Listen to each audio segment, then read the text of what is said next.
The Book's Galaxy. The Paradise Mystery. Chapter 1. Only the Guardian. American tourists, sure appreciators of all that is ancient and picturesque in England, invariably come to a halt, holding their breath in a sudden catch of wonder, as they pass through the half-ruinous gateway which admits to the close of Wrychester. Nowhere else in England is there a fairer prospect of old-world peace. There before their eyes, set in the center of a great green sward, fringed by tall elms and giant beeches, rises the vast fabric of the 13th century cathedral, its high spire piercing the skies in which rooks are forever circling and calling. The time-worn stone, at a little distance delicate as lacework, is transformed at different hours of the day into shifting shades of color, varying from gray to purple. The massiveness of the great nave and transepts contrasts impressively with the gradual tapering of the spire, rising so high above turret and clerestory that it at last becomes a mere line against the ether. In morning, as in afternoon or in evening, here is a perpetual atmosphere of rest, and not around the great church alone, but in the quaint and ancient houses which fence in the close. Little less old than the mighty mass of stone on which their ivy-framed windows look, these houses make the casual observer feel that here, if anywhere in the world, life must needs run smoothly. Under those high gables, behind those mullioned windows, in the beautiful old gardens lying between the stone porches and the elm-shadowed lawn, nothing, one would think, could possibly exist but leisured and pleasant existence. Even the busy streets of the old city, outside the crumbling gateway, seem, for the moment, far off. In one of the oldest of these houses, half hidden behind trees and shrubs in a corner of the close, 3 people sat at breakfast one fine May morning.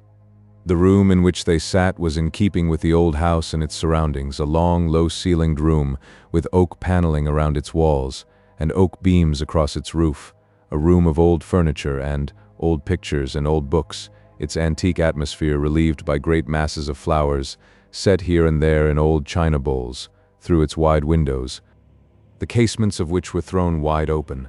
There was an inviting prospect of a high-edged flower garden, and, seen in vistas through the trees and shrubberies, of patches of the west front of the cathedral, now somber and gray in shadow. But on the garden and into this flower-scented room the sun was shining gaily through the trees and making gleams of light on the silver and china on the table and on the faces of the 3 people who sat around it. Of these 3, 2 were young, and the third was one of those men whose age it is never easy to guess. A tall, clean-shaven, bright-eyed, alert-looking man, good-looking in a clever, professional sort of way, a man whom no one could have taken for anything but a member of one of the learned callings. In some lights he looked no more than 40. A strong light betrayed the fact that his dark hair had a streak of gray in it and was showing a tendency to whiten about the temples. A strong, intellectually superior man, this, scrupulously groomed and well-dressed, as befitted what he really was, a medical practitioner with an excellent connection amongst the exclusive society of a cathedral town. Around him hung an undeniable air of content and prosperity as he turned over a pile of letters which stood by his plate, or glanced at the morning newspaper which lay at his elbow. It was easy to see that he had no cares beyond those of the day, and that they, so far as he knew then, were not likely to affect him greatly. Seeing him in these pleasant domestic circumstances, at the head of his table, with abundant evidences of comfort and refinement and modest luxury about him, anyone would have said, without hesitation, that Dr. Mark Ransford was undeniably one of the fortunate folk of this world. The second person of the 3 was a boy of apparently 17, a well-built, handsome lad of the senior schoolboy type, who was devoting himself in business-like fashion to 2 widely differing pursuits. One, the consumption of eggs and bacon and dry toast. The other, the study of a Latin textbook, which he had propped up in front of him against the old-fashioned silver cruet. His quick eyes wandered alternately between his book and his plate. Now and then he muttered a line or 2 to himself. His companions took no notice of these combinations of eating and learning. They knew from experience that it was his way to make up at breakfast time for the moments he had stolen from his studies the night before. It was not difficult to see that the third member of the party, a girl of 19 or 20, was the boy's sister. Each had a wealth of brown hair, inclining, in the girl's case to a shade that had tints of gold in it. Each had gray eyes, in which there was a mixture of blue, Each had a bright, vivid color. Each was undeniably good-looking and eminently healthy. No one would have doubted that both had lived a good deal of an open-air existence. The boy was already muscular and sinewy. The girl looked as if she was well acquainted with the tennis racket and the golf stick. Nor would anyone have made the mistake of thinking that these two were blood relations of the man at the head of the table. Between them and him there was not the least resemblance of feature, of color, or of manner. While the boy learnt the last lines of his Latin and the doctor turned over the newspaper, the girl read a letter, evidently, from the large, sprawling handwriting, the missive of some girlish correspondent. She was deep in it when, from one of the turrets of the cathedral, a bell began to ring. At that, she glanced at her brother. "There's Martin, Dick," she said. "You'll have to hurry." Many a long year before that, in one of the bygone centuries, a worthy citizen of Wrychester, Martin by name, had left a sum of money to the dean and chapter of the cathedral on condition that as long as ever the cathedral stood, they should cause to be rung a bell from its smaller bell tower for 3 minutes before 9 o'clock every morning, all the year round. What Martin's object had been no one now knew, but this bell served to remind young gentlemen going to offices, and boys going to school, that the hour of their servitude was near. And Dick Biore, without a word, bolted half his coffee, snatched up his book, grabbed at a cap which lay with more books on a chair close by, and vanished through the open window. The doctor laughed, laid aside his newspaper, and handed his cup across the table. "I don't think you need bother yourself about Dick's ever being late, Mary," he said. "You are not quite aware of the power of legs that are only 17 years old. Dick could get to any given point in just about 1/4 of the time that I could, for instance. Moreover, he has a cunning knowledge of every shortcut in the city." Mary Berry took the empty cup and began to refill it. "I don't like him to be late," she remarked. "It's the beginning of bad habits." "Oh, well," said Ransford indulgently. "He's pretty free from anything of that sort, you know. I haven't even suspected him of smoking yet." "That's because he thinks smoking would stop his growth and interfere with his cricket," answered Mary. "He would smoke if it weren't for that." "That's giving him high praise, then," said Ransford. "You couldn't give him higher. Know how to repress his inclinations. An excellent thing and most unusual, I fancy. Most people don't." He took his refilled cup, rose from the table, and opened a box of cigarettes which stood on the mantelpiece. And the girl, instead of picking up her letter again, glanced at him a little doubtfully. "That reminds me of something I wanted to say to you," she said. "You're quite right about people not repressing their inclinations. I wish some people would." Ransford turned quickly from the hearth and gave her a sharp look, beneath which her color heightened. Her eyes shifted their gaze away to her letter, and she picked it up and began to fold it nervously. And at that Ransford rapped out a name, putting a quick suggestion of meaning inquiry into his voice. "Bryce?" he asked. The girl nodded, her face showing distinct annoyance and dislike. Before saying more, Ransford lighted a cigarette. "Been at it again?" he said at last. "Since last time?" "Twice," she answered. "I didn't like to tell you I've hated to bother you about it. But what am I to do? I dislike him intensely, I can't tell why, but it's there, and nothing could ever alter the feeling. And though I told him before that it was useless, he mentioned it again yesterday, at Mrs. Folliot's garden party." "Confound his impudence," growled Ransford. "Oh, well, I'll have to settle with him myself. It's useless trifling with anything like that. I gave him a quiet hint before, and since he won't take it, all right. But what shall you do?" she asked anxiously. "Not send him away? If he's any decency about him, he'll go after what I say to him," answered Ransford. "Don't you trouble yourself about it. I'm not at all keen about him. He's a clever enough fellow and a good assistant, but I don't like him, personally, never did. I don't want to think that anything that I say should lose him his situation or whatever you call it," she remarked slowly. "That would seem—" "No need to bother," interrupted Ransford. "He'll get another in 2 minutes, so to speak. Anyway, we can't have this going on. The fellow must be an ass. When I was young—" He stopped short at that, and turning away, looked out across the garden as if some recollection had suddenly struck him. "When you were young, which is, of course, such an awfully long time since," said the girl, a little teasingly. "What?" Only that if a woman said no unmistakably once, a man took it as final, replied Ransford. At least, so I was always given to believe. Nowadays. You forget that Mr. Pemberton Bryce is what most people would call a very pushing young man, said Mary. If he doesn't get what he wants in this world, it won't be for not asking for it. But if you must speak to him, and I really think you must, will you tell him that he is not going to get me? Perhaps he'll take it finally from you as my guardian. I don't know if parents and guardians count for much in these degenerate days, said Ransford. But I won't have him annoying you, and I suppose it has come to annoyance? It's very annoying to be asked 3 times by a man whom you've told flatly, once for all, that you don't want him at any time, ever, she answered. It's irritating. All right, said Ransford quietly. I'll speak to him. There's going to be no annoyance for you under this roof. The girl gave him a quick glance, and Ransford turned away from her and picked up his letters. Thank you, she said. But there's no need to tell me that, because I know it already. Now I wonder if you'll tell me something more? Ransford turned back with a sudden apprehension. Well? He asked brusquely. What?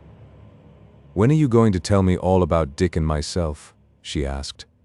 You promised that you would, you know, someday. And a whole year's gone by since then.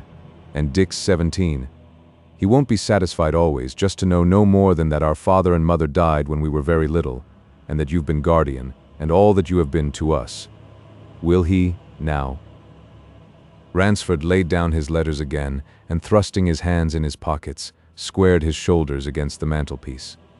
Don't you think you might wait until you're 21? He asked. Why? She said with a laugh. I'm just 20. Do you really think I shall be any wiser in 12 months? Of course I shan't. You don't know that, he replied. You may be a great deal wiser. But what has that got to do with it? She persisted. Is there any reason why I shouldn't be told everything? She was looking at him with a certain amount of demand, and Ransford, who had always known that some moment of this sort must inevitably come, felt that she was not going to be put off with ordinary excuses. He hesitated, and she went on speaking.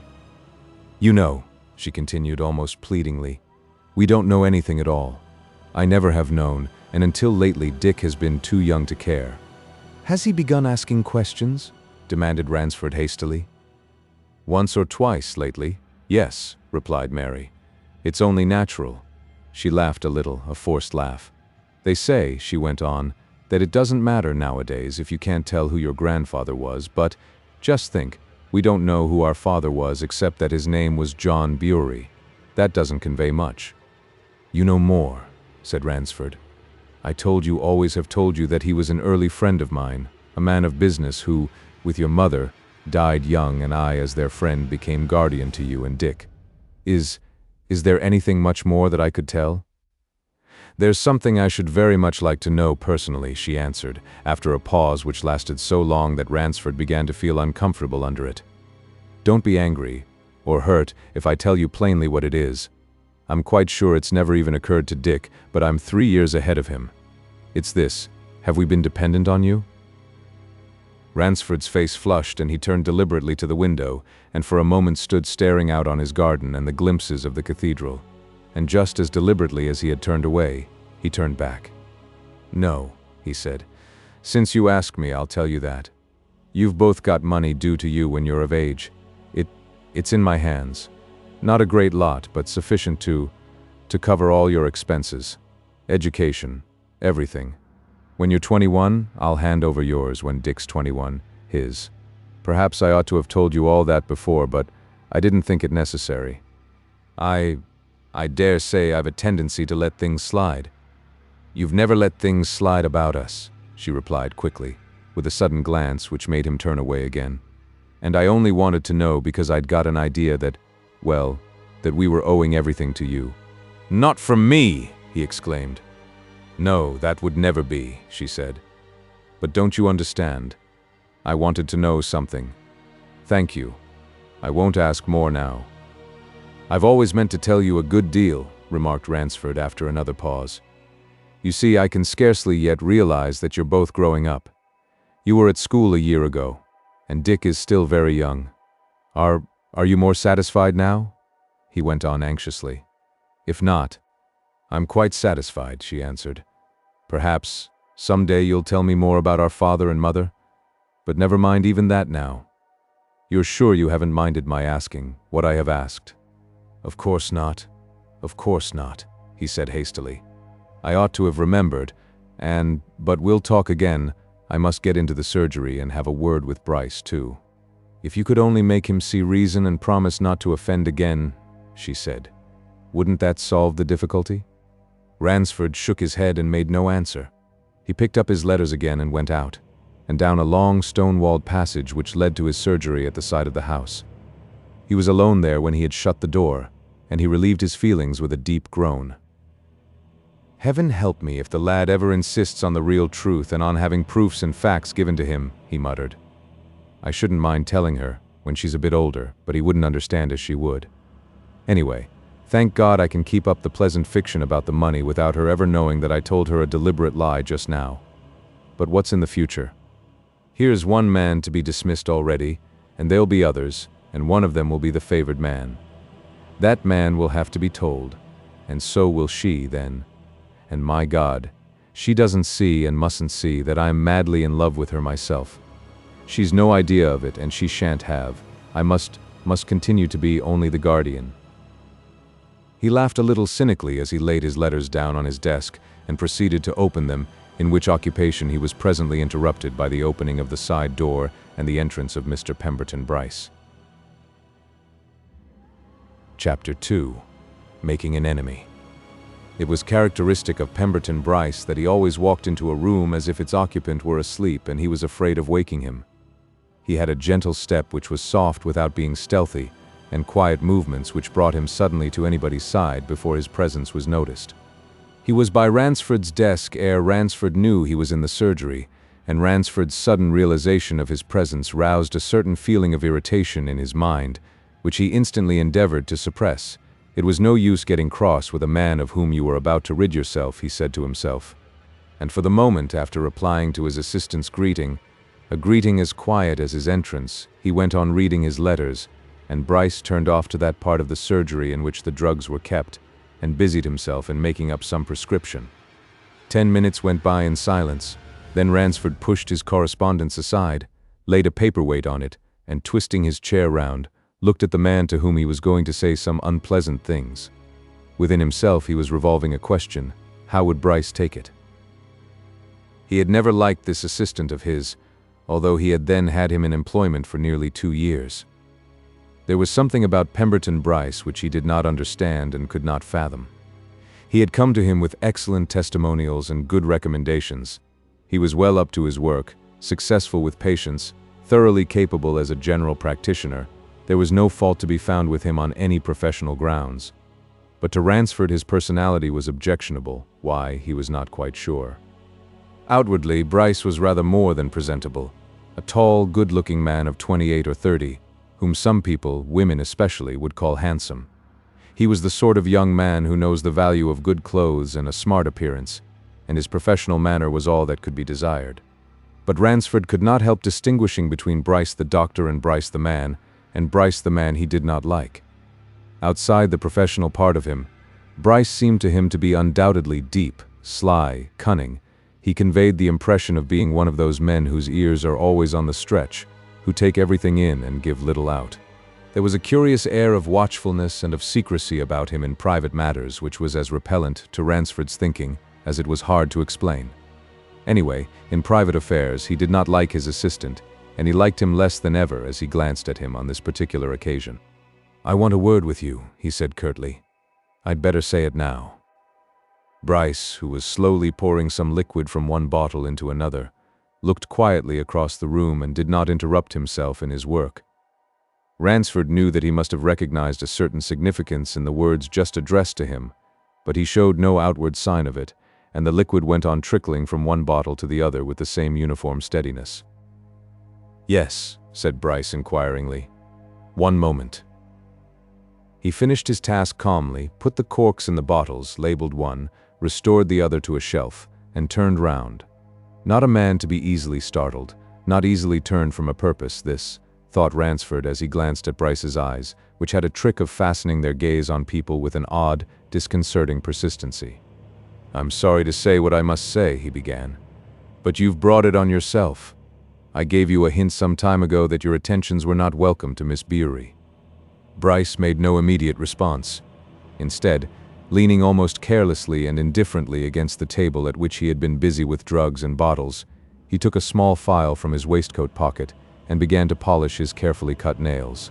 "Yes," he said after a pause. "Well?" "In spite of it," continued Ransford, "you've since addressed her again on the matter not merely once, but twice." Bryce put his file away, and thrusting his hands in his pockets, crossed his feet as he leaned back against the table, his whole attitude suggesting, whether meaningly or not, that he was very much at his ease. "There's a great deal to be said on a point like this," he observed. "If a man wishes a certain young woman to become his wife, what right has any other man, or the young woman herself, for that matter, to say that he mustn't express his desires to her?" "None," said Ransford, "provided he only does it once and takes the answer he gets as final." "I disagree with you entirely," retorted Bryce. "On the last particular, at any rate. A man who considers any word of a woman's as being final is a fool. What a woman thinks on Monday, she's almost dead certain not to think on Tuesday. The whole history of human relationship is on my side there. It's no opinion, it's a fact." Ransford stared at this frank remark, and Bryce went on, coolly and imperturbably, as if he had been discussing a medical problem. "A man who takes a woman's first answer as final," he continued, "is, I repeat, a fool. There are lots of reasons why a woman shouldn't know her own mind at the first time of asking. She may be too surprised. She mayn't be quite decided. She may say one thing when she really means another. That often happens. She isn't much better equipped at the second time of asking. And there are women, young ones, who aren't really certain of themselves at the third time. All that's common sense." "I'll tell you what it is," suddenly exclaimed Ransford after remaining silent for a moment under this flow of philosophy. "I'm not going to discuss theories and ideas. I know one young woman, at any rate, who is certain of herself. Miss Bewery does not feel any inclination to you now, nor at any time to be. She's told you so 3 times, and you should take her answer and behave yourself accordingly." Bryce favored his senior with a searching look. "How does Miss Bewery know that she mayn't be inclined to in the future?" he asked. "She may come to regard me with favor." "No, she won't," declared Ransford. "Better hear the truth and be done with it. She doesn't like you, and she doesn't want to either. Why can't you take your answer like a man?" "What's your conception of a man?" asked Bryce. "That? And a good one?" exclaimed Ransford.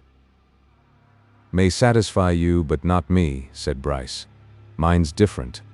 My conception of a man is of a being who's got some perseverance.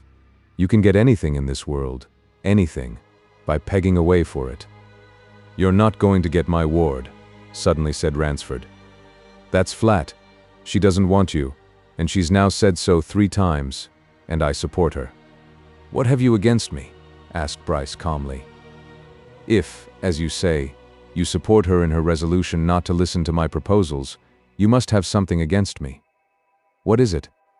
"That's a question you've no right to put," replied Ransford, "for it's utterly unnecessary, so I'm not going to answer it. I've nothing against you as regards your work, nothing. I'm willing to give you an excellent testimonial." "Oh," remarked Bryce quietly, "that means you wish me to go away?" "I certainly think it would be best," said Ransford. "In that case," continued Bryce, more coolly than ever, "I shall certainly want to know what you have against me, or what Miss Bewery has against me. Why am I objected to as a suitor? You, at any rate, know who I am. You know that my father is of our own profession, and a man of reputation and standing, and that I myself came to you on high recommendation. Looked at from my standpoint, I'm a thoroughly eligible young man, and there's a point you forget: there's no mystery about me." Ransford turned sharply in his chair as he noticed the emphasis which Bryce put on his last word. "What do you mean?" he demanded. "What I've just said," replied Bryce. "There's no mystery attaching to me. Any question about me can be answered. Now, you can't say that as regards your ward. That's a fact, Dr. Ransford." Ransford, in years gone by, had practiced himself in the art of restraining his temper, naturally a somewhat quick one. And he made a strong effort in that direction now, recognizing that there was something behind his assistant's last remark, and that Bryce meant him to know it was there. "I'll repeat what I've just said," he answered. "What do you mean by that?" "I hear things," said Bryce. "People will talk. Even a doctor can't refuse to hear what gossiping and garrulous patients say. Since she came to you from school a year ago, Rochester people have been much interested in Miss Bury, and in her brother, too. And there are a good many residents of the Close, you know their nice, inquisitive ways, who want to know who the sister and brother really are, and what your relationship is to them." "Confound their impudence," growled Ransford. "By all means," agreed Bryce. "And for all I care, let them be confounded too. But if you imagine that the choice and select coteries of a cathedral town, consisting mainly of the relics of deceased deans, canons, prebendaries and the like, and of maiden aunts, elderly spinsters, and tea-table haunting curates, are free from gossip, why, you're a singularly innocent person." "They'd better not begin gossiping about my affairs," said Ransford. "Otherwise—" "You can't stop them from gossiping about your affairs," interrupted Bryce cheerfully. "Of course they gossip about your affairs, have gossiped about them, will continue to gossip about them. It's human nature." "You've heard them?" asked Ransford, who was too vexed to keep back his curiosity. "You yourself?" "As you are aware, I am often asked out to tea," replied Bryce, "and to garden parties and tennis parties and choice and cozy functions patronized by curates and associated with crumpets. I have heard with these ears. I can even repeat the sort of thing I have heard. That dear, delightful Miss Bury, what a charming girl. And that good-looking boy, her brother, quite a dear. Now I wonder who they really are. Wards of Dr. Ransford, of course. Really, how very romantic. And just a little, eh? Unusual? Such a comparatively young man to have such a really charming girl as his ward. Can't be more than 45 himself, and she's 20. How very, very romantic. Really, one would think there ought to be a chaperone." "Damn," said Ransford under his breath. "Just so," agreed Bryce. "But that's the sort of thing. Do you want more? I can supply an unlimited quantity in the piece if you like, but it's all according to sample."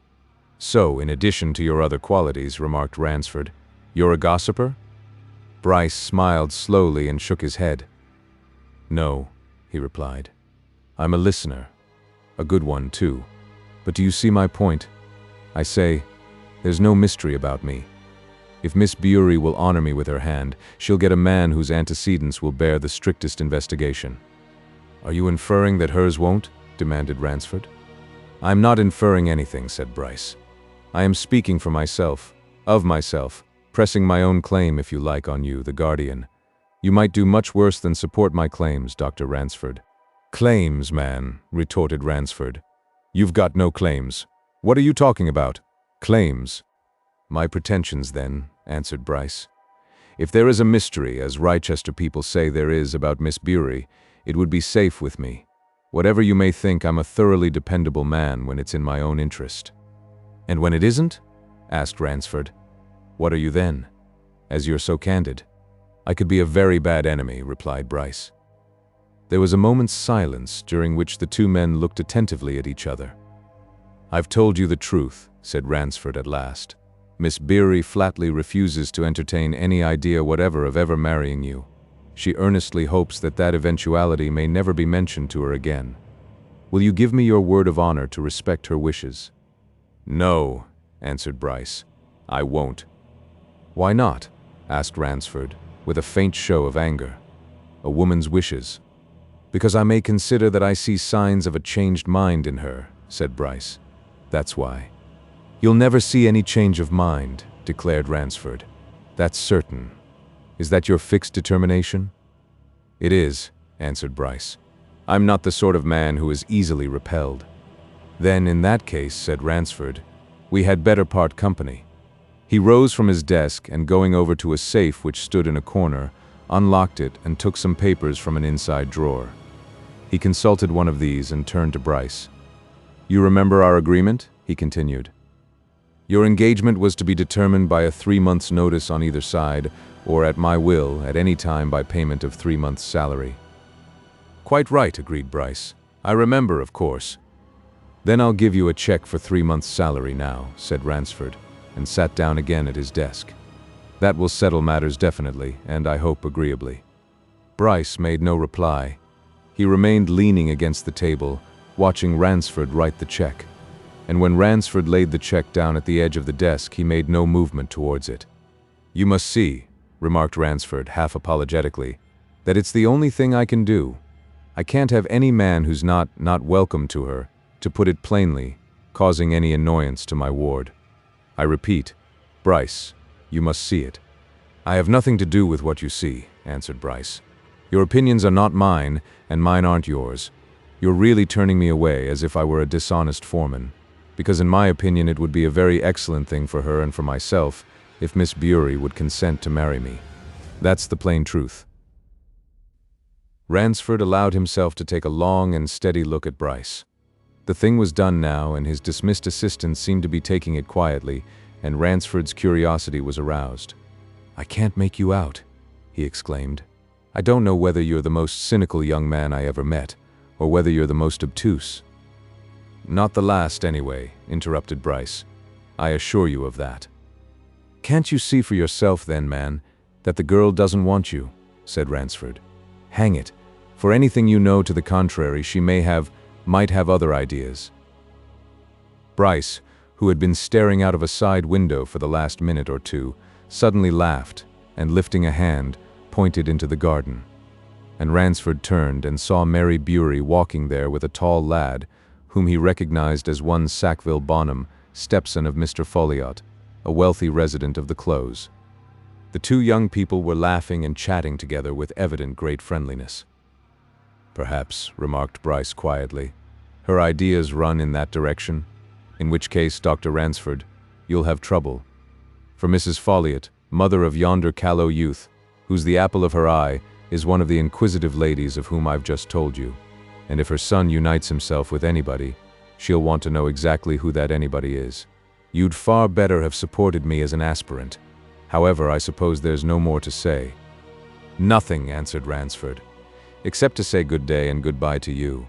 You needn't remain, I'll see to everything. And I'm going out now. I think you'd better not exchange any farewells with anyone." Bryce nodded silently, and Ransford, picking up his hat and gloves, left the surgery by the side door. A moment later, Bryce saw him crossing the Close. Chapter 3. St. WRYTHA'S STAIR. The summarily dismissed assistant, thus left alone, stood for a moment in evident deep thought before he moved towards Ransford's desk and picked up the check. He looked at it carefully, folded it neatly, and put it away in his pocketbook. After that, he proceeded to collect a few possessions of his own, instruments, books from various drawers and shelves. He was placing these things in a small handbag when a gentle tap sounded on the door by which patients approached the surgery. "Come in," he called. There was no response, although the door was slightly ajar. Instead, the knock was repeated, and at that Bryce crossed the room and flung the door open. A man stood outside, an elderly, slight-figured, quiet-looking man, who looked at Bryce with a half-deprecating, half-nervous air, the air of a man who was shy in manner and evidently fearful of seeming to intrude. Bryce's quick, observant eyes took him in at a glance, noting a much worn and lined face, thin gray hair and tired eyes. This was a man, he said to himself, who had seen trouble. Nevertheless, not a poor man. If his general appearance was anything to go by, he was well and even expensively dressed, in the style generally affected by well-to-do merchants and city men. His clothes were fashionably cut, his silk hat was new, his linen and boots irreproachable, a fine diamond pin gleamed in his carefully arranged cravat. Why, then, this unmistakably furtive and half-frightened manner which seemed to be somewhat relieved at the sight of Bryce? Is Dr. Ransford within?" asked the stranger. "I was told this is his house." "Dr. Ransford is out," replied Bryce. "Just gone out not 5 minutes ago. This is his surgery. Can I be of use?" The man hesitated, looking beyond Bryce into the room. "No, thank you," he said at last. No, I don't want professional services. I just called to see Dr. Ransford. The fact is, I once knew someone of that name. It's no matter at present." Bryce stepped outside and pointed across the close. "Dr. Ransford," he said. "Went over there. I rather fancy he's gone to the deanery. He has a case there.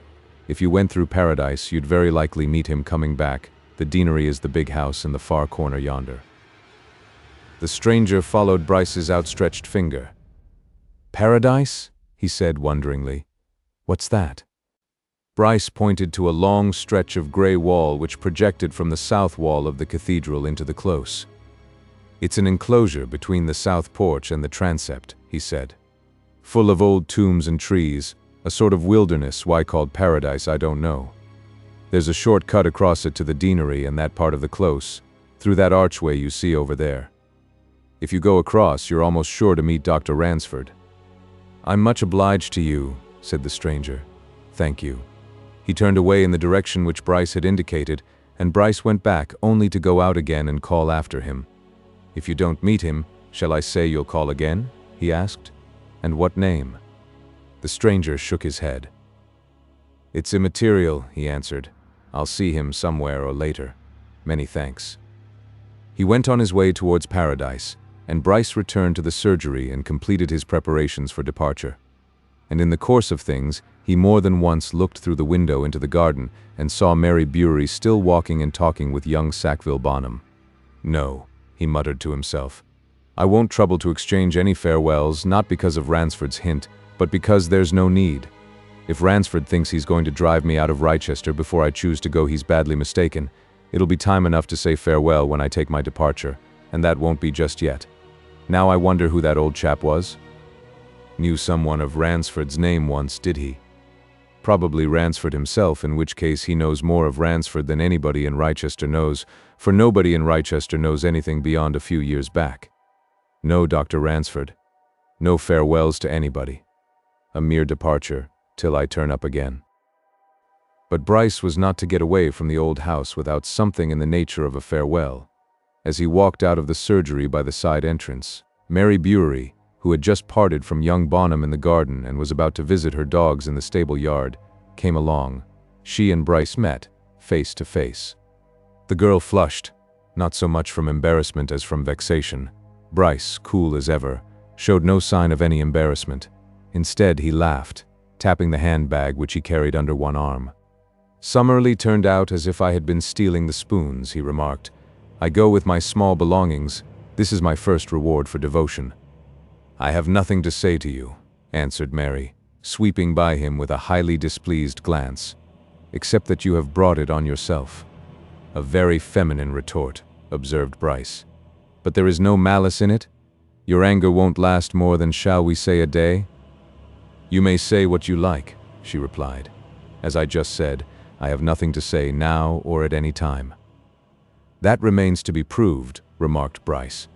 "The phrase is one of much elasticity. But for the present, I go." He walked out into the close, and without as much as a backward look struck off across the sward in the direction in which, 10 minutes before, he had sent the strange man. He had rooms in a quiet lane on the farther side of the cathedral precinct, and his present intention was to go to them to leave his bag and make some further arrangements. He had no idea of leaving Wrychester. He knew of another doctor in the city who was badly in need of help. He would go to him, would tell him, if need be, why he had left Ransford.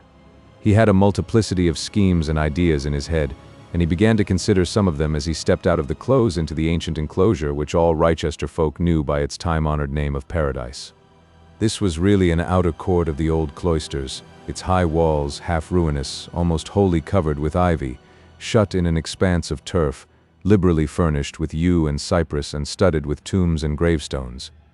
In one corner rose a gigantic elm, in another a broken stairway of stone led to a doorway set high in the walls of the nave. Across the enclosure itself was a pathway which led towards the houses in the southeast corner of the close. It was a curious, gloomy spot, little frequented save by people who went across it rather than follow the graveled paths outside, and it was untenanted when Bryce stepped into it. But just as he walked through the archway, he saw Ransford. Ransford was emerging hastily from a postern door in the west porch, so hastily that Bryce checked himself to look at him. And though they were 20 yards apart, Bryce saw that Ransford's face was very pale, almost to whiteness, and that he was unmistakably agitated. Instantly he connected that agitation with the man who had come to the surgery door. "They've met," mused Bryce, and stopped, staring after Ransford's retreating figure. Now what is it in that man's mere presence that's upset Ransford? He looks like a man who's had a nasty, unexpected shock, a bad un. He remained standing in the archway, gazing after the retreating figure, until Ransford had disappeared within his own garden. Still wondering and speculating, but not about his own affairs, he turned across Paradise at last and made his way towards the farther corner. There was a little wicket gate there, set in the ivied wall. As Bryce opened it, a man in the working dress of a stone mason, whom he recognized as being one of the master mason's staff, came running out of the bushes. His face, too, was white, and his eyes were big with excitement. And recognizing Bryce, he halted, panting. "What is it, Varner?" asked Bryce calmly. "Something happened?" The man swept his hand across his forehead as if he were dazed, and then jerked his thumb over his shoulder. "A man," he gasped. "Foot of St. WRYTHA'S stair there, Doctor. Dead, or if not dead, near it. I saw it." Bryce seized Varner's arm and gave it a shake. "You saw what?" he demanded. "Saw him fall. Or rather flung," panted Varner. "Somebody couldn't see who, nohow, flung him right through yon doorway up there. He fell right over the steps. Crash." Bryce looked over the tops of the yews and cypresses at the doorway in the clerestory to which Varner pointed, a low, open archway gained by the half-ruinous stair. It was 40 feet at least from the ground. "You saw him thrown," he exclaimed. "Thrown down there? Impossible, man." "Tell you I saw it," asserted Varner doggedly. "I was looking at one of those old tombs yonder. Somebody wants some repairs doing, and the jackdaws were making such a to-do up there by the roof I glanced up at them. And I saw this man thrown through that door, fairly flung through it. God, do you think I could mistake my own eyes?" "Did you see who flung him?" asked Bryce. "No, I saw a hand just for 1 second, as it might be, by the edge of the doorway," answered Varner. "I was more for watching him. He sort of tottered for a second on the step outside the door, turned over and screamed, I can hear it now, and crashed down on the flags beneath." "How long since?" demanded Bryce. 5 or 6 minutes, said Varner. "I rushed to him. I've been doing what I could, but I saw it was no good, so I was running for help." Bryce pushed him towards the bushes by which they were standing. "Take me to him," he said. "Come on." Varner turned back, making a way through the cypresses. He led Bryce to the foot of the great wall of the nave. There in the corner formed by the angle of nave and transept, on a broad pavement of flagstones, lay the body of a man crumpled up in a curiously twisted position. And with one glance, even before he reached it, Bryce knew what body it was, that of the man who had come, shyly and furtively, to Ransford's door. "Look!" exclaimed Varner, suddenly pointing. "He's stirring?" Bryce, whose gaze was fastened on the twisted figure, saw a slight movement which relaxed as suddenly as it had occurred. Then came stillness. "That's the end," he muttered. "The man's dead. I'll guarantee that before I put a hand on him. Dead enough," he went on, as he reached the body and dropped on one knee by it. "His neck's broken." The mason bent down and looked, half curiously, half fearfully, at the dead man. Then he glanced upward at the open door high above them in the walls. "It's a fearful drop. That, sir," he said. "And he came down with such violence. You're sure it's over with him?" "He died just as we came up," answered Bryce. "That movement we saw was the last effort, involuntary, of course. Look here, Varner. You'll have to get help. You'd better fetch some of the cathedral people, some of the vergers. No." He broke off suddenly as the low strains of an organ came from within the great building. "They're just beginning the morning service, of course. It's 10 o'clock.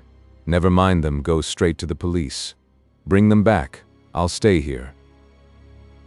The mason turned off towards the gateway of the close, and while the strains of the organ grew louder, Bryce bent over the dead man, wondering what had really happened. Thrown from an open doorway in the clerestory over St. WRYTHA'S stair, it seemed almost impossible. But a sudden thought struck him. Supposing 2 men, wishing to talk in privacy unobserved, had gone up into the clerestory of the cathedral, as they easily could, by more than one door, by more than one stair, and supposing they had quarreled, and one of them had flung or pushed the other through the door above, what then? And on the heels of that thought hurried another. This man, now lying dead, had come to the surgery seeking Ransford, and had subsequently gone away, presumably in search of him, and Bryce himself had just seen Ransford, obviously agitated and pale of cheek, leaving the west porch. What did it all mean? What was the apparently obvious inference to be drawn? Here was the stranger dead, and Varner was ready to swear that he had seen him flung violently, through the door 40 feet above. That was murder. Then, who was the murderer? Bryce looked carefully and narrowly around him. Now that Varner had gone away, there was not a human being in sight, nor anywhere near, so far as he knew. On one side of him and the dead man rose the gray walls of nave and transept. On the other, the cypresses and yews rising amongst the old tombs and monuments. Assuring himself that no one was near, no eye watching, he slipped his hand into the inner breast pocket of the dead man's smart morning coat. Such a man must carry papers. Papers would reveal something. And Bryce wanted to know anything that would give information and let him into whatever secret there might be between this unlucky stranger and Ransford. But the breast pocket was empty. There was no pocketbook there. There were no papers there. Nor were there any papers elsewhere in the other pockets which he hastily searched. There was not even a card with a name on it. But he found a purse, full of money, banknotes, gold, silver, and in one of its compartments a scrap of paper folded curiously, after the fashion of the cocked hat missives of another age in which envelopes had not been invented. Bryce hurriedly unfolded this, and after one glance at its contents, made haste to secrete it in his own pocket. He had only just done this and put back the purse when he heard Varner's voice, and a second later the voice of Inspector Mitchington, a well-known police official. And at that Bryce sprang to his feet, and when the mason and his companions emerged from the bushes was standing looking thoughtfully at the dead man. He turned to Mitchington with a shake of the head. "Dead," he said in a hushed voice. "Died as we got to him. Broken all to pieces, I should say, neck and spine certainly. I suppose Varner's told you what he saw." Mitchington, a sharp-eyed, dark-complexioned man, quick of movement, nodded, and after one glance at the body, looked up at the open doorway high above them. "That the door?" he asked, turning to Varner. "And it was open?" "It's always open," answered Varner. "Leastways, it's been open, like that, all this spring to my knowledge." "What is there behind it?" inquired Mitchington.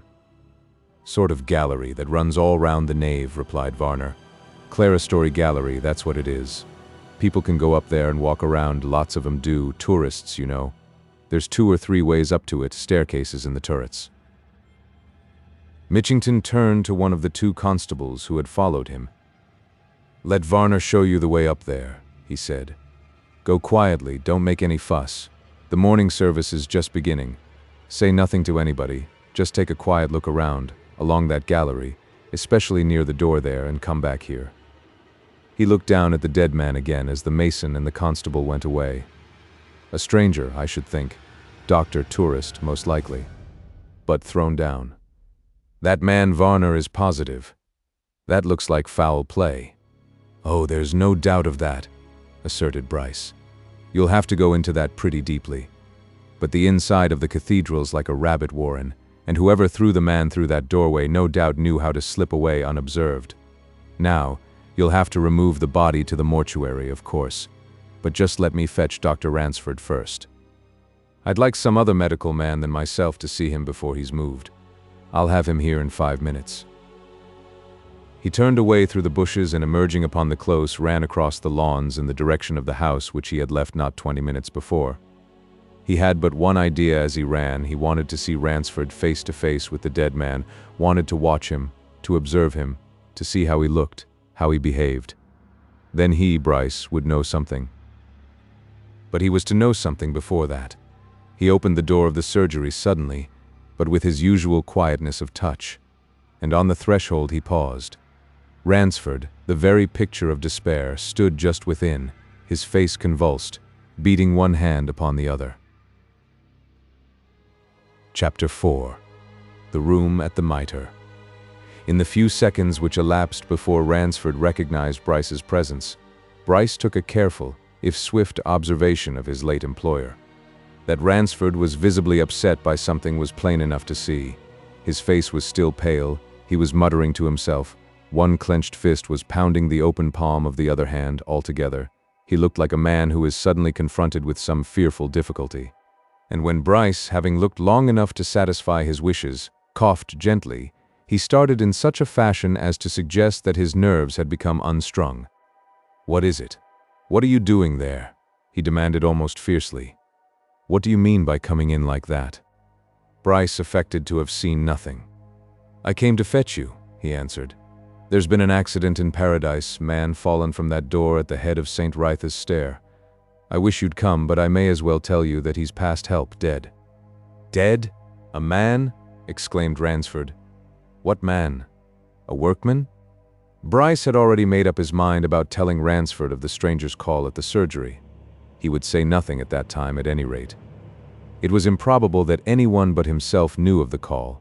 The side entrance to the surgery was screened from the close by a shrubbery. It was very unlikely that any passerby had seen the man call or go away. No, he would keep his knowledge secret until it could be made better use of. "Not a workman, not a townsman, a stranger," he answered. "Looks like a well-to-do tourist, a slightly built, elderly man, gray-haired."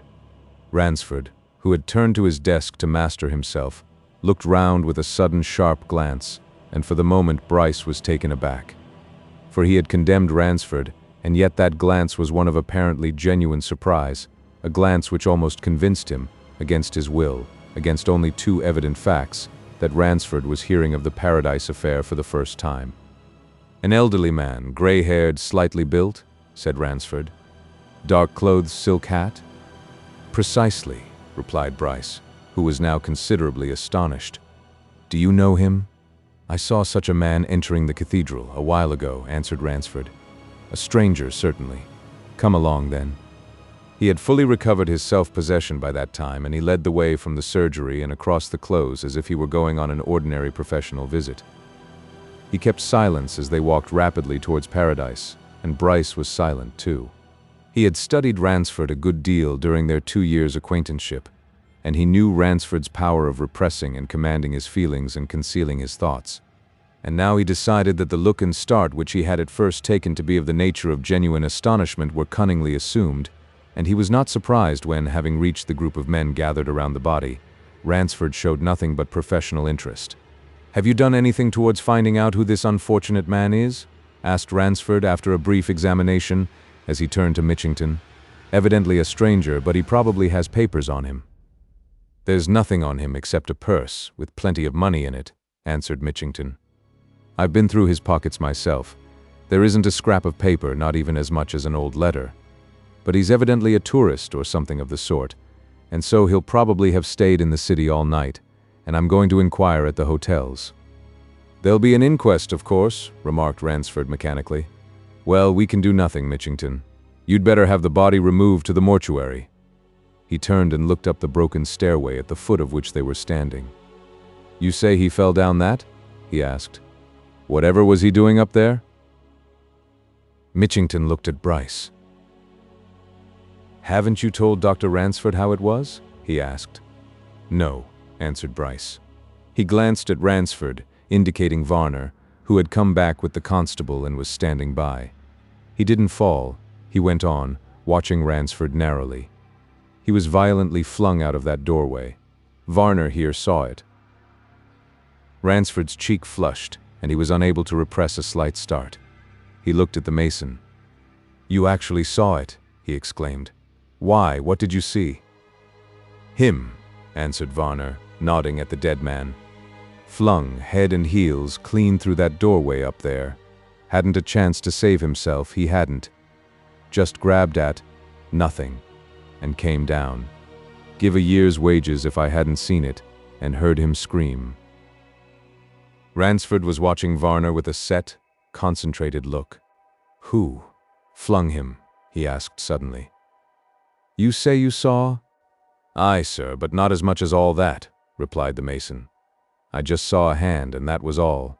But," he added, turning to the police with a knowing look, "there's one thing I can swear to, it was a gentleman's hand. I saw the white shirt cuff and a bit of a black sleeve." Ransford turned away, but he just as suddenly turned back to the inspector.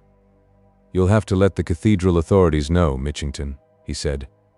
"Better get the body removed, though. First, do it now before the morning service is over, and let me hear what you find out about his identity, if you can discover anything in the city." He went away then, without another word or a further glance at the dead man. But Bryce had already assured himself of what he was certain was a fact, that a look of unmistakable relief had swept across Ransford's face for the fraction of a second when he knew that there were no papers on the dead man. He himself waited after Ransford had gone, waited until the police had fetched a stretcher, when he personally superintended the removal of the body to the mortuary outside the close. And there a constable who had come over from the police station gave a faint hint as to further investigation. "I saw that poor gentleman last night, sir," he said to the inspector. "He was standing at the door of the MITRE, talking to another gentleman, a tallish man." "Then I'll go across there," said Mitchington. "Come with me if you like, Dr. Bryce."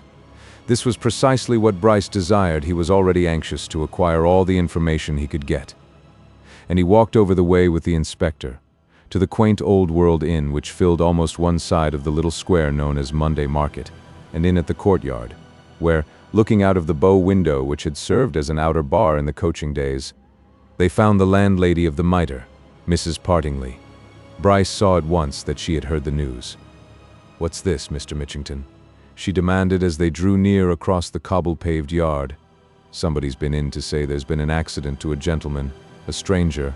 I hope it isn't one of the two we've got in the house." "I should say it is, ma'am," answered the inspector. "He was seen outside here last night by one of our men, anyway." The landlady uttered an expression of distress, and opening a side door, motioned them to step into her parlor. "Which of them is it?" she asked anxiously. "There's two came together last night. They did a tall one and a short one. Dear, dear me. Is it a bad accident now, Inspector?" "The man's dead, ma'am," replied Mitchington grimly, "and we want to know who he is. Have you got his name and the other gentleman's?" Mrs. Partingley uttered another exclamation of distress and astonishment, lifting her plump hands in horror. But her business faculties remained alive, and she made haste to produce a big visitor's book and to spread it open before her callers. "There it is," she said, pointing to the two last entries. "That's the short gentleman's name, Mr. John Braden, London. And that's the tall one's Mr. Christopher Dellingham, also London. Tourists, of course. We've never seen either of them before." "Came together, you say, Mrs. Partingley?" asked Mitchington. "When was that now?" "Just before dinner last night," answered the landlady.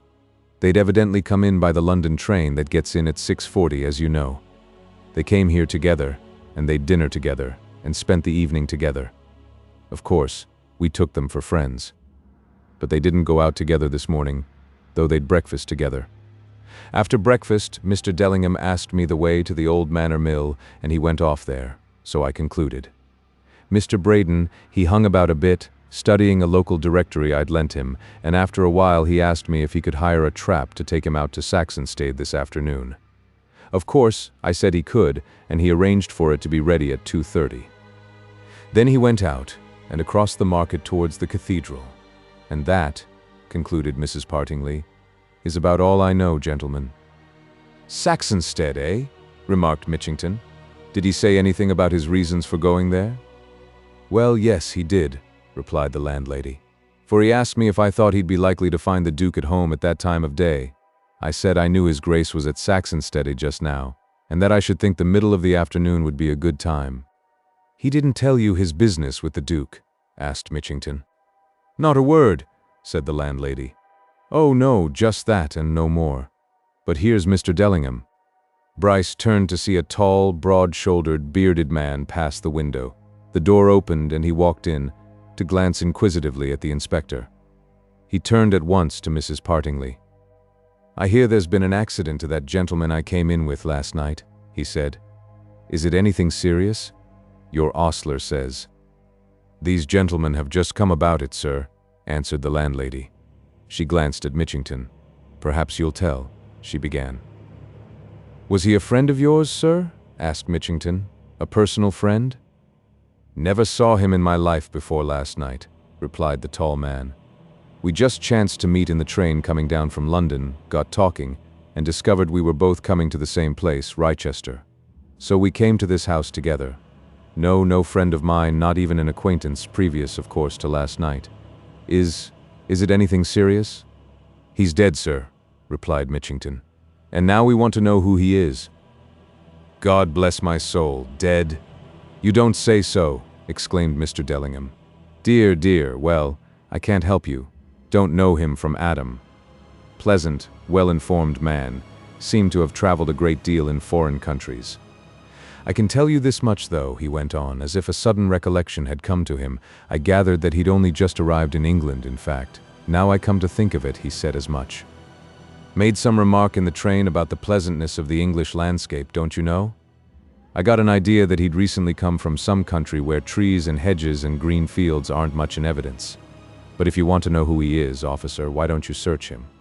He's sure to have papers, cards, and so on about him." "We have searched him," answered Mitchington. "There isn't a paper, a letter, or even a visiting card on him." Mr. Dellingham looked at the landlady. "Bless me," he said. "Remarkable. But he'd a suitcase, or something of the sort, something light which he carried up from the railway station himself. Perhaps in that." "I should like to see whatever he had," said Mitchington. "We'd better examine his room, Mrs. Partingley." Bryce presently followed the landlady and the inspector upstairs. Mr. Dellingham followed him. All four went into a bedroom which looked out on Monday Market.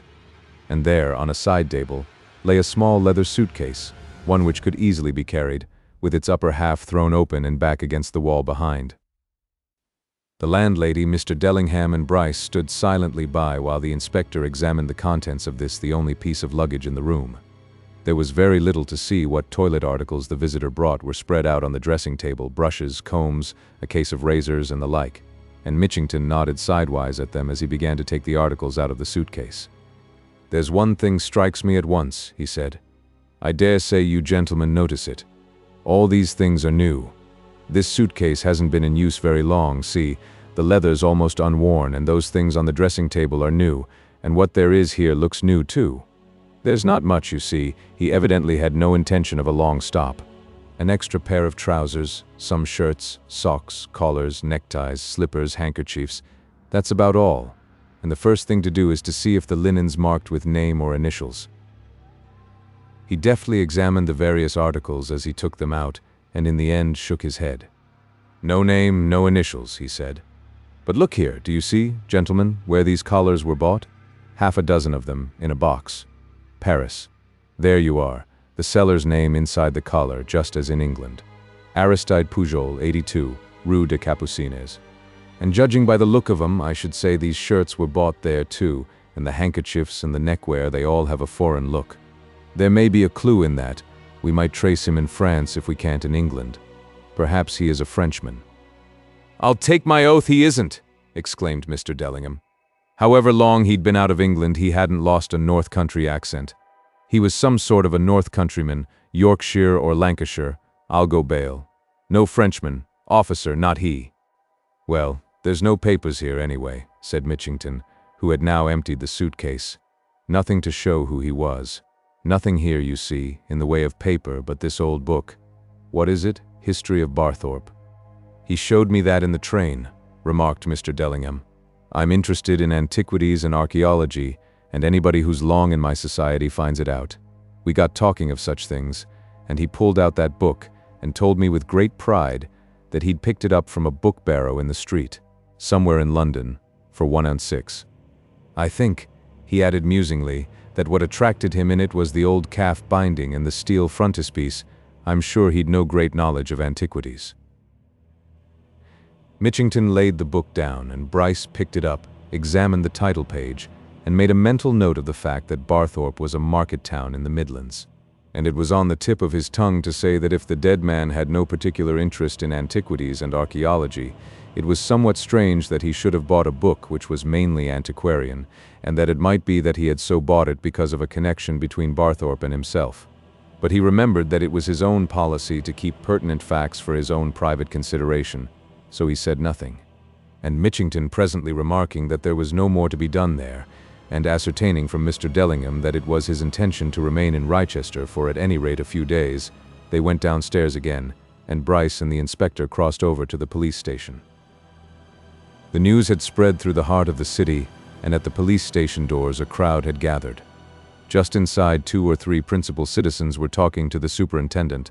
Amongst them was Mr. Stephen Folliot, the stepfather of young Bonham, a big, heavy-faced man who had been a resident in the close for some years, was known to be of great wealth, and had a reputation as a grower of rare roses.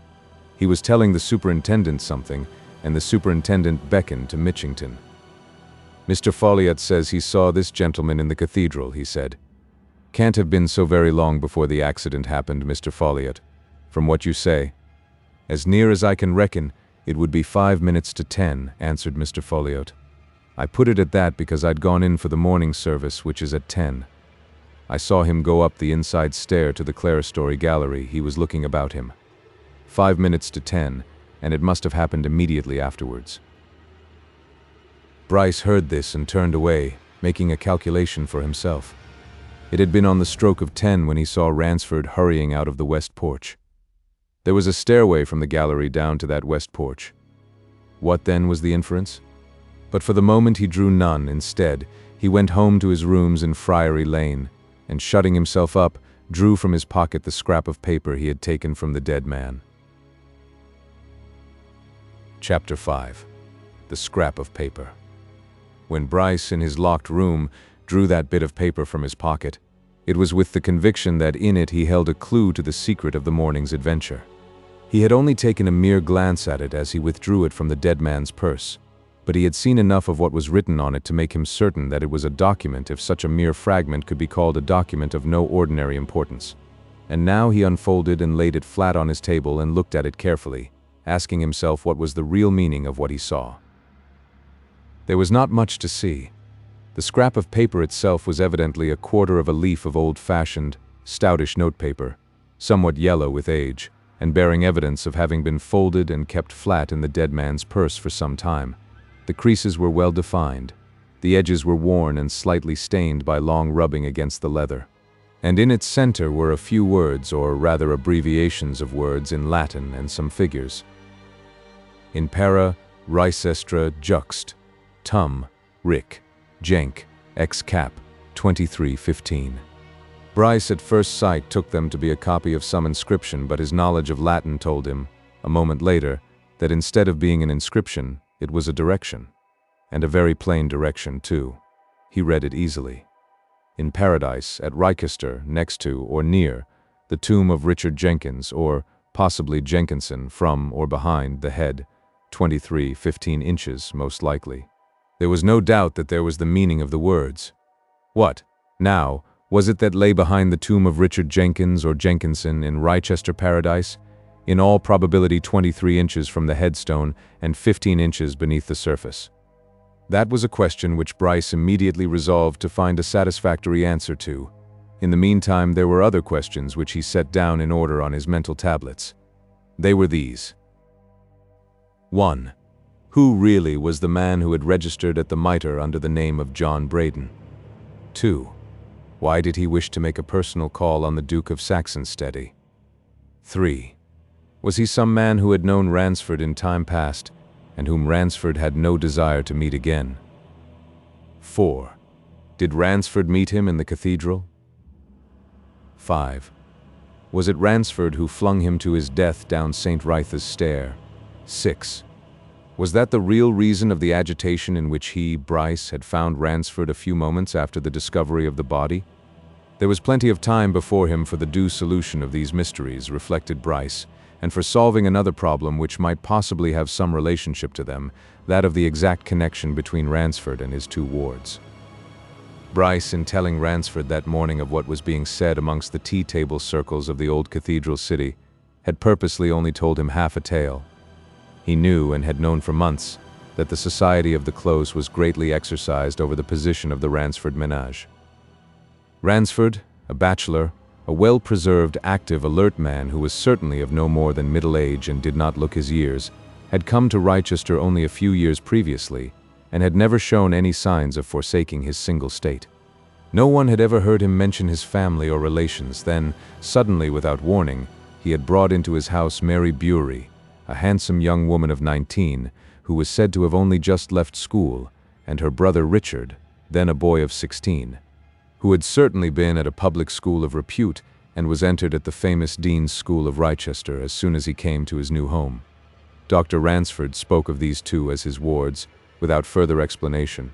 The society of the Close was beginning to want much more explanation. Who were they, these two young people? Was Dr. Ransford their uncle, their cousin? What was he to them? In any case, in the opinion of the elderly ladies who set the tone of society in Rochester, Miss Beery was much too young and far too pretty to be left without a chaperone. But up to then, no one had dared to say as much to Dr. Ransford. Instead, everybody said it freely behind his back. Bryce had used eyes and ears in relation to the two young people. He had been with Ransford a year when they arrived, admitted freely to their company. He had soon discovered that whatever relationship existed between them and Ransford, they had none with anybody else that they knew of. No letters came for them from uncles, aunts, cousins, grandfathers, grandmothers. They appeared to have no memories or reminiscences of relatives, nor of father or mother. There was a curious atmosphere of isolation about them. They had plenty of talk about what might be called their present, their recent school days, their youthful experiences, games, pursuits, but none of what, under any circumstances, could have been a very far distant past. Bryce's quick and attentive ears discovered things, for instance, that for many years past Ransford had been in the habit of spending his annual 2-month holiday with these two. Year after year, at any rate since the boys' 10th year, he had taken them traveling. Bryce heard scraps of reminiscences of tours in France and in Switzerland, and in Ireland, and in Scotland, even as far afield as the far north of Norway. It was easy to see that both boy and girl had a mighty veneration for Ransford, just as easy to see that Ransford took infinite pains to make life something more than happy and comfortable for both. And Bryce, who was one of those men who firmly believe that no man ever does anything for nothing and that self-interest is the mainspring of life, asked himself over and over again the question which agitated the ladies of the Close: who are these two, and what is the bond between them and this sort of fairy godfather-guardian? And now, as he put away the scrap of paper in a safely locked desk, Bryce asked himself another question. Had the events of that morning anything to do with the mystery which hung around Dr. Ransford's wards? If it had, then all the more reason why he should solve it. For Bryce had made up his mind that, by hook or by crook, he would marry Mary Beery, and he was only too eager to lay hands on anything that would help him to achieve that ambition. If he could only get Ransford into his power, if he could get Mary Beery herself into his power, well and good. Once he had got her, he would be good enough to her in his way. Having nothing to do, Bryce went out after a while and strolled round to the Rochester Club, an exclusive institution, the members of which were drawn from the leisured, the professional, the clerical, and the military circles of the old city. And there, as he expected, he found small groups discussing the morning's tragedy, and he joined one of them, in which was Sackville Bonham, his presumptive rival, who was busily telling 3 or 4 other young men what his stepfather, Mr. Folliot, had to say about the event. "My stepfather says, and I tell you he saw the man," said Sackville, who was noted in Rochester circles as a loquacious and forward youth. "He says that whatever happened must have happened as soon as ever the old chap got up into that clerestory gallery. Look here, it's like this. My stepfather had gone in there for the morning service, strict old churchgoer he is, you know, and he saw this stranger going up the stairway. He's positive, Mr. Folliot, that it was then 5 minutes to 10. Now then, I ask you, isn't he right, my stepfather, when he says that it must have happened at once immediately? Because that man, Varner, the mason, says he saw the man fall before 10. What?" One of the group nodded at Bryce. "I should think Bryce knows what time it happened as well as anybody," he said. "You were first on the spot, Bryce, weren't you?" "After Varner," answered Bryce laconically. "As to the time, I could fix it in this way. The organist was just beginning a voluntary or something of the sort." "That means 10 o'clock to the minute when he was found," exclaimed Sackville triumphantly. "Of course, he'd fallen a minute or two before that, which proves Mr. Folliot to be right. Now what does that prove? Why, that the old chap's assailant, whoever he was, dogged him along that gallery as soon as he entered, seized him when he got to the open doorway, and flung him through. Clear as noonday." One of the group, a rather older man than the rest, who was leaning back in a tilted chair, hands in pockets, watching Sackville Bonham smilingly, shook his head and laughed a little. "You're taking something for granted, Saki, my son," he said. "You're adopting the Mason's tale as true. But I don't believe the poor man was thrown through that doorway at all, not I." Bryce turned sharply on this speaker, young Archdale, a member of a well-known firm of architects. "You don't?" he exclaimed. "But Varner says he saw him thrown." "Very likely," answered Archdale. "But it would all happen so quickly that Varner might easily be mistaken. I'm speaking of something I know. I know every inch of the cathedral fabric ought to, as we're always going over it professionally. Just at that doorway at the head of St. WRYTHA'S stair, the flooring of the clerestory gallery is worn so smooth that it's like a piece of glass, and it slopes at a very steep angle too, to the doorway itself. A stranger walking along there might easily slip, and if the door was open, as it was, he'd be shot out and into space before he knew what was happening." This theory produced a moment's silence, broken at last by Sackville Bonham. "Varner says he saw a man's hand, a gentleman's hand," insisted Sackville. "He saw a white shirt cuff, a bit of the sleeve of a coat. You're not going to get over that, you know. He's certain of it." "Varner may be as certain of it as he likes," answered Archdale almost indifferently, "and still he may be mistaken. The probability is that Varner was confused by what he saw. He may have had a white shirt cuff and the sleeve of a black coat impressed upon him, as in a flash, and they were probably those of the man who was killed. If, as I suggest, the man slipped and was shot out of that open doorway, he would execute some violent and curious movements in the effort to save himself, in which his arms would play an important part. For one thing, he would certainly throw out an arm to clutch at anything. That's what Varner most probably saw. There's no evidence whatever that the man was flung down." Bryce turned away from the group of talkers to think over Archdale's suggestion. If that suggestion had a basis of fact, it destroyed his own theory that Ransford was responsible for the stranger's death. In that case, what was the reason of Ransford's unmistakable agitation on leaving the west porch, and of his attack, equally unmistakable, of nerves in the surgery? But what Archdale had said made him inquisitive, and after he had treated himself, in celebration of his freedom, to an unusually good lunch at the club, he went round to the cathedral to make a personal inspection of the gallery in the clerestory. There was a stairway to that gallery in the corner of the south transept, and Bryce made straight for it, only to find a policeman there who pointed to a placard on the turret door. "Closed, Doctor, by order of the Dean and Chapter," he announced. "Till further orders.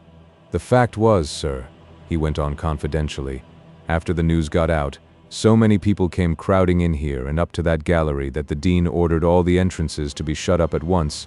Nobody's been allowed up since noon. I suppose you haven't heard anything of any strange person being seen lurking about up there this morning?" asked Bryce. "No, sir. But I've had a bit of a talk with some of the vergers," replied the policeman. "And they say it's a most extraordinary thing that none of them ever saw this strange gentleman go up there, nor even heard any scuffle. They say, the vergers, that they were all about at the time, getting ready for the morning service, and they neither saw nor heard. Odd, sir, ain't it?" "The whole thing's odd," agreed Bryce, and left the cathedral. He walked round to the wicket gate which admitted to that side of Paradise to find another policeman posted there. "What? Is this closed too?" he asked. "And time, sir," said the man. "They'd ha' broken down all the shrubs in the place if orders hadn't been given. They were mad to see where the gentleman fell. Came in crowds at dinner time." Bryce nodded, and was turning away, when Dick Barry came round a corner from the Deanery Walk, evidently keenly excited. With him was a girl of about his own age, a certain characterful young lady whom Bryce knew as Betty Campany, daughter of the librarian to the Dean and Chapter, and therefore custodian of one of the most famous cathedral libraries in the country. She too was apparently brimming with excitement, and her pretty and vivacious face puckered itself into a frown as the policeman smiled and shook his head. "Oh, I say, what's that for?" exclaimed Dick Bury. "Shut up? What a lot of rot. I say, can't you let us go in just for a minute?" "Not for a pension, sir," answered the policeman good-naturedly. "Don't you see the notice? The Dean 'ud have me out of the force by tomorrow if I disobeyed orders. No admittance, nowhere, nohow. But lor bless yer," he added, glancing at the two young people, "there's nothing to see, nothing, as Dr. Bryce there can tell you." "Dick," who knew nothing of the recent passages between his guardian and the dismissed assistant, glanced at Bryce with interest. "You were on the spot first, weren't you?" he asked. "Do you think it really was murder?" "I don't know what it was," answered Bryce, "and I wasn't first on the spot. That was Varner, the mason, he called me." He turned from the lad to glance at the girl, who was peeping curiously over the gate into the yews and cypresses. "Do you think your father's at the library just now?" he asked. "Shall I find him there?" "I should think he is," answered Betty Campany. "He generally goes down about this time." She turned and pulled Dick Bury's sleeve. "Let's go up in the clerestory," she said. "We can see that anyway." "Also closed, miss," said the policeman, shaking his head. "No admittance there neither." The public firmly warned off, so to speak. "I won't have the cathedral turned into a peep show. That's precisely what I heard the dean say with my own ears. So closed." The boy and the girl turned away and went off across the close, and the policeman looked after them and laughed. "Lively young couple, that, sir," he said. "What they call healthy curiosity, I suppose. Plenty o' that knocking around in the city today." Bryce, who had half turned in the direction of the library, at the other side of the close, turned round again. "Do you know if your people are doing anything about identifying the dead man?" he asked. "Did you hear anything at noon?" "Nothing but that there'll be inquiries through the newspapers, sir," replied the policeman. "That's the surest way of finding something out. And I did hear Inspector Mitchington say that they'd have to ask the Duke if he knew anything about the poor man. I suppose he'd let fall something about wanting to go over to SAXONSTEADE." Bryce went off in the direction of the library thinking. The newspapers? Yes, no better channel for spreading the news. If Mr. John Braden had relations and friends, they would learn of his sad death through the newspapers and would come forward. And in that case, but it wouldn't surprise me, mused Bryce, if the name given at the MITRE is an assumed name. I wonder if that theory of Archdale's is a correct one. However, there'll be more of that at the inquest tomorrow. And in the meantime, let me find out something about the tomb of Richard Jenkins, or Jenkinson, whoever he was.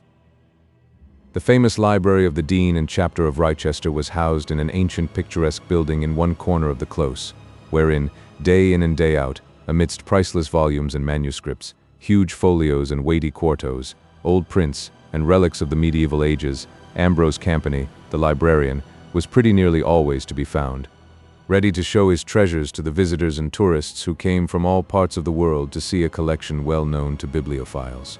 And Ambrose Campany, a cheery-faced, middle-aged man with booklover and antiquary written all over him, shock-headed, blue-spectacled, was there now, talking to an old man whom Bryce knew as a neighbor of his in Friary Lane, one Simpson Barker, a quiet, meditative old fellow, believed to be a retired tradesman who spent his time in gentle pottering about the city.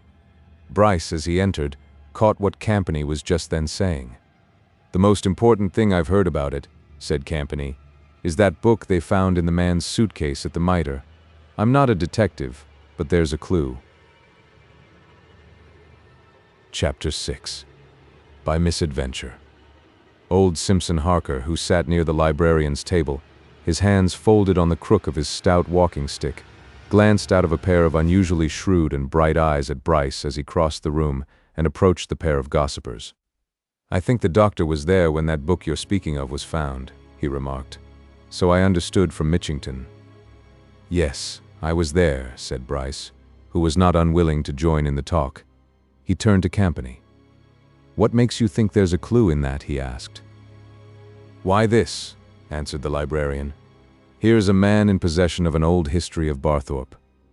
Barthorpe is a small market town in the Midlands, Leicestershire, I believe, of no particular importance that I know of, but doubtless with a story of its own. Why should anyone but a Barthorpe man, past or present, be interested in that story so far as to carry an old account of it with him? Therefore, I conclude this stranger was a Barthorpe man, and it's at Barthorpe that I should make inquiries about him." Simpson Harker made no remark, and Bryce remembered what Mr. Dellingham had said when the book was found. "Oh, I don't know," he replied carelessly. "I don't see that follows. I saw the book, a curious old binding and queer old copper plates. The man may have picked it up for that reason. I've bought old books myself for less." "All the same," retorted Campany, "I should make inquiry at Barthorpe. You've got to go on probabilities. The probabilities in this case are that the man was interested in the book because it dealt with his own town. Bryce turned away towards a wall on which hung a number of charts and plans of Wrychester Cathedral and its precincts. It was to inspect one of these that he had come to the library. But suddenly remembering that there was a question which he could ask without exciting any suspicion or surmise, he faced round again on the librarian. "Isn't there a register of burials within the cathedral?" he inquired. "Some book in which they're put down? I was looking in the memorials of Wrychester the other day, and I saw some names I want to trace." Campany lifted his quill pen and pointed to a case of big leather-bound volumes in a far corner of the room. "Third shelf from the bottom, Doctor," he replied. "You'll see 2 books there. One's the register of all burials within the cathedral itself up to date. The other's the register of those in Paradise and the cloisters. What names are you wanting to trace?" But Bryce affected not to hear the last question. He walked over to the place which Campany had indicated, and taking down the second book carried it to an adjacent table. Campany called across the room to him. "You'll find useful indexes at the end," he said. "They're all brought up to the present time, from 400 years ago, nearly." Bryce turned to the index at the end of his book, an index written out in various styles of handwriting, and within a minute he found the name he wanted. There it was plainly before him. Richard Jenkins, died March 8, 1715, buried in Paradise, March 10th. He nearly laughed aloud at the ease with which he was tracing out what at first had seemed a difficult matter to investigate. But lest his task should seem too easy, he continued to turn over the leaves of the big folio, and in order to have an excuse if the librarian should ask him any further questions, he memorized some of the names which he saw, and after a while he took the book back to its shelf and turned to the wall on which the charts and maps were hung. There was one there of Paradise, whereon was marked the site and names of all the tombs and graves in that ancient enclosure. From it he hoped to ascertain the exact position and whereabouts of Richard Jenkins's grave. But here Bryce met his first check. Down each side of the old chart, dated 1850, there was a tabulated list of the tombs in Paradise. The names of families and persons were given in this list. Against each name was a number corresponding with the same number, marked on the various divisions of the chart, and there was no Richard Jenkins on that list. He went over it carefully twice, thrice. It was not there. Obviously, if the tomb of Richard Jenkins, who was buried in Paradise in 1715, was still there amongst the cypresses and yew trees, the name and inscription on it had vanished, worn away by time and weather, when that chart had been made 135 years later. And in that case, what did the memorandum mean which Bryce had found in the dead man's purse? He turned away at last from the chart, at a loss, and Campany glanced at him. "Found what you wanted?" he asked. "Oh, yes," replied Bryce, primed with a ready answer. "I just wanted to see where the Spellbanks were buried, quite a lot of them, I see." "Southeast corner of Paradise," said Campany. "Several tombs. I could have spared you the trouble of looking." "You're a regular encyclopedia about the place," laughed Bryce. "I suppose you know every spout and gargoyle." "Ought to," answered the librarian. "I've been fed on it, man and boy, for 45 years. Bryce made some fitting remark and went out and home to his rooms, there to spend most of the ensuing evening in trying to puzzle out the various mysteries of the day. He got no more light on them then, and he was still exercising his brains on them when he went to the inquest next morning, to find the coroner's court packed to the doors with an assemblage of townsfolk just as curious as he was. And as he sat there, listening to the preliminaries and to the evidence of the first witnesses, his active and scheming mind figured to itself, not without much cynical amusement, how a word or two from his lips would go far to solve matters. He thought of what he might tell if he told all the truth. He thought of what he might get out of Ransford if he, Bryce, were coroner or solicitor and had Ransford in that witness box. He would ask him on his oath if he knew that dead man, if he had had dealings with him in times past. If he had met and spoken to him on that eventful morning, he would ask him, point blank, if it was not his hand that had thrown him to his death. But Bryce had no intention of making any revelations just then. As for himself, he was going to tell just as much as he pleased and no more. And so he sat and heard, and knew from what he heard that everybody there was in a hopeless fog, and that in all that crowd there was but one man who had any real suspicion of the truth, and that man was himself. The evidence given in the first stages of the inquiry was all known to Bryce and to most people in the court already. Mr. Dellingham told how he had met the dead man in the train, journeying from London to Rochester. Mrs. Partingley told how he had arrived at the MITRE, registered in her book as Mr. John Braden, and had next morning asked if he could get a conveyance for SAXONSTEADE in the afternoon, as he wished to see the Duke. Mr. Folliot testified to having seen him in the cathedral, going towards one of the stairways leading to the gallery. Varner, most important witness of all up to that point, told of what he had seen. Bryce himself, followed by Ransford, gave medical evidence. Mitchington told of his examination of the dead man's clothing and effects in his room at the MITRE, and Mitchington added the first information which was new to Bryce. "In consequence of finding the book about Barthorpe in the suitcase," said Mitchington, "we sent a long telegram yesterday to the police there, telling them what had happened, and asking them to make the most careful inquiries at once about any townsman of theirs of the name of John Braden, and to wire us the result of such inquiries this morning. This is their reply, received by us an hour ago. Nothing whatever is known at Barthorpe, which is a very small town, of any person of that name." So much for that, thought Bryce. He turned with more interest to the next witness, the Duke of Saxonsteade, the great local magnate, a big bluff man who had been present in court since the beginning of the proceedings, in which he was manifestly highly interested. It was possible that he might be able to tell something of moment. He might, after all, know something of this apparently mysterious stranger, who, for anything that Mrs. Partingley or anybody else could say to the contrary, might have had an appointment and business with him. But His Grace knew nothing. He had never heard the name of John Braden in his life, so far as he remembered. He had just seen the body of the unfortunate man and had looked carefully at the features. He was not a man of whom he had any knowledge whatever. He could not recollect ever having seen him anywhere at any time. He knew literally nothing of him, could not think of any reason at all why this Mr. John Braden should wish to see him. "Your Grace has, no doubt, had business dealings with a good many people at one time or another," suggested the coroner. "Some of them, perhaps, with men whom your Grace only saw for a brief space of time, a few minutes possibly. You don't remember ever seeing this man in that way?" "I'm credited with having an unusually good memory for faces," answered the Duke, "and if I may say so rightly. But I don't remember this man at all. In fact, I'd go as far as to say that I'm positive I've never knowingly set eyes on him in my life." "Can your Grace suggest any reason at all why he should wish to call on you?" asked the coroner. "None. But then," replied the Duke, "there might be many reasons unknown to me, but at which I can make a guess. If he was an antiquary, there are lots of old things at Saxonsteade which he might wish to see. Or he might be a lover of pictures. Our collection is a bit famous, you know. Perhaps he was a bookman. We have some rare editions. I could go on multiplying reasons, but to what purpose? The fact is, your Grace doesn't know him and knows nothing about him," observed the coroner. "Just so, nothing," agreed the Duke and stepped down again. It was at this stage that the coroner sent the jurymen away in charge of his officer to make a careful personal inspection of the gallery in the clerestory. And while they were gone, there was some commotion caused in the court by the entrance of a police official who conducted to the coroner a middle-aged, well-dressed man whom Bryce at once set down as a London commercial magnate of some quality.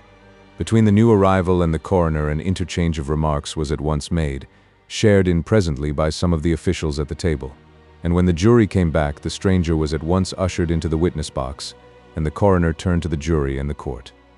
"We are unexpectedly able to get some evidence of identity, gentlemen," he observed.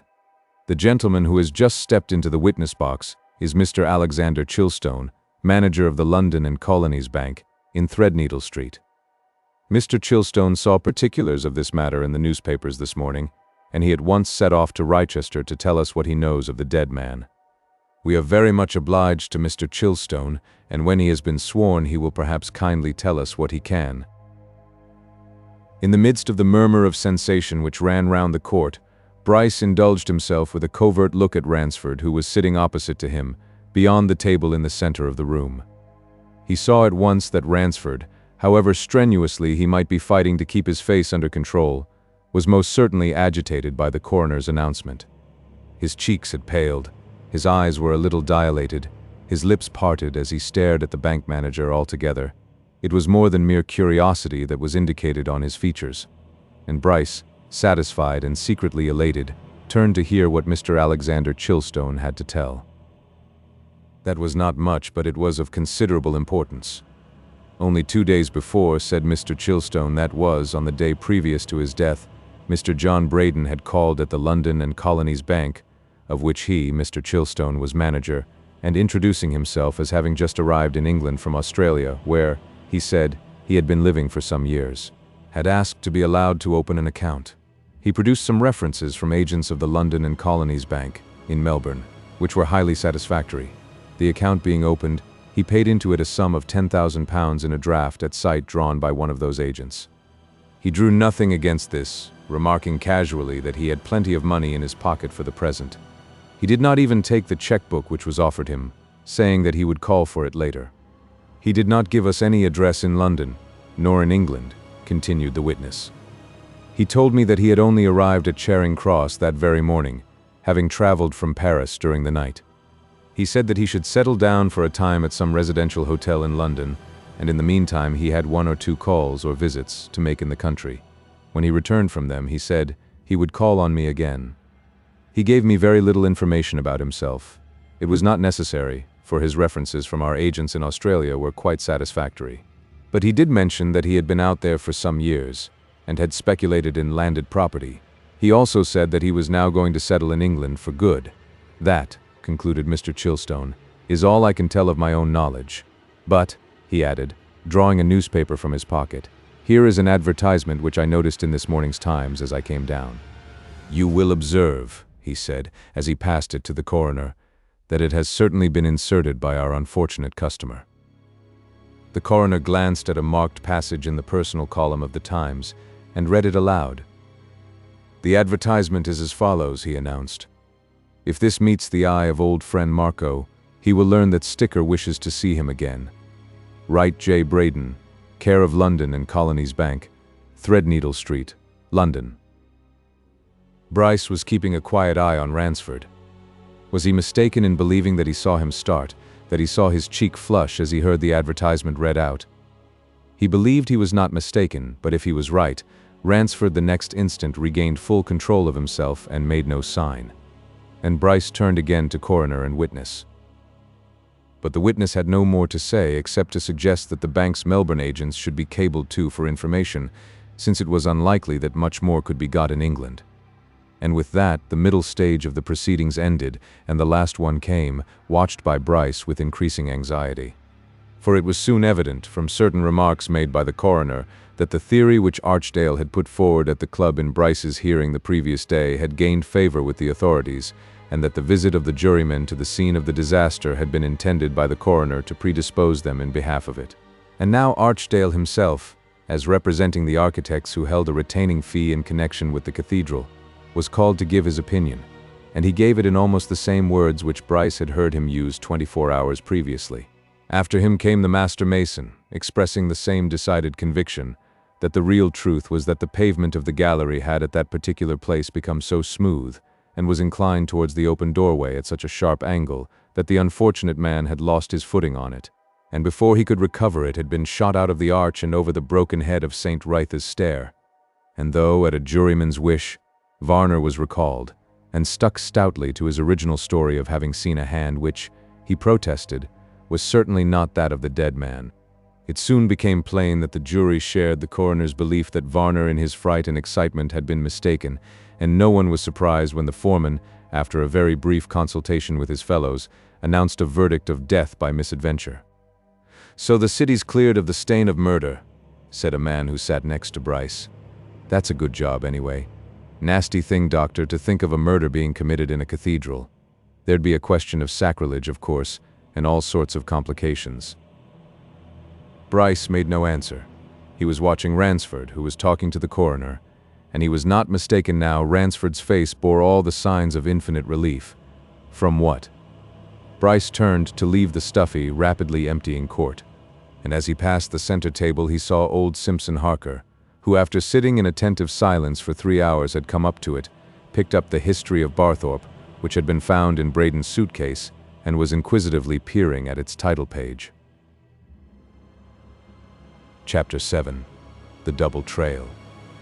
Pemberton Bryce was not the only person in Rochester who was watching Ransford with keen attention during these events.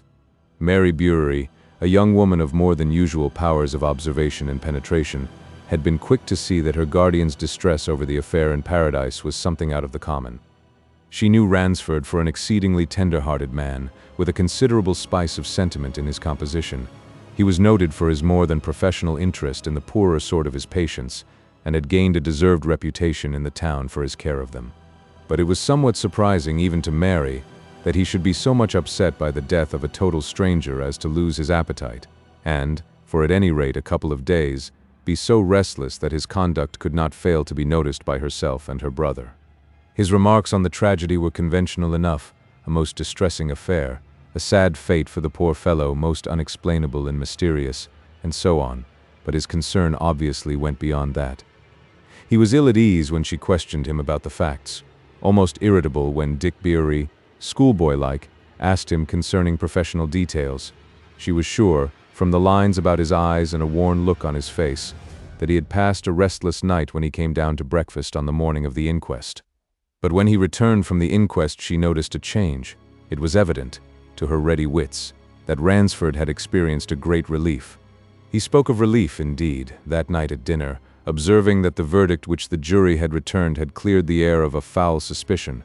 It would have been no pleasant matter, he said, if Rochester Cathedral had gained an unenviable notoriety as the scene of a murder. All the same, remarked Dick, who knew all the talk of the town, Varner persists in sticking to what he said all along.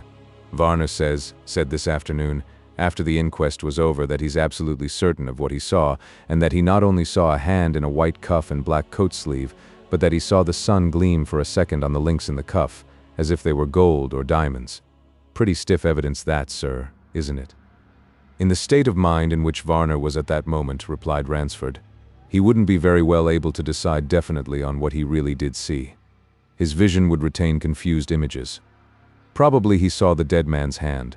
He was wearing a black coat and white linen. The verdict was a most sensible one.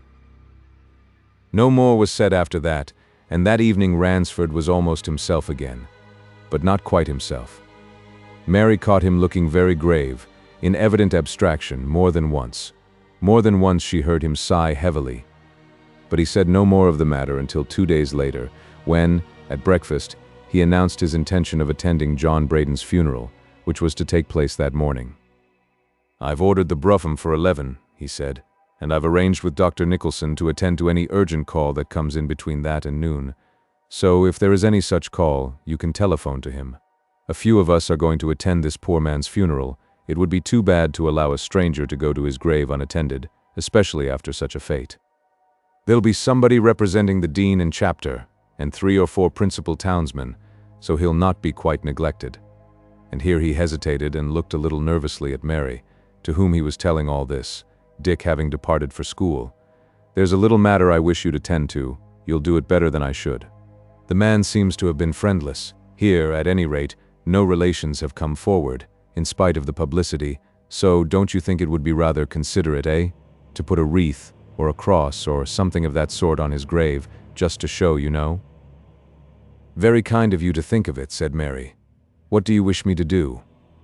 "If you'd go to Gardale's, the florist's, and order something fitting, you know," replied Ransford. "And afterwards, later in the day, take it to St. Wigbert's churchyard. He's to be buried there. Take it if you don't mind yourself, you know." "Certainly," answered Mary. "I'll see that it's done."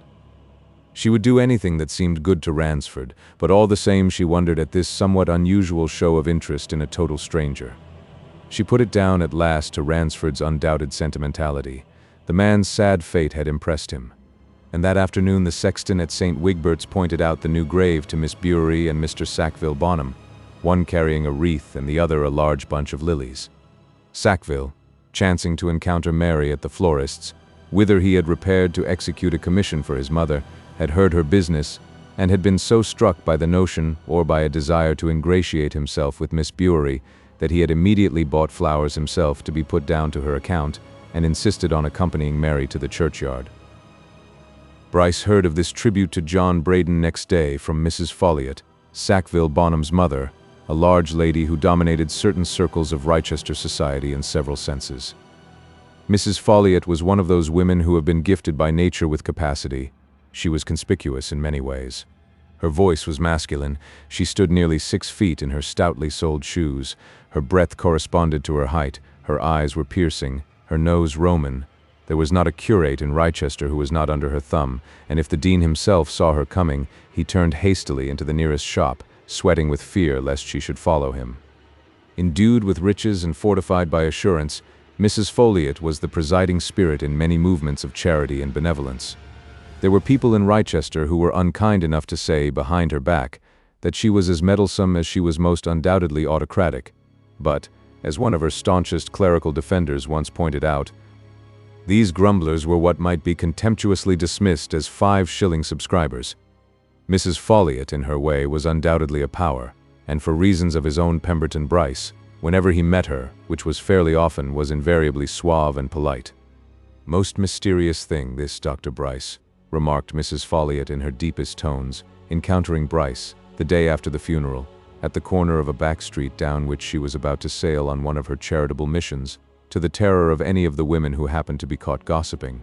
"What, now, should make Dr. Ransford cause flowers to be laid on the grave of a total stranger? A sentimental feeling? Fiddle-dee-dee? There must be some reason." "I'm afraid I don't know what you're talking about, Mrs. Folliot," answered Bryce, whose ears had already lengthened. "Has Dr. Ransford been laying flowers on a grave? I didn't know of it. My engagement with Dr. Ransford terminated 2 days ago, so I've seen nothing of him." "My son, Mr. Sackville Bonham," said Mrs. Folliot, "tells me that yesterday Miss Bury came into Gardales's and spent a sovereign, actually a sovereign, on a wreath which, she told Sackville, she was about to carry, at her guardian's desire, to this strange man's grave. Sackville, who is a warm-hearted boy, was touched. He, too, bought flowers and accompanied Miss Bury. Most extraordinary. A perfect stranger. Dear me, why, nobody knows who the man was." "Except his bank manager," remarked Bryce, "who says he's holding £10,000 of his." "That," admitted Mrs. Folliot gravely, "is certainly a consideration. But then, who knows? The money may have been stolen. Now, really, did you ever hear of a quite respectable man who hadn't even a visiting card or a letter upon him? And from Australia, too, where all the people that are wanted run away to. I have actually been tempted to wonder, Dr. Bryce, if Dr. Ransford knew this man in years gone by. He might have, he might have, certainly. And that, of course, would explain the flowers." "There is a great deal in the matter that requires explanation, Mrs. Folliot," said Bryce. He was wondering if it would be wise to instill some minute drop of poison into the lady's mind, there to increase in potency and in due course to spread. Of course, I may have been mistaken. I certainly thought Dr. Ransford seemed unusually agitated by this affair. It appeared to upset him greatly." "So I have heard from others who were at the inquest," responded Mrs. Folliot. "In my opinion, our coroner, a worthy man otherwise, is not sufficiently particular. I said to Mr. Folliot this morning on reading the newspaper that in my view that inquest should have been adjourned for further particulars. Now I know of one particular that was never mentioned at the inquest." "Oh?" said Bryce. "And what?" "Mrs. Deramore, who lives, as you know, next to Dr. Ransford," replied Mrs. Folliot, "told me this morning that on the morning of the accident, happening to look out of one of her upper windows, she saw a man whom, from the description given in the newspapers, Mrs. Deramore feels assured, was the mysterious stranger, crossing the close towards the Cathedral Inn. Mrs. Deramore is positive, a dead straight line from Dr. Ransford's garden as if he had been there. Dr. Bryce, a direct question should have been asked of Dr. Ransford had he ever seen that man before." But you see, Mrs. Folliot, the coroner didn't know what Mrs. Deramore saw, so he couldn't ask such a question, nor could anyone else," remarked Bryce, who was wondering how long Mrs. Deramore remained at her upper window and if she saw him follow Braden. "But there are circumstances, no doubt, which ought to be inquired into. And it's certainly very curious that Dr. Ransford should send a wreath to the grave of a stranger." He went away convinced that Mrs. Folliot's inquisitiveness had been aroused, and that her tongue would not be idle. Mrs. Folliot, left to herself, had the gift of creating an atmosphere, and if she once got it into her head that there was some mysterious connection between Dr. Ransford and the dead man, she would never rest until she had spread her suspicions. But as for Bryce himself, he wanted more than suspicions, he wanted facts, particulars, data, and once more he began to go over the sum of evidence which had accrued. The question of the scrap of paper found in Braden's purse, and of the exact whereabouts of Richard Jenkins's grave in Paradise, he left for the time being. What was now interesting him chiefly was the advertisement in the Times to which the bank manager from London had drawn attention. He had made haste to buy a copy of the Times and to cut out the advertisement. There it was, old friend Marco was wanted by, presumably old friend Sticker, and whoever Sticker might be, he could certainly be found under care of J. Braden.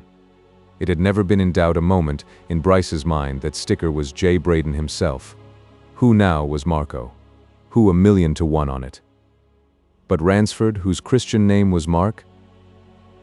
He reckoned up his chances of getting at the truth of the affair anew that night. As things were, it seemed unlikely that any relations of Braden would now turn up.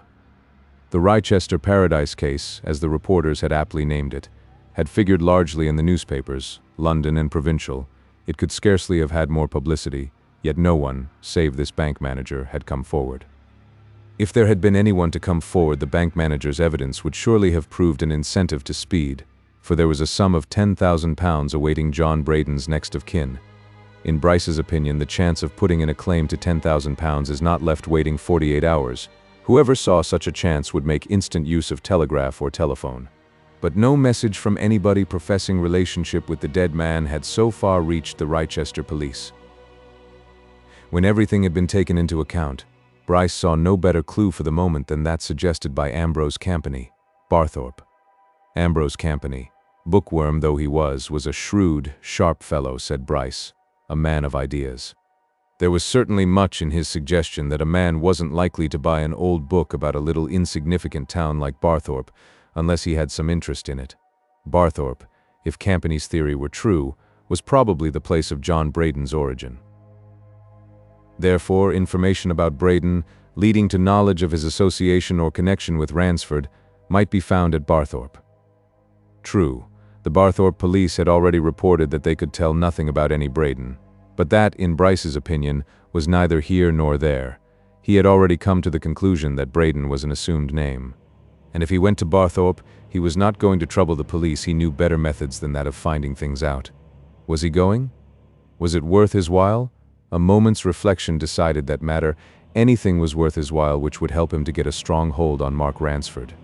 And always practical in his doings, he walked round to the Free Library, obtained a gazetteer, and looked up particulars of Barthorpe. There he learnt that Barthorpe was an ancient market town of 2,000 inhabitants in the north of Leicestershire, famous for nothing except that it had been the scene of a battle at the time of the Wars of the Roses, and that its trade was mainly in agriculture and stocking-making, evidently a slow, sleepy old place. That night Bryce packed a handbag with small necessaries for a few days' excursion, and next morning he took an early train to London. The end of that afternoon found him in a Midland northern-bound express, looking out on the undulating green acres of Leicestershire. And while his train was making a 3-minute stop at Leicester itself, the purpose of his journey was suddenly recalled to him by hearing the strident voices of the porters on the platform. Barthorpe, next stop. Next stop, Barthorpe. One of 2 other men who shared a smoking compartment with Bryce turned to his companion as the train moved off again. Barthorpe? He remarked. That's the place that was mentioned in connection with that very queer affair at Rochester. That's been reported in the papers so much these last few days. The mysterious stranger who kept 10,000 in a London bank, and of whom nobody seems to know anything, had nothing on him but a history of Barthorpe. Odd. And yet, though you'd think he'd some connection with the place or had known it, they say nobody at Barthorpe knows anything about anybody of his name. Well, I don't know that there is anything so very odd about it after all, replied the other man. He may have picked up that old book for one of many reasons that could be suggested. No, I read all that case in the papers, and I wasn't so much impressed by the old book feature of it. But I'll tell you what, there was a thing struck me. I know this Barthorpe district, we shall be in it in a few minutes. I've been a good deal over it. This strange man's name was given in the papers as John Braden. Now close to Barthorpe, a mile or 2 outside it, there's a village of that name, Braden Medworth. That's a curious coincidence, and taken in conjunction with the man's possession of an old book about Barthorpe, why, perhaps there's something in it, possibly more than I thought for at first. Well, it's an odd case, a very odd case, said the first speaker. And as there's £10,000 in question, more will be heard of it. Somebody'll be after that, you may be sure. Bryce left the train at Barthorpe thanking his good luck. The man in the far corner had unwittingly given him a hint. He would pay a visit to Braden Medworth. The coincidence was too striking to be neglected. But first Barthorpe itself, a quaint old-world little market town, in which some of even the principal houses still wore roofs of thatch, and wherein the old custom of ringing the curfew bell was kept up.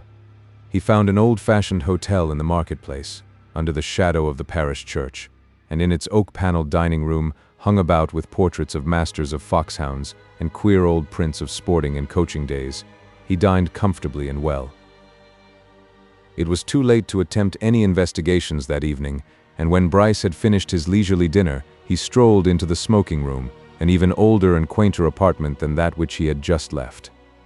It was one of those rooms only found in very old houses, a room of nooks and corners, with a great open fireplace, and old furniture and old pictures and curiosities, the sort of place to which the old-fashioned tradesmen of the small provincial towns still resort of an evening rather than patronize the modern political clubs. There were several men of this sort in the room when Bryce entered, talking local politics amongst themselves, and he found a quiet corner and sat down in it to smoke, promising himself some amusement from the conversation around him. It was his way to find interest and amusement in anything that offered. But he had scarcely settled down in a comfortably cushioned elbow chair when the door opened again, and into the room walked old Simpson Harker. Chapter VIII. The Best Man.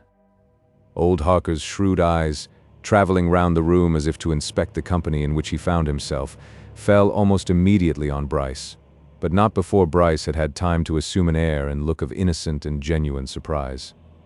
Harker affected no surprise at all. He looked the astonishment he felt as the younger man rose and motioned him to the comfortable easy chair which he himself had just previously taken. "Dear me," he exclaimed, nodding his thanks. "I'd no idea that I should meet you in these far-off parts, Dr. Bryce. This is a long way from Wrychester, sir, for Wrychester folk to meet in." "I'd no idea of meeting you, Mr. Harker," responded Bryce. "But it's a small world, you know, and there are a good many coincidences in it. There's nothing very wonderful in my presence here, though I ran down to see after a country practice I've left Dr. Ransford."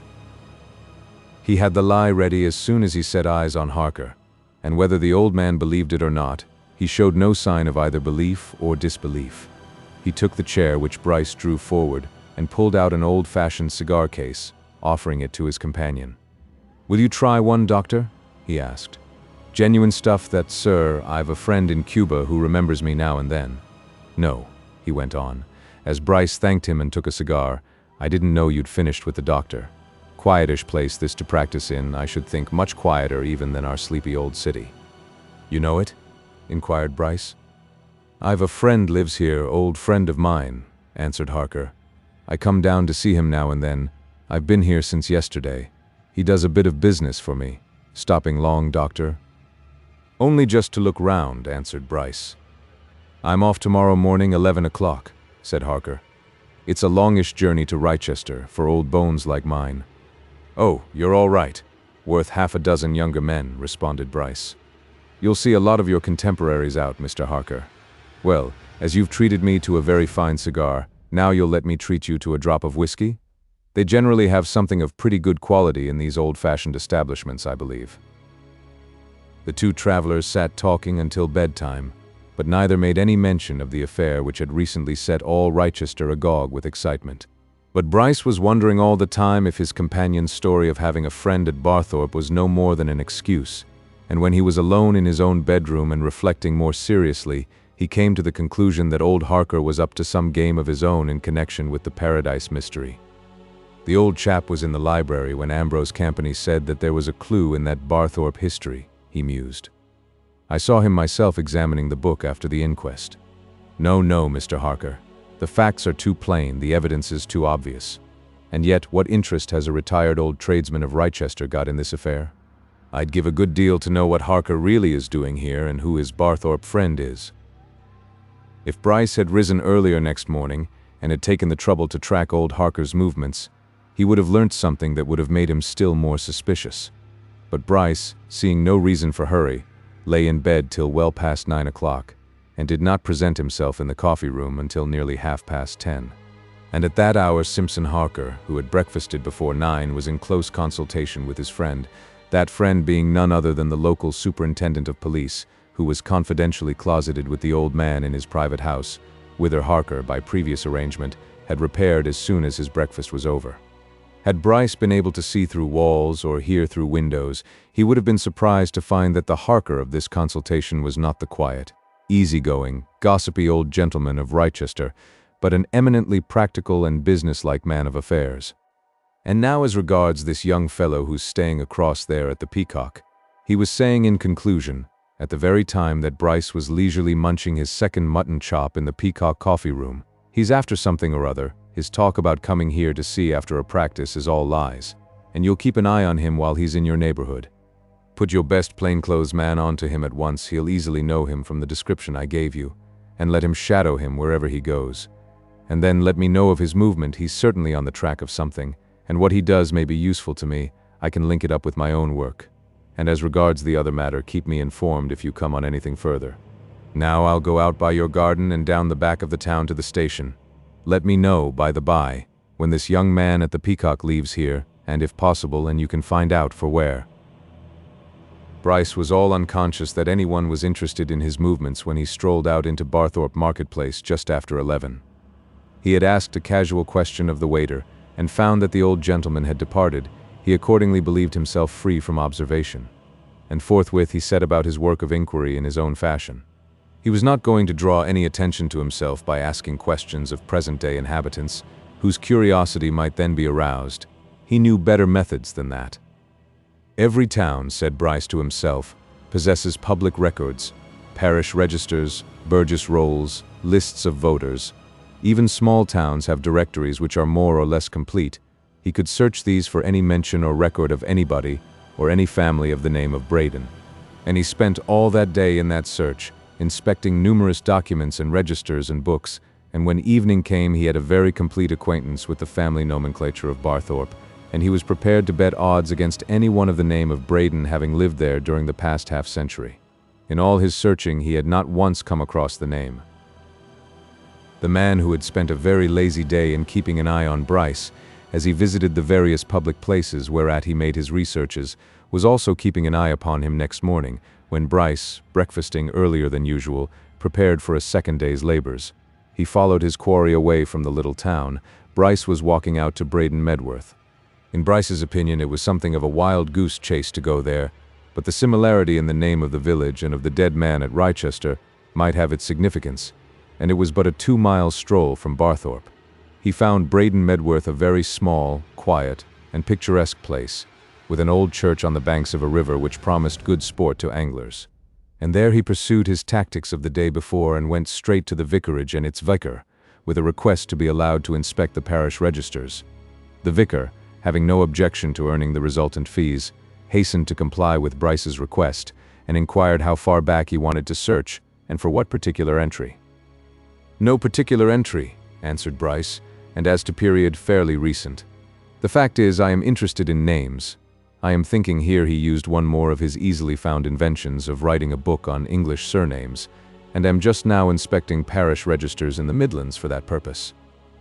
"Then I can considerably simplify your labors," said the vicar, taking down a book from one of his shelves. "Our parish registers have been copied and printed, and here is the volume. Everything is in there from 1570 to 10 years ago, and there is a very full index. Are you staying in the neighborhood or the village?" "In the neighborhood, yes. In the village, no longer than the time I shall spend in getting some lunch at the inn yonder," answered Bryce, nodding through an open window at an ancient tavern which stood in the valley beneath, close to an old stone bridge. "Perhaps you will kindly lend me this book for an hour? Then, if I see anything very noteworthy in the index, I can look at the actual registers when I bring it back." The vicar replied that that was precisely what he had been about to suggest, and Bryce carried the book away. And while he sat in the inn parlor awaiting his lunch, he turned to the carefully compiled index, glancing it through rapidly. On the 3rd page he saw the name Bury. If the man who had followed Bryce from Barthorpe to Braden Medworth had been with him in the quiet inn parlor, he would have seen his quarry start, and heard him let a stifled exclamation escape his lips. But the follower, knowing his man was safe for an hour, was in the bar outside eating bread and cheese and drinking ale, and Bryce's surprise was witnessed by no one. Yet he had been so much surprised that if all Rochester had been there he could not, despite his self-training and watchfulness, have kept back either start or exclamation. Bury! A name so uncommon that here in this out-of-the-way Midland village, there must be some connection with the object of his search. There the name stood out before him, to the exclusion of all others, Bury, with just one entry of figures against it. He turned to page 387 with a sense of sure discovery. And there an entry caught his eye at once, and he knew that he had discovered more than he had ever hoped for. He read it again and again, gloating over his wonderful luck. June 19th, 1891. John Brake, bachelor of the parish of St. Pancras, London, to Mary Bury, spinster of this parish, by the vicar. Witnesses: Charles Claiborne, Selina Womersley, Mark Ransford. 22 years ago, the Mary Bury whom Bryce knew in Rochester was just about 20. This Mary Bury, spinster of Braden Medworth, was, then, in all probability, her mother. But John Brake, who married that Mary Bury, who was he? Who indeed, laughed Bryce, but John Braden, who had just come by his death in Rochester Paradise. And there was the name of Mark Ransford as witness. What was the further probability? That Mark Ransford had been John Brake's best man, that he was the Marco of the recent Times advertisement, that John Braden, or Brake, was the sticker of the same advertisement. Clear as noonday. And what did it all mean and imply, and what bearing had it on Braden or Brake's death? Before he ate his cold beef, Bryce had copied the entry from the reprinted register, and had satisfied himself that Ransford was not a name known to that village. Mark Ransford was the only person of the name mentioned in the register. And his lunch done, he set off for the vicarage again, intent on getting further information, and before he reached the vicarage gates noticed, by accident, a place whereat he was more likely to get it than from the vicar, who was a youngish man. At the end of the few houses between the inn and the bridge, he saw a little shop with the name Charles Claiborne painted roughly above its open window. In that open window sat an old, cheery-faced man, mending shoes, who blinked at the stranger through his big spectacles. Bryce saw his chance and turned in to open the book and point out the marriage entry. "Are you the Charles Claiborne mentioned there?" he asked, without ceremony. "That's me, sir," replied the old shoemaker briskly after a glance. "Yes, right enough." "How came you to witness that marriage?" inquired Bryce. The old man nodded at the church across the way. "I've been sexton and parish clerk 32 years, sir," he said, "and I took it on from my father, and he had the job from his father." "Do you remember this marriage?" asked Bryce, perching himself on the bench at which the shoemaker was working. 22 years since, I see."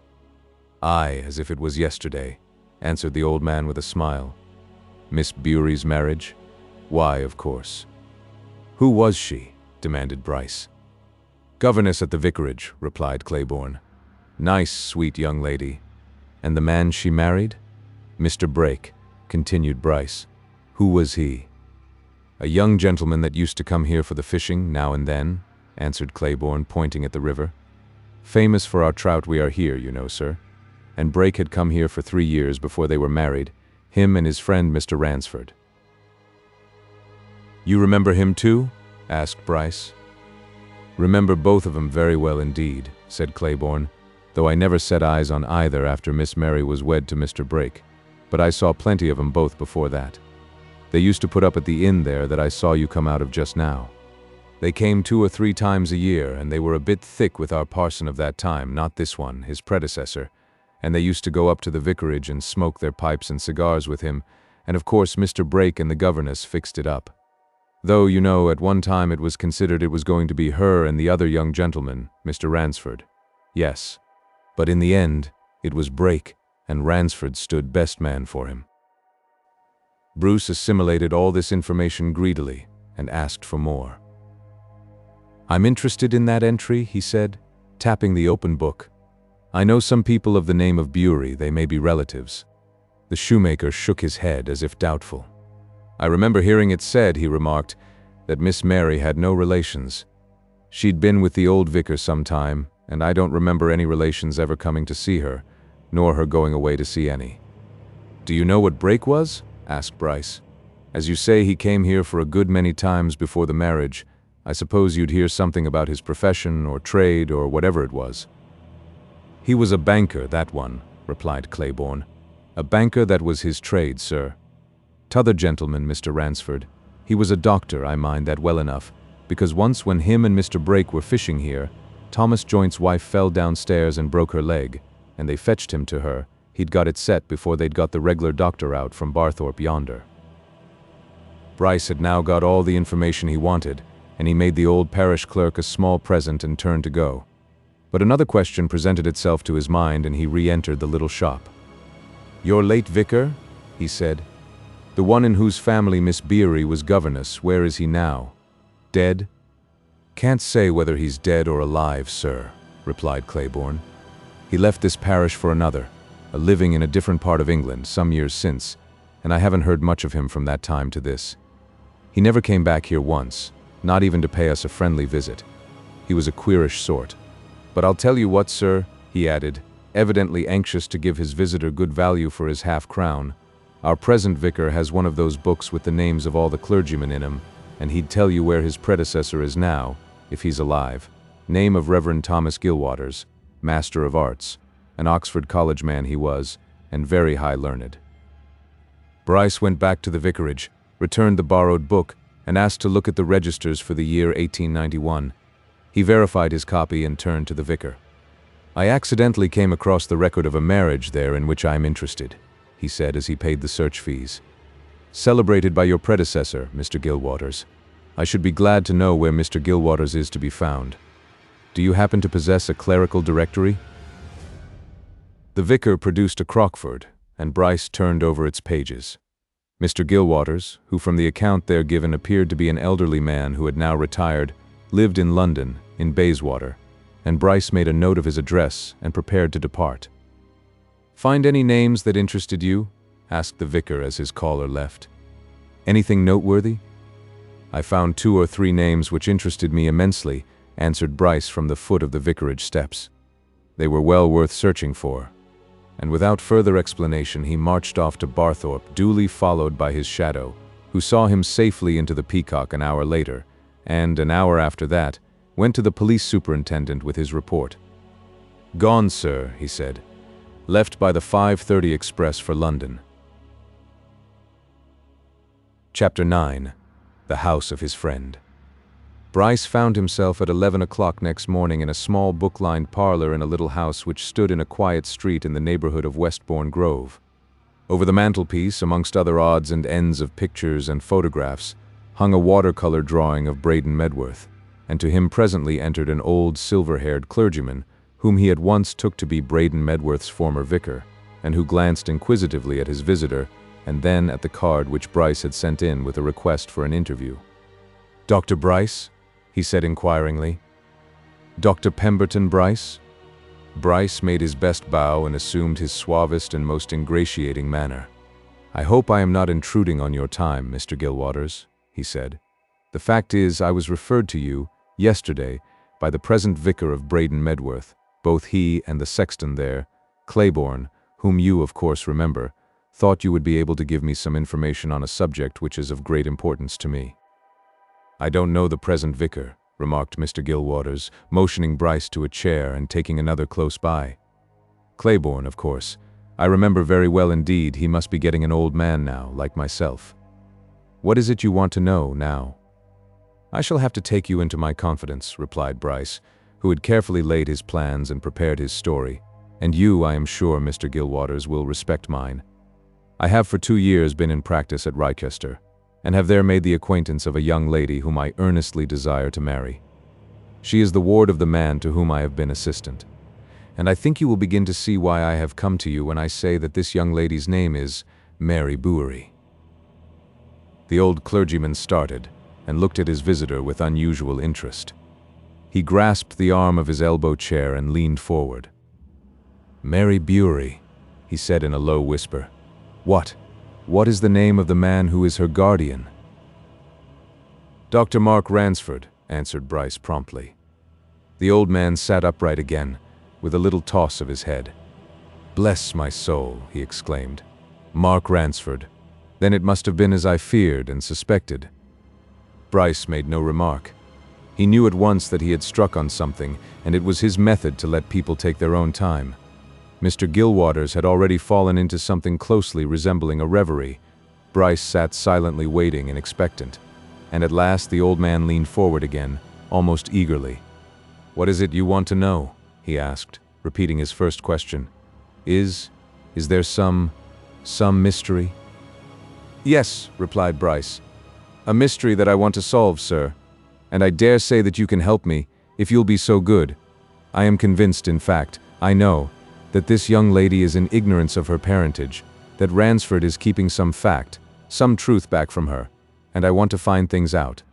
By the merest chance accident, in fact, I discovered yesterday at Braden Medworth that some 22 years ago you married one Mary Bury, who, I learnt there, was your governess, to a John Brake, and that Mark Ransford was John Brake's best man and a witness of the marriage. Now, Mr. Gilwaters, the similarity in names is too striking to be devoid of significance. So it's of the utmost importance to me. Can or will you tell me who was the Mary Bury you married to John Brake? Who was John Brake? And what was Mark Ransford to either, or to both?" He was wondering, all the time during which he reeled off these questions, if Mr. Gilwaters was wholly ignorant of the recent affair at Wrychester. He might be a glance round his book-filled room had suggested to Bryce that he was much more likely to be a bookworm than a newspaper reader, and it was quite possible that the events of the day had small interest for him. And his first words in reply to Bryce's questions convinced Bryce that his surmise was correct, and that the old man had read nothing of the Wrychester Paradise mystery, in which Ransford's name had, of course, figured as a witness at the inquest. "It is nearly 20 years since I heard any of their names," remarked Mr. Gilwaters. "Nearly 20 years, a long time. But, of course, I can answer you. Mary Bury was our governess at Braden Medworth. She came to us when she was 19. She was married 4 years later. She was a girl who had no friends or relatives. She had been educated at a school in the north. I engaged her from that school, where, I understood, she had lived since infancy. Now then, as to Brake and Ransford. They were two young men from London, who used to come fishing in Leicestershire. Ransford was a few years the younger. He was either a medical student in his last year, or he was an assistant somewhere in London. Brake was a bank manager in London of a branch of one of the big banks. They were pleasant young fellows, and I used to ask them to the vicarage. Eventually, Mary Bury and John Brake became engaged to be married. My wife and I were a good deal surprised. We had believed, somehow, that the favored man would be Ransford. However, it was Brake, and Brake she married, and, as you say, Ransford was best man. Of course, Brake took his wife off to London, and from the day of her wedding, I never saw her again." "Did you ever see Brake again?" asked Bryce. The old clergyman shook his head. "Yes," he said sadly. "I did see Brake again, under grievous circumstances." "You won't mind telling me what circumstances?" suggested Bryce. "I will keep your confidence, Mr. Gilwaters. There is really no secret in it if it comes to that," answered the old man. "I saw John Brake again just once, in a prison cell." "A prison cell!" exclaimed Bryce. "And he, a prisoner?" "He had just been sentenced to 10 years penal servitude," replied Mr. Gilwaters. "I had heard the sentence. I was present. I got leave to see him. 10 years penal servitude. A terrible punishment. He must have been released long ago, but I never heard more." Bryce reflected in silence for a moment, reckoning and calculating. "When was this, the trial?" he asked. "It was 5 years after the marriage, 17 years ago," replied Mr. Gilwaters. "And what had he been doing?" inquired Bryce. "Stealing the bank's money," answered the old man. "I forget what the technical offense was, embezzlement or something of that sort. There was not much evidence came out, for it was impossible to offer any defense, and he pleaded guilty. But I gathered from what I heard that something of this sort occurred. Brake was a branch manager. He was, as it were, pounced upon one morning by an inspector, who found that his cash was short by £2,000 or £3,000. The bank people seemed to have been unusually strict, and even severe. Brake, it was said, had some explanation, but it was swept aside and he was given in charge. And the sentence was, as I said just now, a very savage one, I thought. But there had recently been some bad cases of that sort in the banking world, and I suppose the judge felt that he must make an example. Yes, a most trying affair. I have a report of the case somewhere, which I cut out of a London newspaper at the time. Mr. Gilwaters rose and turned to an old desk in the corner of his room, and after some rummaging of papers in a drawer, produced a newspaper-cutting book, and traced an insertion in its pages. He handed the book to his visitor. "There is the account," he said. "You can read it for yourself. You will notice that in what Brake's counsel said on his behalf there are one or two curious and mysterious hints as to what might have been said if it had been of any use or advantage to say it. A strange case." Bryce turned eagerly to the faded scrap of newspaper. Bank manager's defalcation. At the Central Criminal Court yesterday, John Brake, 33, formerly manager of the London and Home Counties Bank, Limited, pleaded guilty to embezzling certain sums, the property of his employers. Mr. Walkinshaw, Queen's Counsel, addressing the court on behalf of the prisoner, said that while it was impossible for his client to offer any defense, there were circumstances in the case which, if it had been worthwhile to put them in evidence, would have shown that the prisoner was a wronged and deceived man. To use a scriptural phrase, Brake had been wounded in the house of his friend. The man who was really guilty in this affair had cleverly escaped all consequences, nor would it be of the least use to enter into any details respecting him. Not one penny of the money in question had been used by the prisoner for his own purposes. It was doubtless a wrong and improper thing that his client had done, and he had pleaded guilty and would submit to the consequences. But if everything in connection with the case could have been told, if it would have served any useful purpose to tell it, it would have been seen that what the prisoner really was guilty of was a foolish and serious error of judgment. He himself, concluded the learned counsel, would go so far as to say that, knowing what he did, knowing what had been told him by his client in strict confidence, the prisoner, though technically guilty, was morally innocent. His lordship, merely remarking that no excuse of any sort could be offered in a case of this sort, sentenced the prisoner to 10 years penal servitude. Bryce read this over twice before handing back the book. "Very strange and mysterious, Mr. Gilwaters," he remarked. "You say that you saw Brake after the case was over. Did you learn anything?" "Nothing whatever," answered the old clergyman. "I got permission to see him before he was taken away. He did not seem particularly pleased or disposed to see me. I begged him to tell me what the real truth was. He was, I think, somewhat dazed by the sentence, but he was also sullen and morose. I asked him where his wife and 2 children, one, a mere infant, were. For I had already been to his private address and had found that Mrs. Brake had sold all the furniture and disappeared completely. No one thereabouts, at any rate, knew where she was, or would tell me anything. On my asking this, he refused to answer. I pressed him. He said finally that he was only speaking the truth when he replied that he did not know where his wife was. I said I must find her. He forbade me to make any attempt. Then I begged him to tell me if she was with friends. I remember very well what he replied. "I'm not going to say one word more to any man living, Mr. Gilwaters," he answered determinedly. "I shall be dead to the world only because I've been a trusting fool. For 10 years or thereabouts, but when I come back to it, I'll let the world see what revenge means. Go away," he concluded. "I won't say one word more." And I left him. "And you made no more inquiries? About the wife?" asked Bryce.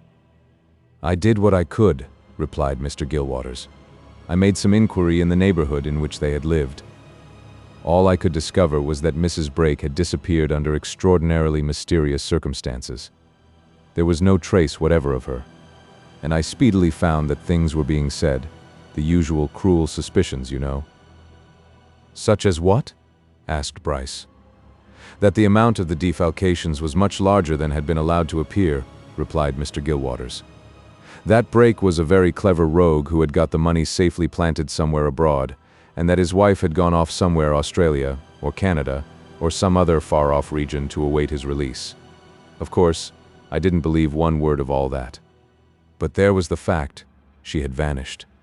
And eventually I thought of Ransford as having been Brake's great friend, so I tried to find him. And then I found that he too, who up to that time had been practicing in a London suburb, XXIII, had also disappeared. Just after Brake's arrest, Ransford had suddenly sold his practice and gone, no one knew where, but it was believed abroad. I couldn't trace him anyway. And soon after that I had a long illness, and for 2 or 3 years was an invalid, and, well, the thing was over and done with, and, as I said just now, I have never heard anything of any of them for all these years. And now you tell me that there is a Mary Bury who is a ward of a Dr. Mark Ransford at, where did you say? At Rochester, answered Bryce. She is a young woman of 20, and she has a brother, Richard, who is between 17 and 18. Without a doubt those are Brake's children, exclaimed the old man. The infant I spoke of was a boy. Bless me, how extraordinary. How long have they been at Rochester? Ransford has been in practice there some years, a few years, replied Bryce. These 2 young people joined him there definitely 2 years ago. But from what I have learnt, he has acted as their guardian ever since they were mere children. And their mother? Asked Mr. Gilwaters. Said to be dead long since, answered Bryce. And their father, too. They know nothing. Ransford won't tell them anything, but, as you say, I've no doubt of it myself now, they must be the children of John Brake. And have taken the name of their mother? Remarked the old man. Had it given to them? Said Bryce. They don't know that it isn't their real name. Of course, Ransford has given it to them. But now the mother? Ah, yes, the mother, said Mr. Gilwaters. Our old governess. Dear me. I'm going to put a question to you, continued Bryce, leaning nearer and speaking in a low, confidential tone. You must have seen much of the world, Mr. Gilwaters. Men of your profession know the world, and human nature too. Call to mind all the mysterious circumstances, the veiled hints of that trial. Do you think? Have you ever thought that the false friend whom the counsel referred to was Ransford? Come, now. The old clergyman lifted his hands and let them fall on his knees. I do not know what to say, he exclaimed. To tell you the truth, I have often wondered if that was what really did happen. There is the fact that Brake's wife disappeared mysteriously, that Ransford made a similar mysterious disappearance about the same time, that Brake was obviously suffering from intense and bitter hatred when I saw him after the trial, hatred of some person on whom he meant to be revenged, and that his counsel hinted that he had been deceived and betrayed by a friend. Now, to my knowledge, he and Ransford were the closest of friends in the old days, before Brake married our governess, and I suppose the friendship continued. Certainly Ransford acted as best man at the wedding. But how account for that strange double disappearance? Bryce had already accounted for that in his own secret mind, and now, having got all that he wanted out of the old clergyman, he rose to take his leave. You will regard this interview as having been of a strictly private nature, Mr. Gilwaters, he said. Certainly, responded the old man. But you mentioned that you wished to marry the daughter. Now that you know about her father's past, for I am sure she must be John Brake's child, you won't allow that too, eh? Not for a moment, answered Bryce, with a fair show of magnanimity. I am not a man of that complexion, sir. No, I only wish to clear up certain things, you understand. And since she is apparently, from what you say, in ignorance of her real father's past, what then? Asked Mr. Gilwaters anxiously. Shall you? I shall do nothing whatever in any haste, replied Bryce. Rely upon me to consider her feelings in everything. As you have been so kind, I will let you know, later, how matters go. This was one of Pemberton Bryce's ready inventions. He had not the least intention of ever seeing or communicating with the late vicar of Braden Medworth again. Mr. Gilwaters had served his purpose for the time being. He went away from Bayswater, and an hour later, from London, highly satisfied. In his opinion, Mark Ransford, 17 years before, had taken advantage of his friend's misfortunes to run away with his wife, and when Brake, alias Braden, had unexpectedly turned up at Rochester, he had added to his former wrong by the commission of a far greater one. Chapter 10. Diplomacy. Bryce went back to Rochester firmly convinced that Mark Ransford had killed John Braden. He reckoned things up in his own fashion. Some years must have elapsed since Braden, or rather Brake's release. He had probably heard, on his release, that Ransford and his Brake's wife had gone abroad. In that case, he would certainly follow them. He might have lost all trace of them. He might have lost his original interest in his first schemes of revenge. He might have begun a new life for himself in Australia, whence he had undoubtedly come to England recently. But he had come, at last, and he had evidently tracked Ransford to Rochester. Why, otherwise, had he presented himself at Ransford's door on that eventful morning which was to witness his death? Nothing, in Bryce's opinion, could be clearer. Brake had turned up. He and Ransford had met, most likely in the precincts of the cathedral. Ransford, who knew all the quiet corners of the old place, had in all probability induced Brake to walk up into the gallery with him, had noticed the open doorway, had thrown Brake through it. All the facts pointed to that conclusion. It was a theory which, so far as Bryce could see, was perfect. It ought to be enough, proved, to put Ransford in a criminal dock. Bryce resolved it in his own mind over and over again as he sped home to Wrychester. He pictured the police listening greedily to all that he could tell them if he liked. There was only one factor in the whole sum of the affair which seemed against him: the advertisement in the Times. If Brake desired to find Ransford in order to be revenged on him, why did he insert that advertisement, as if he were longing to meet a cherished friend again? But Bryce gaily surmounted that obstacle, full of shifts and subtleties himself.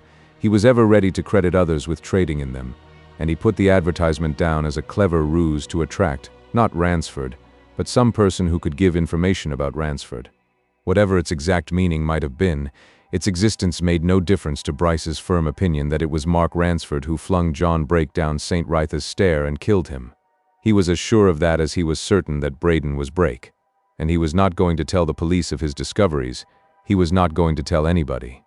The one thing that concerned him was how best to make use of his knowledge with a view to bringing about a marriage between himself and Mark Ransford's ward. He had set his mind on that for 12 months past, and he was not a man to be balked of his purpose. By fair means or foul, he himself ignored the last word and would have substituted the term skillful for it. Pemberton Bryce meant to have Mary Bury. Mary Bury herself had no thought of Bryce in her head when, the morning after that worthy's return to Wrychester, she set out alone for the Wrychester Golf Club. It was her habit to go there almost every day, and Bryce was well acquainted with her movements and knew precisely where to waylay her. And empty of Bryce though her mind was, she was not surprised when, at a lonely place on Wrychester Common, Bryce turned the corner of a spinney and met her face to face. Mary would have passed on with no more than a silent recognition. She had made up her mind to have no further speech with her guardian's dismissed assistant, but she had to pass through a wicket gate at that point, and Bryce barred the way with unmistakable purpose. It was plain to the girl that he had laid in wait for her. She was not without a temper of her own, and she suddenly let it out on the offender. "Do you call this manly conduct, Dr. Bryce?" she demanded, turning an indignant and flushed face on him. "To waylay me here, when you know that I don't want to have anything more to do with you. Let me through, please, and go away." But Bryce kept a hand on the little gate, and when he spoke there was that in his voice which made the girl listen in spite of herself. "I'm not here on my own behalf," he said quickly. "I give you my word I won't say a thing that need offend you. It's true I waited here for you. It's the only place in which I thought I could meet you, alone. I want to speak to you. It's this. Do you know your guardian is in danger?" Bryce had the gift of plausibility. He could convince people, against their instincts, even against their wills, that he was telling the truth. And Mary, after a swift glance, believed him. "What danger?" she asked. "And if he is, and if you know he is, why don't you go direct to him?" "The most fatal thing in the world to do," exclaimed Bryce. "You know him, he can be nasty. That would bring matters to a crisis, and that, in his interest, is just what mustn't happen." "I don't understand you," said Mary. Bryce leaned nearer to her, across the gate. "You know what happened last week," he said in a low voice. "The strange death of that man, Braden." "Well?"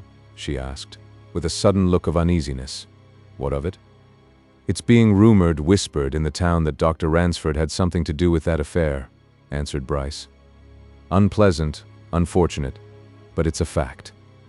"Impossible!" exclaimed Mary with a heightening color. "What could he have to do with it? What could give rise to such foolish, wicked rumors?" "You know as well as I do how people talk, how they will talk," said Bryce. "You can't stop them. In a place like Wrychester, where everybody knows everybody. There's a mystery around Braden's death. It's no use denying it. Nobody knows who he was, where he came from, why he came. And it's being hinted, I'm only telling you what I've gathered, that Dr. Ransford knows more than he's ever told. There are, I'm afraid, grounds." "What grounds?" demanded Mary. While Bryce had been speaking, in his usual slow, careful fashion, she had been reflecting and remembering Ransford's evident agitation at the time of the Paradise affair, and his relief when the inquest was over, and his sending her with flowers to the dead man's grave, and she began to experience a sense of uneasiness and even of fear. "What grounds can there be?" she added. "Dr. Ransford didn't know that man, had never seen him." "That's not certain," replied Bryce. "It's said, remember, I'm only repeating things, it's said that just before the body was discovered, Dr. Ransford was seen, mind you, leaving the west porch of the cathedral, looking as if he had just been very much upset. 2 persons saw this." "Who are they?" asked Mary. "That I'm not allowed to tell you," said Bryce, who had no intention of informing her that one person was himself and the other imaginary. "But I can assure you that I am certain, absolutely certain, that their story is true. The fact is, I can corroborate it." "You!" she exclaimed. "I," replied Bryce. "I will tell you something that I have never told anybody up to now. I shan't ask you to respect my confidence. I've sufficient trust in you to know that you will, without any asking. Listen. On that morning, Dr. Ransford went out of the surgery in the direction of the deanery, leaving me alone there. A few minutes later, a tap came at the door. I opened it and found a man standing outside." "Not that man?" asked Mary fearfully.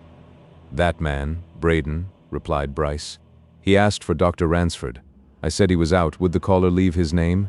He said no, he had called because he had once known a Dr. Ransford years before. He added something about calling again, and he went away across the close towards the cathedral. I saw him again not very long afterwards, lying in the corner of Paradise, dead." Mary Beery was by this time pale and trembling, and Bryce continued to watch her steadily. She stole a furtive look at him. "Why didn't you tell all this at the inquest?" she asked in a whisper. "Because I knew how damning it would be to Ransford," replied Bryce promptly. "It would have excited suspicion. I was certain that no one but myself knew that Braden had been to the surgery door, therefore, I thought that if I kept silence, his calling there would never be known. But I have since found that I was mistaken. Braden was seen going away from Dr. Ransford's." "By whom?" asked Mary.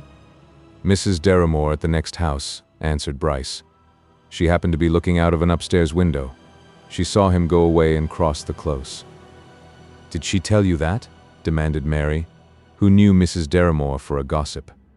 "Between ourselves," said Bryce, "she did not. She told Mrs. Folliot. Mrs. Folliot told me." "So it is talked about," exclaimed Mary. "I said so," assented Bryce. "You know what Mrs. Folliot's tongue is?" "Then Dr. Ransford will get to hear of it," said Mary. "He will be the last person to get to hear of it," affirmed Bryce. "These things are talked of, hole and corner fashion, a long time before they reach the ears of the person chiefly concerned." Mary hesitated a moment before she asked her next question. "Why have you told me all this?" she demanded at last. "Because I didn't want you to be suddenly surprised," answered Bryce. "This, whatever it is, may come to a sudden head of an unpleasant sort. These rumors spread, and the police are still keen about finding out things concerning this dead man. If they once get it into their heads that Dr. Ransford knew him—" Mary laid her hand on the gate between them, and Bryce, who had done all he wished to do at that time, instantly opened it, and she passed through. "I am much obliged to you," she said. "I don't know what it all means, but it is Dr. Ransford's affair, if there is any affair, which I doubt. Will you let me go now, please?" Bryce stood aside and lifted his hat, and Mary, with no more than a nod, walked on towards the golf clubhouse across the common, while Bryce turned off to the town, highly elated with his morning's work. He had sown the seeds of uneasiness and suspicion broadcast. Some of them, he knew, would mature. Mary Beery played no golf that morning. In fact, she only went on to the clubhouse to rid herself of Bryce, and presently she returned home, thinking. And indeed, she said to herself, she had abundant food for thought. Naturally candid and honest, she did not at that moment doubt Bryce's good faith. Much as she disliked him in most ways, she knew that he had certain commendable qualities, and she was inclined to believe him when he said that he had kept silence in order to ward off consequences which might indirectly be unpleasant for her. But of him and his news she thought little. What occupied her mind was the possible connection between the stranger who had come so suddenly and disappeared so suddenly and forever, and Mark Ransford. Was it possible, really possible, that there had been some meeting between them in or about the cathedral precincts that morning? She knew, after a moment's reflection, that it was very possible. Why not? And from that her thoughts followed a natural trend. Was the mystery surrounding this man connected in any way with the mystery about herself and her brother, that mystery of which, as it seemed to her, Ransford was so shy of speaking? And again, and for the 100th time, she asked herself why he was so reticent, so evidently full of dislike of the subject, why he could not tell her and Dick whatever there was to tell, once for all. She had to pass the Folliots' house in the far corner of the close on her way home, a fine old mansion set in well-wooded grounds, enclosed by a high wall of old red brick. A door in that wall stood open, and inside it, talking to one of his gardeners, was Mr. Folliot. The vistas behind him were gay with flowers and rich with the roses which he passed all his days in cultivating. He caught sight of Mary as she passed the open doorway and called her back. "Come in and have a look at some new roses I've got," he said. "Beauties. I'll give you a handful to carry home." Mary rather liked Mr. Folliot. He was a big, half-asleep sort of man, who had few words and could talk about little else than his hobby. But he was a passionate lover of flowers and plants, and had a positive genius for rose culture, and was at all times highly delighted to take flower lovers round his garden. She turned at once and walked in, and Folliot led her away down the scented paths. "It's an experiment I've been trying," he said, leading her up to a cluster of blooms of a color and size which she had never seen before. "What do you think of the results?" "Magnificent!" exclaimed Mary. "I never saw anything so fine." "No," agreed Folliot with a quiet chuckle. "Nor anybody else, because there's no such rose in England. I shall have to go to some of these learned parsons in the close to invent me a Latin name for this. It's the result of careful experiments in grafting. Took me 3 years to get at it. And see how it blooms, scores on one standard." He pulled out a knife and began to select a handful of the finest blooms, which he presently pressed into Mary's hand. "By the by," he remarked as she thanked him and they turned away along the path, "I wanted to have a word with you, or with Ransford. Does he know that confounded silly woman who lives near to your house, Mrs. Deramore, has been saying some things, or a thing, which, to put it plainly, might make some unpleasantness for him?" Mary kept a firm hand on her wits and gave him an answer which was true enough, so far as she was aware. "I'm sure he knows nothing," she said. "What is it, Mr. Folliot?" "Why, you know what happened last week?" continued Folliot, glancing knowingly at her. "The accident to that stranger. This Mrs. Deramore, who's nothing but an old chatterer, has been saying, here and there, that it's a very queer thing Dr. Ransford doesn't know anything about him, and can't say anything, for she herself, she says, saw the very man going away from Dr. Ransford's house not so long before the accident." "I am not aware that he ever called at Dr. Ransford's," said Mary. "I never saw him, and I was in the garden, about that very time, with your stepson, Mr. Folliot." "So Sackville told me," remarked Folliot. "He was present, and so was I, when Mrs. Deramore was tattling about it in our house yesterday. He said then that he'd never seen the man go to your house. You never heard your servants make any remark about it?" "Never," answered Mary. "I told Mrs. Deramore she'd far better hold her tongue," continued Folliot. "Tittle-tattle of that sort is apt to lead to unpleasantness. And when it came to it, it turned out that all she had seen was this stranger strolling across the close as if he'd just left your house. There's always some if. But I'll tell you why I mentioned it to you," he continued, nudging Mary's elbow and glancing covertly first at her and then at his house on the far side of the garden.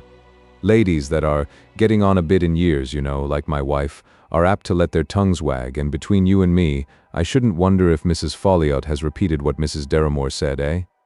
And I don't want the doctor to think that if he hears anything, which he may, and, again, he might, to think that it originated here. So if he should ever mention it to you, you can say it sprang from his next-door neighbor. Bah, they're a lot of old gossips, these close ladies." "Thank you," said Mary. "But supposing this man had been to our house, what difference would that make? He might have been for half a dozen reasons. Folliot looked at her out of his half-shut eyes. Some people would want to know why Ransford didn't tell that at the inquest, he answered. That's all. When there's a bit of mystery, you know, eh? He nodded as if reassuringly and went off to rejoin his gardener, and Mary walked home with her roses, more thoughtful than ever. Mystery? A bit of mystery? There was a vast and heavy cloud of mystery, and she knew she could have no peace until it was lifted. Chapter 11. The Back Room. In the midst of all her perplexity at that moment, Mary Bewery was certain of one fact about which she had no perplexity nor any doubt. It would not be long before the rumors of which Bryce and Mr. Folliot had spoken. Although she had only lived in Wrychester a comparatively short time, she had seen and learned enough of it to know that the place was a hotbed of gossip. Once gossip was started there, it spread, widening in circle after circle. And though Bryce was probably right when he said that the person chiefly concerned was usually the last person to hear what was being whispered, she knew well enough that sooner or later this talk about Ransford would come to Ransford's own ears. But she had no idea that it was to come so soon, nor from her own brother. Lunch in the Ransford menage was an informal meal. At 1:15 every day it was on the table, a cold lunch to which the three members of the household helped themselves as they liked, independent of the services of servants. Sometimes all three were there at the same moment. Sometimes Ransford was half an hour late. The one member who was always there to the moment was Dick Barry, who fortified himself sedulously after his morning school labors. On this particular day all three met in the dining room at once and sat down together. And before Dick had eaten many mouthfuls of a cold pie to which he had just liberally helped himself, he bent confidentially across the table towards his guardian. "There's something I think you ought to be told about, sir," he remarked with a side glance at Mary. "Something I heard this morning at school. You know, we've a lot of fellows town boys who talk." "I dare say," responded Ransford dryly, following the example of their mothers, no doubt. "Well, what is it?" He too glanced at Mary, and the girl had her work set to look unconscious. "It's this," replied Dick, lowering his voice in spite of the fact that all three were alone. "They're saying in the town that you know something which you won't tell about that affair last week. It's being talked of." Ransford laughed a little cynically. "Are you quite sure, my boy, that they aren't saying that I daren't tell?" he asked. "Daren't is a much more likely word than won't, I think." "Well, about that, sir," acknowledged Dick. "Comes to that, anyhow." "And what are their grounds?" inquired Ransford. "You've heard them. I'll be bound. They say that man Braden had been here to the house. That morning, not long before he was found dead," answered Dick. "Of course, I said that was all bosh. I said that if he'd been here and seen you, I'd have heard of it, dead certain." "That's not quite so dead certain, Dick, as that I have no knowledge of his ever having been here," said Ransford. "But who says he came here?" "Mrs. Deramore," replied Dick promptly. "She says she saw him go away from the house and across the close, a little before 10. So Jim Deramore says anyway, and he says his mother's eyes are as good as another's." "Doubtless," assented Ransford. He looked at Mary again and saw that she was keeping hers fixed on her plate. "Well," he continued, "if it will give you any satisfaction, Dick, you can tell the gossips that Dr. Ransford never saw any man, Braden or anybody else, at his house that morning, and that he never exchanged a word with Braden. So much for that.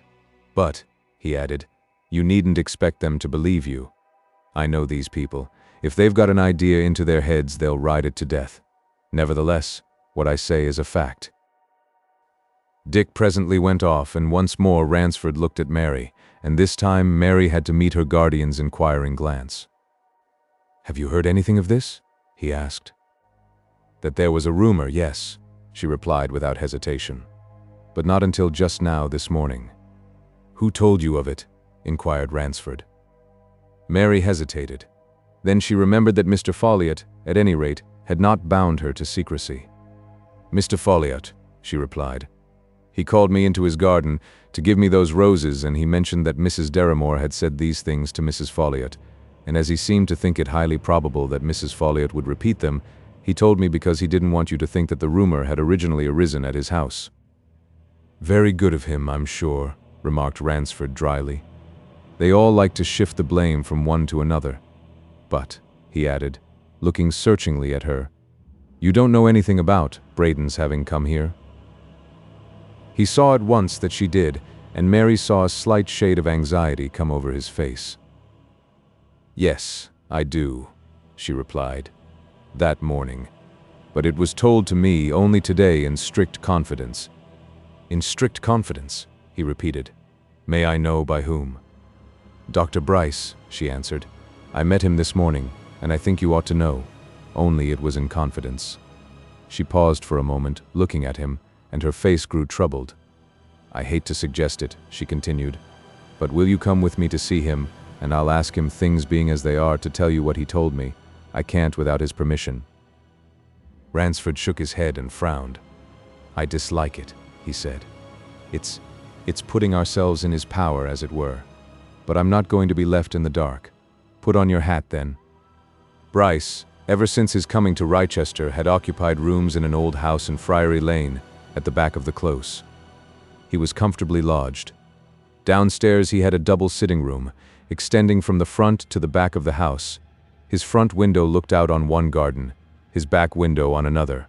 He had just finished lunch in the front part of his room, and was looking out of his window, wondering what to do with himself that afternoon, when he saw Ransford and Mary Bury approaching. He guessed the reason of their visit at once, and went straight to the front door to meet them, and without a word motioned them to follow him into his own quarters. It was characteristic of him that he took the first word before either of his visitors could speak. "I know why you've come," he said, as he closed the door and glanced at Mary. "You either want my permission that you should tell Dr. Ransford what I told you this morning, or you want me to tell him myself. Am I right?" "I should be glad if you would tell him," replied Mary. "The rumor you spoke of has reached him. He ought to know what you can tell. I have respected your confidence so far." The two men looked at each other, and this time it was Ransford who spoke first. "It seems to me," he said, "that there is no great reason for privacy. If rumors are flying about in Wrychester, there is an end of privacy. Dick tells me they are saying at the school that it is known that Braden called on me at my house shortly before he was found dead. I know nothing whatever of any such call. But I left you in my surgery that morning. Do you know if he came there?" "Yes," answered Bryce. "He did come, soon after you'd gone out." "Why did you keep that secret?" demanded Ransford. "You could have told it to the police, or to the coroner, or to me. Why didn't you?"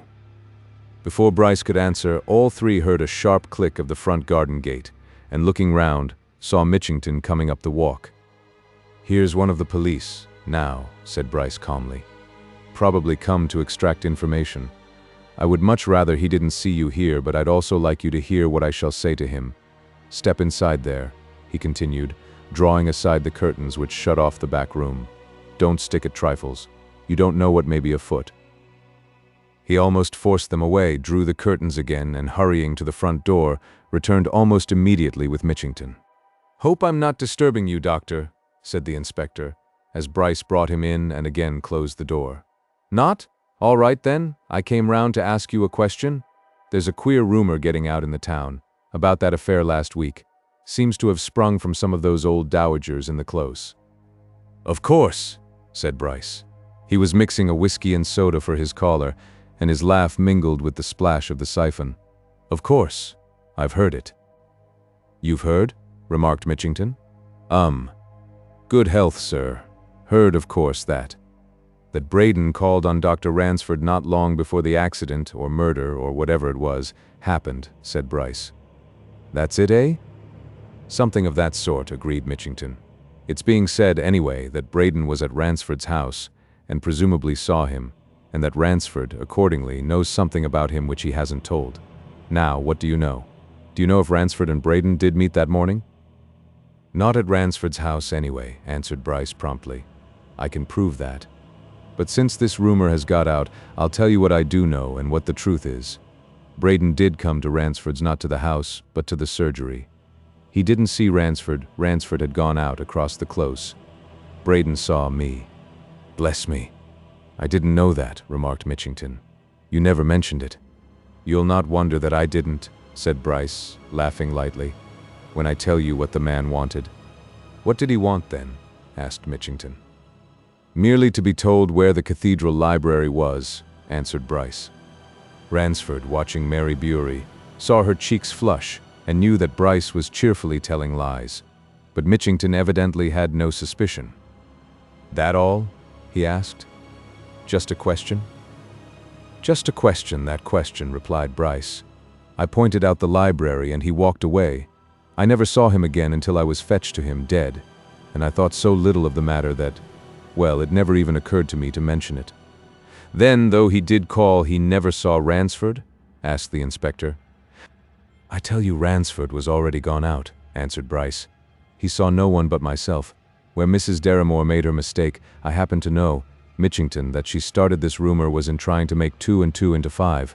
She saw this man crossing the close, as if from Ransford's house, and she at once imagined he'd seen and been talking with Ransford." "Old fool," said Mitchington. "Of course, that's how these tales get about. However, there's more than that in the air." The two listeners behind the curtains glanced at each other. Ransford's glance showed that he was already chafing at the unpleasantness of his position, but Mary's only betokened apprehension. And suddenly, as if she feared that Ransford would throw the curtains aside and walk into the front room, she laid a hand on his arm and motioned him to be patient and silent. "Oh?" said Bryce. "More in the air? About that business?" "Just so," assented Mitchington. "To start with, that man Varner, the mason, has never ceased talking. They say he's always at it to the effect that the verdict of the jury at the inquest was all wrong, and that his evidence was put clean aside. He persists that he did see what he swore he saw." "He'll persist in that to his dying day," said Bryce carelessly. "If that's all there is." "It isn't," interrupted the inspector. "Not by a long chalk. But Varner's is a direct affirmation, the other matter's a sort of ugly hint. There's a man named Collishaw, a townsman, who's been employed as a mason's laborer about the cathedral of late. This Collishaw, it seems, was at work somewhere up in the galleries, ambulatories, or whatever they call those upper regions, on the very morning of the affair. And the other night, being somewhat under the influence of drink, and talking the matter over with his mates at a tavern, he let out some dark hints that he could tell something if he liked. Of course, he was pressed to tell them and wouldn't. Then, so my informant tells me, he was dared to tell, and became surlily silent. That, of course, spread and got to my ears. I've seen Collishaw." "Well?" asked Bryce. "I believe the man does know something," answered Mitchington. "That's the impression I carried away anyhow, but he won't speak. I charged him straight out with knowing something, but it was no good. I told him of what I'd heard. All he would say was that whatever he might have said when he'd got a glass of beer or so too much, he wasn't going to say anything now, neither for me nor for anybody." "Just so," remarked Bryce. "But he'll be getting a glass too much again someday, and then perhaps he'll add to what he said before, and you'll be sure to hear of it." "I'm not certain of that," answered Mitchington. "I made some inquiry, and I find that Collishaw is usually a very sober and retiring sort of chap. He'd been lured on to drink when he let out what he did. Besides, whether I'm right or wrong, I got the idea into my head that he'd already been squared." "Squared!" exclaimed Bryce.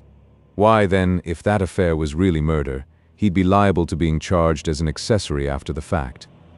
"I warned him of that," replied Mitchington. "Yes, I warned him solemnly."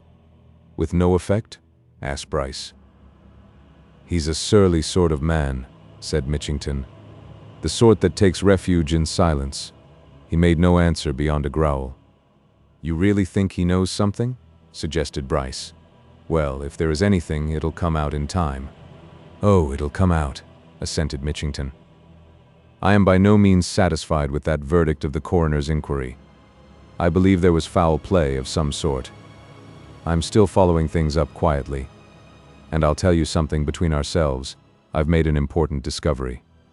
It's this. On the evening of Braden's arrival at the MITRE, he was out, somewhere, for a whole 2 hours by himself. I thought we learned from Mrs. Partingley that he and the other man, Dellingham, spent the evening together," said Bryce. "So we did, but that was not quite so," replied Mitchington. "Braden went out of the MITRE just before 9 o'clock, and he didn't return until a few minutes after 11. Now then, where did he go?" "I suppose you're trying to find that out?" asked Bryce, after a pause, during which the listeners heard the caller rise and make for the door. "Of course," replied Mitchington. with a confident laugh. "And I shall. Keep it to yourself, Doctor." When Bryce had let the inspector out and returned to his sitting room, Ransford and Mary had come from behind the curtains. He looked at them and shook his head. "You heard a good deal, you see," he observed. "Look here," said Ransford peremptorily. "You put that man off about the call at my surgery. You didn't tell him the truth." "Quite right," assented Bryce. "I didn't. Why should I?" "What did Braden ask you?" demanded Ransford. "Come now?" "Merely if Dr. Ransford was in," answered Bryce, remarking that he had once known a Dr. Ransford. That was literally all. I replied that you were not in. Ransford stood silently thinking for a moment or two. Then he moved towards the door. "I don't see that any good will come of more talk about this," he said. "We three, at any rate, know this: I never saw Braden when he came to my house." Then he motioned Mary to follow him, and they went away, and Bryce, having watched them out of sight, smiled at himself in his mirror with full satisfaction. Chapter 12. Murder of the Mason's Laborer. It was towards noon of the very next day that Bryce made a forward step in the matter of solving the problem of Richard Jenkins and his tomb in Paradise. Ever since his return from Barthorpe, he had been making attempts to get at the true meaning of this mystery. He had paid so many visits to the cathedral library that Ambrose Campany had asked him jestingly if he was going in for archaeology. Bryce had replied that having nothing to do just then, he saw no reason why he shouldn't improve his knowledge of the antiquities of Wrychester. But he was scrupulously careful not to let the librarian know the real object of his prying and peeping into the old books and documents. Campany, as Bryce was very well aware, was a walking encyclopedia of information about Wrychester Cathedral. He was, in fact, at that time, engaged in completing a history of it. And it was through that history that Bryce accidentally got his precious information.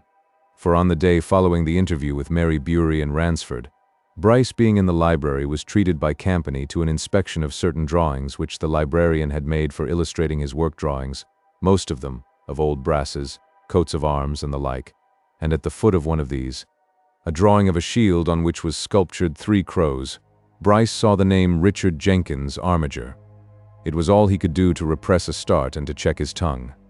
But Campany, knowing nothing, quickly gave him the information he wanted. "All these drawings," he said, "are of old things in and about the cathedral.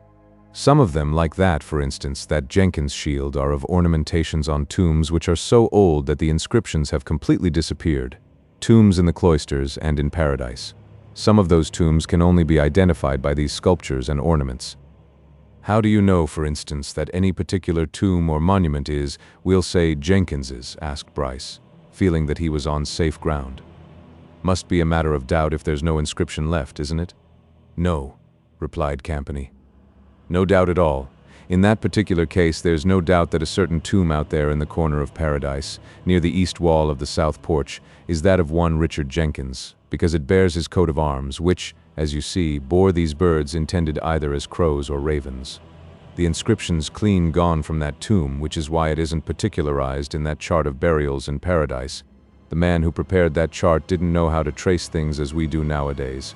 Richard Jenkins was, as you may guess, a Welshman who settled here in Wrychester in the 17th century. He left some money to St. Hedwige's Church, outside the walls, but he was buried here. There are more instances. Look at this. Now, this coat of arms, that's the only means there is of identifying another tomb in Paradise, that of Gervase Tyrwhitt. You see his armorial bearings in this drawing? Now those." Bryce let the librarian go on talking and explaining, and heard all he had to say as a man hears things in a dream. What was really active in his own mind was joy at this unexpected stroke of luck. He himself might have searched for many a year and never found the last resting place of Richard Jenkins. And when, soon after the great clock of the cathedral had struck the hour of noon, he left Campany and quitted the library, he walked over to Paradise and plunged in amongst its yews and cypresses, intent on seeing the Jenkins tomb for himself. No one could suspect anything from merely seeing him there, and all he wanted was one glance at the ancient monument. But Bryce was not to give even one look at Richard Jenkins's tomb that day, nor the next, nor for many days. Death met him in another form before he had taken many steps in the quiet enclosure where so much of Wrychester mortality lay sleeping. From over the topmost branches of the old yew trees, a great shaft of noontide sunlight fell full on a patch of the gray walls of the high-roofed nave. At the foot of it, his back comfortably planted against the angle of a projecting buttress, sat a man, evidently fast asleep in the warmth of those powerful rays. His head leaned down and forward over his chest. His hands were folded across his waist. His whole attitude was that of a man who, having eaten and drunken in the open air, has dropped off to sleep. That he had so dropped off while in the very act of smoking was evident from the presence of a short, well-blackened clay pipe which had fallen from his lips and lay in the grass beside him. Near the pipe, spread on a colored handkerchief, were the remains of his dinner. Bryce's quick eye noticed fragments of bread, cheese, onions, and close by stood one of those tin bottles in which laboring men carry their drink, its cork, tied to the neck by a piece of string, dangled against the side. A few yards away, a mass of fallen rubbish and a shovel and wheelbarrow showed at what the sleeper had been working when his dinner hour and time for rest had arrived. Something unusual, something curiously noticeable, yet he could not exactly tell what made Bryce go closer to the sleeping man. There was a strange stillness about him, a rigidity which seemed to suggest something more than sleep, and suddenly, with a stifled exclamation, he bent forward and lifted one of the folded hands. It dropped like a leaden weight when Bryce released it, and he pushed back the man's face and looked searchingly into it. And in that instant he knew that for the second time within a fortnight he had found a dead man in Rochester paradise. There was no doubt whatever that the man was dead. His hands and body were warm enough, but there was not a flicker of breath. He was as dead as any of the folk who lay 6 feet beneath the old gravestones around him. And Bryce's practiced touch and eye knew that he was only just dead, and that he had died in his sleep. Everything there pointed unmistakably to what had happened. The man had eaten his frugal dinner, washed it down from his tin bottle, lighted his pipe, leaned back in the warm sunlight, dropped asleep, and died as quietly as a child taken from its play to its slumbers. After one more careful look, Bryce turned and made through the trees to the path which crossed the old graveyard. And there, going leisurely home to lunch, was Dick Bewery, who glanced at the young doctor inquisitively. "Hello!" he exclaimed with the freedom of youth towards something not much older. "You there? Anything on?" Then he looked more clearly, seeing Bryce to be pale and excited. Bryce laid a hand on the lad's arm.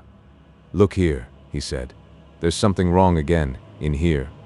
Run down to the police station, get hold of Mitchington quietly, you understand. Bring him here at once. If he's not there, bring somebody else, any of the police. But say nothing to anybody but them." Dick gave him another swift look, turned, and ran. And Bryce went back to the dead man and picked up the tin bottle, and making a cup of his left hand poured out a trickle of the contents. Cold tea, and as far as he could judge, nothing else. He put the tip of his little finger into the weak-looking stuff, and tasted. It tasted of nothing but a superabundance of sugar. He stood there, watching the dead man until the sound of footsteps behind him gave warning of the return of Dick Bewery, who in another minute hurried through the bushes, followed by Mitchington. The boys stared in silence at the still figure, but the inspector, after a hasty glance, turned a horrified face on Bryce. "Good Lord," he gasped, "it's Collishaw!" Bryce for the moment failed to comprehend this, and Mitchington shook his head. "Collishaw," he repeated. "Collishaw, you know. The man I told you about yesterday afternoon. The man that said—" Mitchington suddenly checked himself, with a glance at Dick Bewery. "I remember now," said Bryce. "The mason's laborer. So, this is the man, eh? Well, Mitchington, he's dead. I found him dead just now. I should say he'd been dead 5 to 10 minutes, not more. You'd better get help, and I'd like another medical man to see him before he's removed." Mitchington looked again at Dick. "Perhaps you'd fetch Dr. Ransford, Mr. Richard?" he asked. "He's nearest." "Dr. Ransford's not at home," said Dick. "He went to Highminster, some county council business or other, at 10 this morning, and he won't be back until 4, I happen to know that. Shall I run for Dr. Coates?" "If you wouldn't mind," said Mitchington. "And as it's close by, drop in at the station again and tell the sergeant to come here with a couple of men. I say," he went on, when the boy had hurried off, "this is a queer business, Dr. Bryce. What do you think?" "I think this," answered Bryce. "That man, Look at him. A strong, healthy-looking fellow in the very prime of life. That man has met his death by foul means. You take particular care of those dinner things of his, the remains of his dinner, every scrap, and of that tin bottle. That, especially. Take all these things yourself, Mitchington, and lock them up. They'll be wanted for examination." Mitchington glanced at the simple matters which Bryce indicated, and suddenly he turned a half-frightened glance on his companion. "You don't mean to say that you suspect he's been poisoned?" he asked. "Good Lord, if that is so." "I don't think you'll find that there's much doubt about it," answered Bryce. "But that's a point that will soon be settled. You'd better tell the coroner at once, Mitchington, and he'll issue a formal order to Dr. Coates to make a post-mortem, and," he added significantly, "I shall be surprised if it isn't, as I say, poison." "If that's so," observed Mitchington, with a grim shake of his head, "if that really is so, then I know what I shall think. This," he went on, pointing to the dead man, "this is a sort of sequel to the other affair. There's been something in what the poor chap said. He did know something against somebody, and that somebody's got to hear of it, and silenced him. But Lord, Doctor, how can it have been done?" "I can see how it can have been done, easy enough," said Bryce. "This man has evidently been at work here by himself all the morning. He of course brought his dinner with him. He no doubt put his basket and his bottle down somewhere while he did his work. What easier than for someone to approach through these trees and shrubs while the man's back was turned, or he was busy round one of these corners, and put some deadly poison into that bottle? Nothing." "Well," remarked Mitchington, "if that's so, it proves something else to my mind." "What?" asked Bryce. "Why, that whoever it was who did it was somebody who had a knowledge of poison," answered Mitchington. "And I should say there aren't many people in Wrychester who have such knowledge outside yourselves and the chemists. It's a black business, this." Bryce nodded silently. He waited until Dr. Coates, an elderly man who was the leading practitioner in the town, arrived, and to him he gave a careful account of his discovery. And after the police had taken the body away, and he had accompanied Mitchington to the police station and seen the tin bottle and the remains of Collishaw's dinner safely locked up, he went home to lunch, and to wonder at this strange development. The inspector was doubtless right in saying that Collishaw had been done to death by somebody who wanted to silence him, but who could that somebody be? Bryce's thoughts immediately turned to the fact that Ransford had overheard all that Mitchington had said, in that very room in which he, Bryce, was then lunching. Ransford. Was it possible that Ransford had realized a danger in Collishaw's knowledge, and had? He was interrupted at this stage by Mitchington, who came hurriedly in with a scared face. I say," he whispered as soon as Bryce's landlady had shut the door on them. "Here's a fine business. I've heard something I can hardly credit, but it's true. I've been to tell Collishaw's family what's happened, and I'm fairly dazed by it, yet it's there. It is so."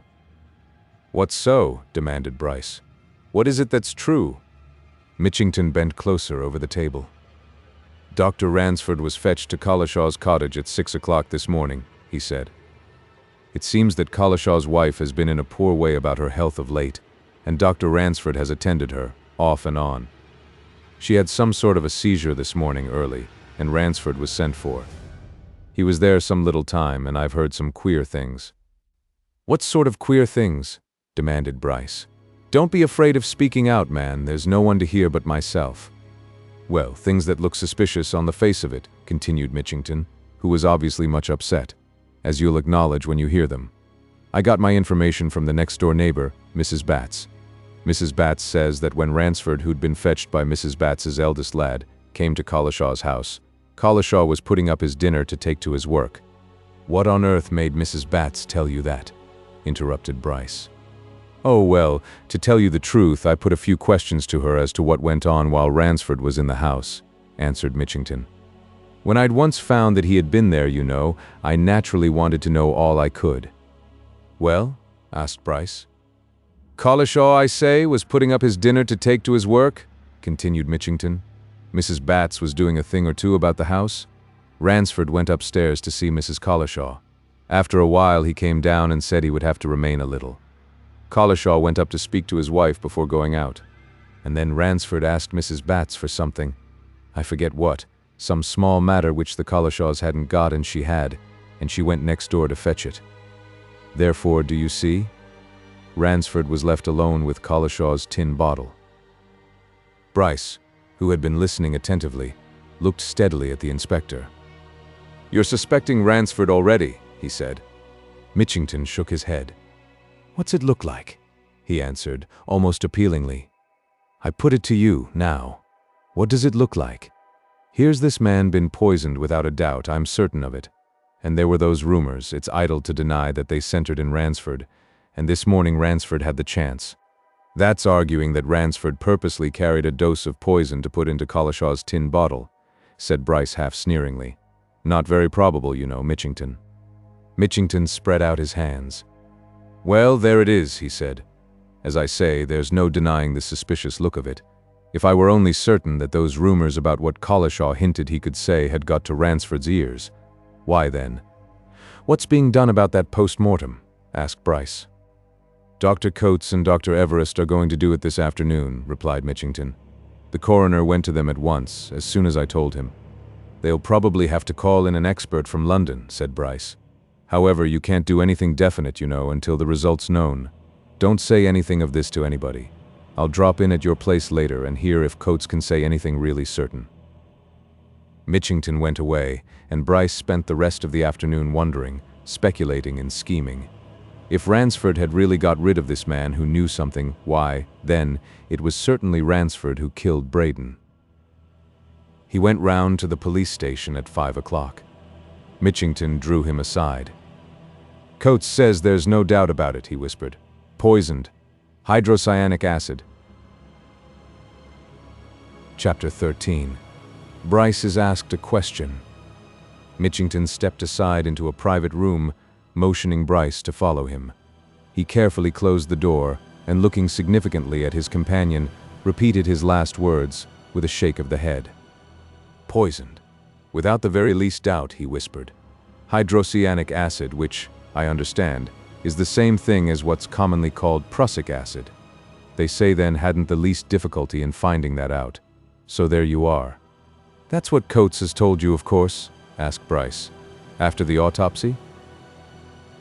"Both of them told me, Coates and Everest, who helped him," replied Mitchington. "They said it was obvious from the very start. And I say—" "Well?" said Bryce. "It wasn't in that tin bottle anyway," remarked Mitchington, who was evidently greatly weighted with mystery. "No, of course it wasn't," affirmed Bryce. "Good heavens, man, I know that." "How do you know?" asked Mitchington. "Because I poured a few drops from that bottle into my hand when I first found Collishaw and tasted the stuff," answered Bryce readily. "Cold tea with too much sugar in it. There was no hydrocyanic acid in that besides. Wherever it is, there's always a smell stronger or fainter of bitter almonds. There was none about that bottle." "Yet you were very anxious that we should take care of the bottle?" observed Mitchington. "Of course, because I suspected the use of some much rarer poison than that," retorted Bryce. "Pooh! It's a clumsy way of poisoning anybody, quick though it is." "Well, there's where it is," said Mitchington. "That'll be the medical evidence at the inquest anyway. That's how it was done. And the question now is—" "Who did it?" interrupted Bryce. "Precisely. Well, I'll say this much at once, Mitchington. Whoever did it was either a big bungler or damned clever. That's what I say." "I don't understand you," said Mitchington.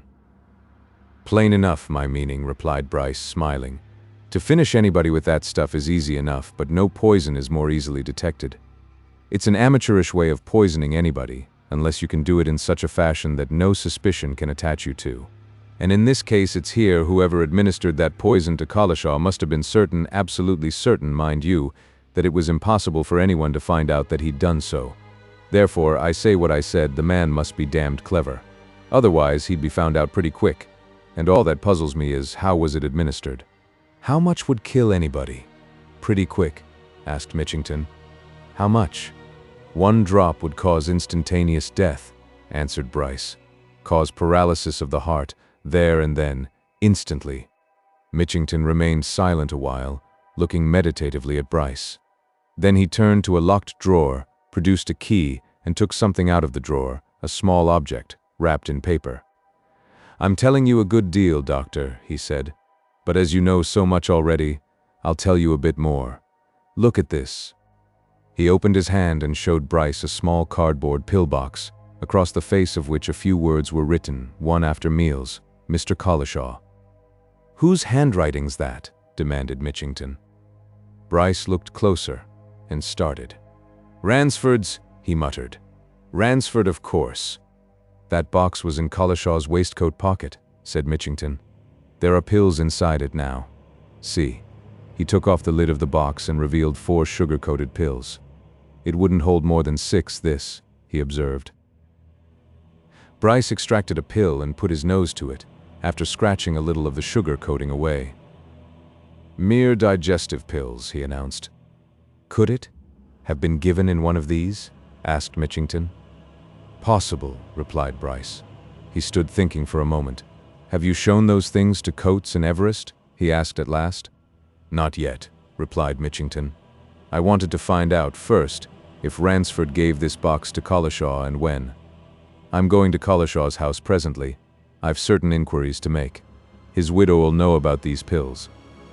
"You're suspecting Ransford," said Bryce. "That's certain." Mitchington carefully put away the pillbox and relocked the drawer. "I've got some decidedly uncomfortable ideas which I'd much rather not have about Dr. Ransford," he said. "When one thing seems to fit into another, what is one to think? If I was certain that that rumor which spread about Collishaw's knowledge of something you know had got to Ransford's ears, why, I should say it looked very much as if Ransford wanted to stop Collishaw's tongue for good before it could say more, and next time, perhaps, something definite. If men once begin to hint that they know something, they don't stop at hinting. Collishaw might have spoken plainly before long to us." Bryce asked a question about the holding of the inquest and went away. And after thinking things over, he turned in the direction of the cathedral and made his way through the cloisters to the close. He was going to make another move in his own game, while there was a good chance. Everything at this juncture was throwing excellent cards into his hand. He would be foolish, he thought, not to play them to advantage. And so he made straight for Ransford's house, and before he reached it, met Ransford and Mary Bury, who were crossing the close from another point, on their way from the railway station, whither Mary had gone especially to meet her guardian. They were in such deep conversation that Bryce was close upon them before they observed his presence. When Ransford saw his late assistant, he scowled unconsciously. Bryce, and the interview of the previous afternoon, had been much in his thoughts all day, and he had an uneasy feeling that Bryce was playing some game. Bryce was quick to see that scowl and to observe the sudden start which Mary could not repress, and he was just as quick to speak. "I was going to your house, Dr. Ransford," he remarked quietly. "I don't want to force my presence on you, now or at any time, but I think you'd better give me a few minutes." They were at Ransford's garden gate by that time, and Ransford flung it open and motioned Bryce to follow.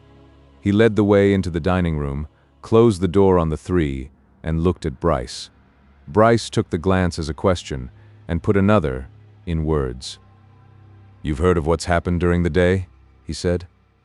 "About Collishaw, yes," answered Ransford. "Miss Bury has just told me what her brother told her. What of it?" "I have just come from the police station," said Bryce. "Coates and Everest have carried out an autopsy this afternoon.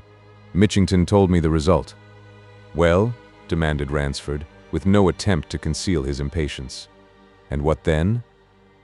"Collishaw was poisoned," replied Bryce, watching Ransford with a closeness which Mary did not fail to observe. "Hydrocyanic acid. No doubt at all about it." "Well, and what then?" asked Ransford, still more impatiently. "To be explicit, what's all this to do with me?" "I came here to do you a service," answered Bryce. "Whether you like to take it or not is your lookout. You may as well know it, you're in danger. Collishaw is the man who hinted, as you heard yesterday in my rooms, that he could say something definite about the Braden affair if he liked." "Well?" said Ransford. "It's known to the police that you were at Collishaw's house early this morning," said Bryce. "Mitchington knows it." Ransford laughed. "Does Mitchington know that I overheard what he said to you yesterday afternoon?" he inquired. "No, he doesn't," answered Bryce. "He couldn't possibly know unless I told him. I haven't told him, I'm not going to tell him. But he's suspicious already." "Of me, of course," suggested Ransford, with another laugh. He took a turn across the room and suddenly faced round on Bryce, who had remained standing near the door. "Do you really mean to tell me that Mitchington is such a fool as to believe that I would poison a poor working man, and in that clumsy fashion?" he burst out. "Of course you don't." "I never said I did," answered Bryce. "I'm only telling you what Mitchington thinks his grounds for suspecting. He confided in me because, well, it was I who found Collishaw. Mitchington is in possession of a box of digestive pills which you evidently gave Collishaw." "Bah!" exclaimed Ransford. "The man's a fool. Let him come and talk to me." "He won't do that yet," said Bryce. "But I'm afraid he'll bring all this out at the inquest.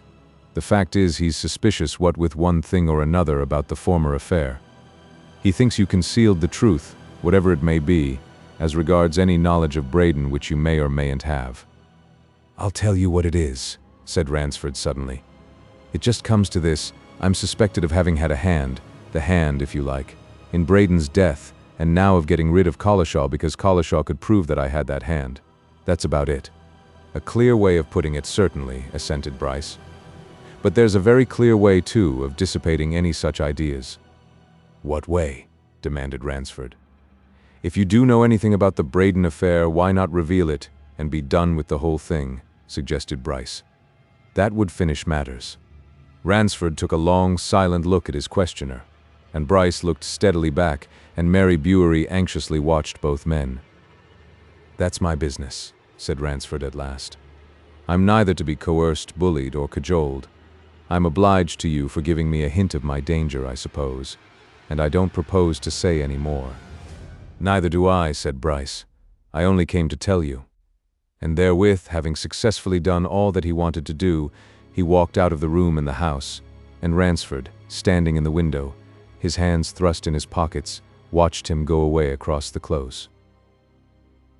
"Guardian," said Mary softly. Ransford turned sharply. "Wouldn't it be best," she continued, speaking nervously, if you do know anything about that unfortunate man, if you told it? Why have this suspicion fastening itself on you? You." Ransford made an effort to calm himself. He was furiously angry. Angry with Bryce, angry with Mitchington, angry with the cloud of foolishness and stupidity that seemed to be gathering. "Why should I, supposing that I do know something, which I don't admit, why should I allow myself to be coerced and frightened by these fools?" he asked. "No man can prevent suspicion falling on him. It's my bad luck in this instance. Why should I rush to the police station and say, 'Here, I'll blurt out all I know, everything'? Why?" "Wouldn't that be better than knowing that people are saying things?" she asked. "As to that," replied Ransford, "you can't prevent people saying things, especially in a town like this. If it hadn't been for the unfortunate fact that Braden came to the surgery door, nothing would have been said. But what of that? I have known hundreds of men in my time, and forgotten them. No, I am not going to fall a victim to this device. It all springs out of curiosity. As to this last affair, it's all nonsense." "But if the man was really poisoned?" suggested Mary. "Let the police find the poisoner," said Ransford with a grim smile. "That's their job." Mary said nothing for a moment, and Ransford moved restlessly about the room. "I don't trust that fellow Bryce," he said suddenly. "He's up to something. I don't forget what he said when I bundled him out that morning." "What?" she asked. "That he would be a bad enemy," answered Ransford. "He's posing now as a friend, but a man's never to be so much suspected as when he comes doing what you may call unnecessary acts of friendship. I'd rather that anybody was mixed up in my affairs, your affairs, than Pemberton Bryce." "So would I," she said. "But—" She paused there a moment and then looked appealingly at Ransford. "I do wish you'd tell me what you promised to tell me," she said. "You know what I mean about me and Dick. Somehow, I don't quite know how or why, I've an uneasy feeling that Bryce knows something, and that he's mixing it all up with this. Why not tell me, please?" Ransford, who was still marching about the room, came to a halt, and leaning his hands on the table between them, looked earnestly at her. "Don't ask that now," he said. "I can't, yet. The fact is, I'm waiting for something, some particulars. As soon as I get them, I'll speak to you and to Dick. In the meantime, don't ask me again, and don't be afraid. And as to this affair, leave it to me, and if you meet Bryce again, refused to discuss anything with him. "Look here. There's only one reason why he professes friendliness and a desire to save me annoyance. He thinks he can ingratiate himself with you." "Mistaken," murmured Mary, shaking her head. "I don't trust him, and less than ever because of yesterday. Would an honest man have done what he did? Let that police inspector talk freely as he did, with people concealed behind a curtain? And he laughed about it. I hated myself for being there, yet could we help it? "I'm not going to hate myself on Pemberton Bryce's account," said Ransford. "Let him play his game that he has won, I'm certain." Bryce had gone away to continue his game, or another line of it. The Collishaw matter had not made him forget the Richard Jenkins tomb, and now, after leaving Ransford's house, he crossed the Close to Paradise with the object of doing a little more investigation. But at the archway of the ancient enclosure he met old Simpson Harker, pottering about in his usual apparently aimless fashion. Harker smiled at sight of Bryce. "Ah, I was wanting to have a word with you, Doctor," he said. "Something important. Have you got a minute or two to spare, sir? Come round to my little place, then we shall be quiet there." Bryce had any amount of time to spare for an interesting person like Harker, and he followed the old man to his house, a tiny place set in a nest of similar old-world buildings behind the Close. Harker led him into a little parlor, comfortable and snug, wherein were several shelves of books of a curiously legal and professional-looking aspect, some old pictures, and a cabinet of odds and ends stowed away in a dark corner. The old man motioned him to an easy chair, and going over to a cupboard, produced a decanter of whiskey and a box of cigars. "We can have a peaceful and comfortable talk here, Doctor," he remarked, as he sat down near Bryce, after fetching glasses and soda water. "I live all alone, like a hermit. My bit of work's done by a woman who only looks in of a morning. So we're all by ourselves. Light your cigar. Same as that I gave you at Barthorpe. Well, now," he continued, as Bryce settled down to listen. "There's a question I want to put to you, strictly between ourselves, strictest of confidence, you know. It was you who was called to Braden by Varner, and you were left alone with Braden's body." "Well," admitted Bryce, suddenly growing suspicious. "What of it?" Harker edged his chair a little closer to his guest's and leaned towards him. "What?" he asked in a whisper. "What have you done with that scrap of paper that you took out of Braden's purse?" Chapter 14. From the Past.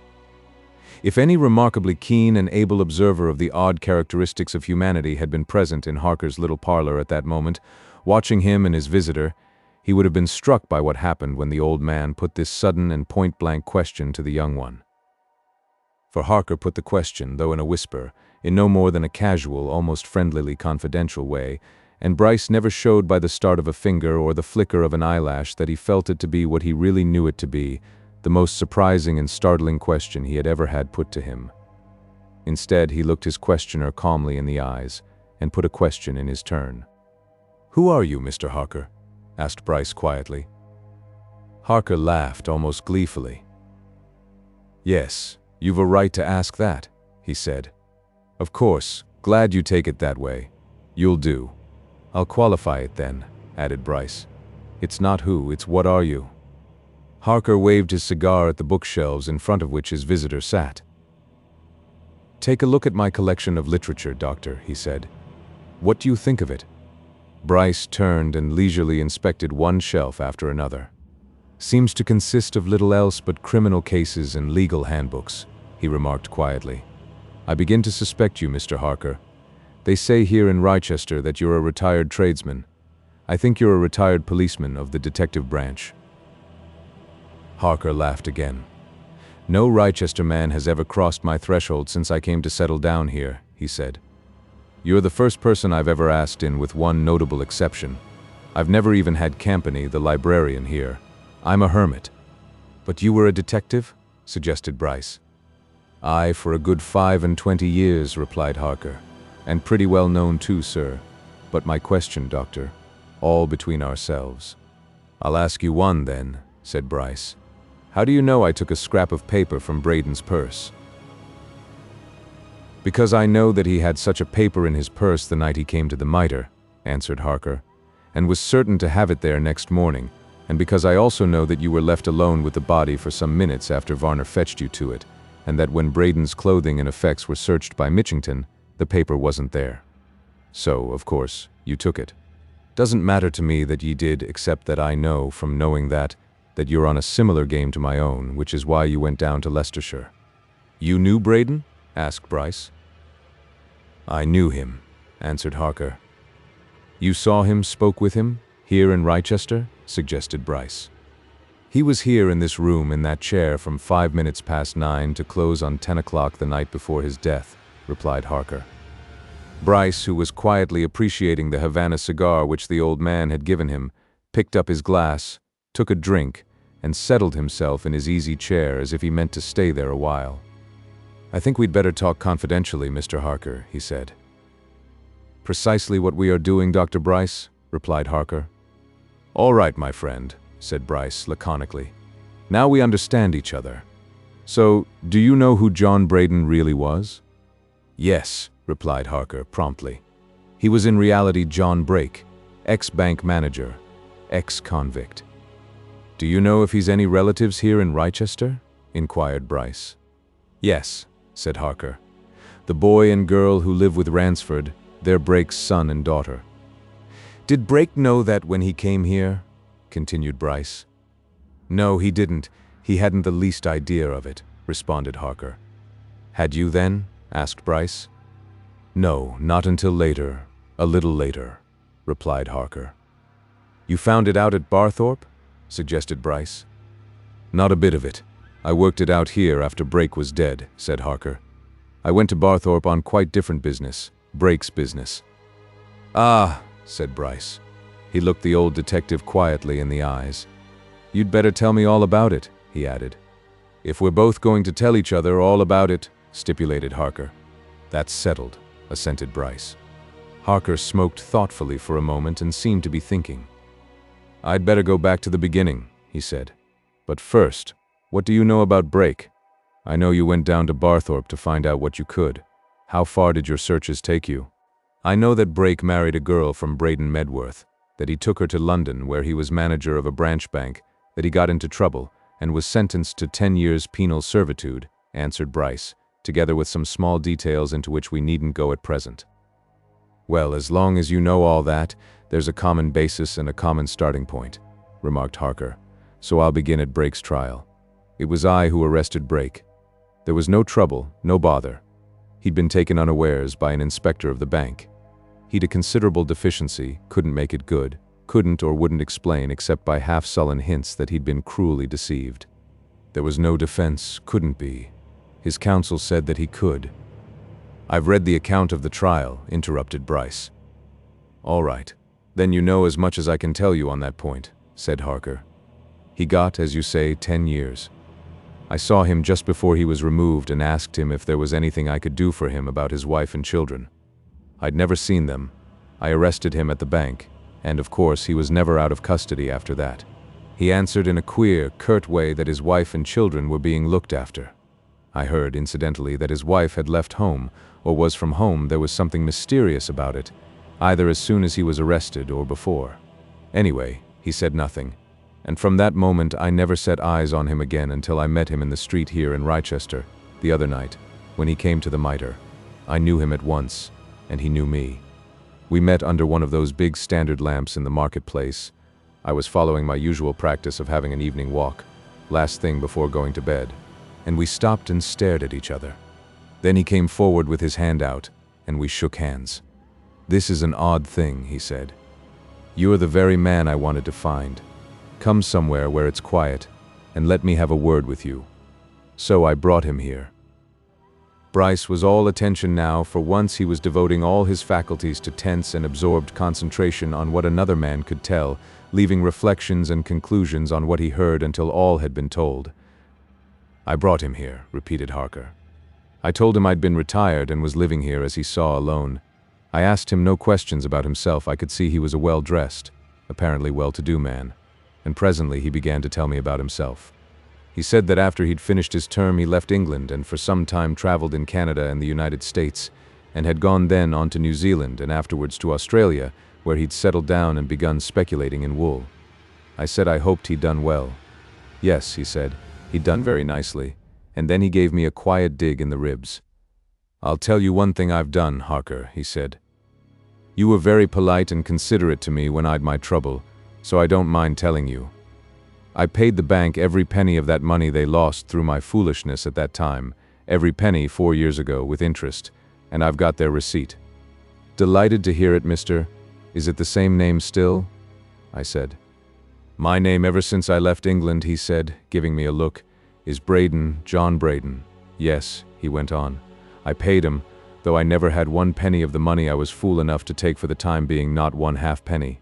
Who had it, Mr. Braden? I asked him, thinking that he'd perhaps tell after all that time. Never mind, my lad, he answered. It'll come out yet. Never mind that now. I'll tell you why I wanted to see you. The fact is, I've only been a few hours in England, so to speak, but I'd thought of you, and wondered where I could get hold of you. You're the only man of your profession I ever met, you see, he added, with a laugh. And I want a bit of help in that way. Well, Mr. Braden, I said, I've retired, but if it's an easy job, it's one you can do, easy enough, he said. It's just this. I met a man in Australia who's extremely anxious to get some news of another man, named Falconer Wray, who hails from Barthorpe, in Leicestershire. I promised to make inquiries for him. Now, I have strong reasons why I don't want to go near Barthorpe. Barthorpe has unpleasant memories and associations for me, and I don't want to be seen there. But this thing's got to be personal investigation. Will you go here for me? I'll make it worth your while. All you've got to do, he went on, is to go there, see the police authorities, town officials, anybody that knows the place, and ask them if they can tell you anything of one Falconer Wray who was at one time a small estate agent in Barthorpe, left the place about 17 years ago, maybe 18, and is believed to have recently gone back to the neighborhood. That's all. Get what information you can and write it to me, care of my bankers in London. Give me a sheet of paper and I'll put down particulars for you. Harker paused at this point and nodded his head at an old bureau which stood in a corner of his room. The sheet of paper's there, he said. It's got on it, in his writing, a brief memorandum of what he wanted and the address of his bankers. When he'd given it to me, he put his hand in his pocket and pulled out a purse in which I could see he was carrying plenty of money. He took out some notes. Here's £5 and £20 on account, Harker, he said. You might have to spend a bit. Don't be afraid, plenty more where that comes from. You'll do it soon? He asked. Yes, I'll do it, Mr. Braden, I answered. It'll be a bit of a holiday for me. That's all right, he said. I'm delighted I came across you. Well, you couldn't be more delighted than I was surprised, I said. I never thought to see you in Wrychester. What brought you here, if one may ask, sightseeing? He laughed at that, and he pulled out his purse again. I'll show you something, a secret, he said, and he took a bit of folded paper out of his purse. What do you make of that? He asked. Can you read Latin? No, except a word or two, I said, but I know a man who can. Ah, never mind, said he. I know enough Latin for this, and it's a secret. However, it won't be a secret long, and you'll hear all about it. And with that he put the bit of paper in his purse again, and we began talking about other matters, and before long he said he'd promised to have a chat with a gentleman at the MITRE whom he'd come along with in the train, and away he went, saying he'd see me before we left the town. Did he say how long he was going to stop here? Asked Bryce. 2 or 3 days, replied Harker. Did he mention Ransford? Inquired Bryce. Never, said Harker. Did he make any reference to his wife and children? Not the slightest. Nor to the hint that his counsel threw out at the trial? Never referred to that time except in the way I told you that he hadn't a penny of the money himself and that he'd himself refunded it. Bryce meditated a while. He was somewhat puzzled by certain points in the old detective's story, and he saw now that there was much more mystery in the Braden affair than he had at first believed. Well, he asked after a while, did you see him again? Not alive, replied Harker. I saw him dead, and I held my tongue, and have held it. But something happened that day. After I heard of the accident, I went into the Crown and Cushion Tavern. The fact was, I went to get a taste of whiskey, for the news had upset me. And in that long bar of theirs, I saw a man whom I knew for a fact to have been a fellow convict of Brakes. Name of Glassdale, forgery. He got the same sentence that Brake got about the same time, was in the same convict prison with Brake, and he and Brake would be released about the same date. There was no doubt about his identity. I never forget a face. Even after 30 years, I'd tell one. I saw him in that bar before he saw me, and I took a careful look at him. He too, like Brake, was very well dressed and very prosperous looking. He turned as he set down his glass and caught sight of me, and he knew me. Mind you, he'd been through my hands in times past, and he instantly moved to a side door and vanished. I went out and looked up and down. He'd gone. I found out afterwards, by a little quiet inquiry, that he'd gone straight to the station, boarded the first train.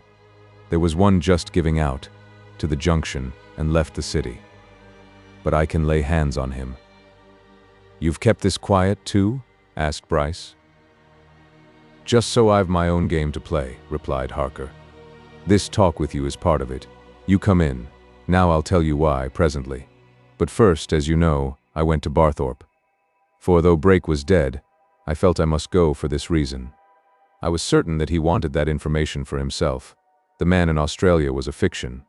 I went then and learned nothing, except that this Falconer Ray had been, as Brake said, a Barthorpe man years ago. He'd left the town 18 years since, and nobody knew anything about him. So I came home. And now then, Doctor, your turn? What were you after down there at Barthorpe?" Bryce meditated his answer for a good 5 minutes. He had always intended to play the game off his own bat, but he had heard and seen enough since entering Harker's little room to know that he was in company with an intellect which was keener and more subtle than his, and that it would be all to his advantage to go in with the man who had vast and deep experience. And so he made a clean breast of all he had done in the way of investigation, leaving his motive completely aside. "You've got a theory, of course?" observed Harker, after listening quietly to all that Bryce could tell. "Naturally you have. You couldn't accumulate all that without getting one." "Well," admitted Bryce, "honestly, I can't say that I have, but I can see what theory there might be. This, that Ransford was the man who deceived Brake, that he ran away with Brake's wife, that she's dead, and that he's brought up the children in ignorance of all that, and therefore, interrupted Harker with a smile, that when he and Brake met, as you seem to think they did, Ransford flung Brake through that open doorway, that Collishaw witnessed it, that Ransford's found out about Collishaw, and that Collishaw has been poisoned by Ransford. Eh?" "That's a theory that seems to be supported by facts," said Bryce. "It's a theory that would doubtless suit men like Mitchington," said the old detective with another smile. "But not me, sir. Mind you, I don't say there isn't something in it. There's doubtless a lot. But the mystery's a lot thicker than just that. And Brake didn't come here to find Ransford. He came because of the secret in that scrap of paper. And as you've got it, Doctor, out with it." Bryce saw no reason for concealment, and producing the scrap of paper laid it on the table between himself and his host. Harker peered inquisitively at it. "Latin," he said. "You can read it, of course? What does it say?" Bryce repeated a literal translation. "I've found the place," he added. "I found it this morning. Now, what do you suppose this means?" Harker was looking hard at the 2 lines of writing. "That's a big question, Doctor," he answered. "But I'll go so far as to say this. When we've found out what it does mean, we shall know a lot more than we know now." Chapter 15. The Double Offer. Bryce, who was deriving a considerable and peculiar pleasure from his secret interview with the old detective, smiled at Harker's last remark. "That's a bit of a platitude, isn't it?" he suggested.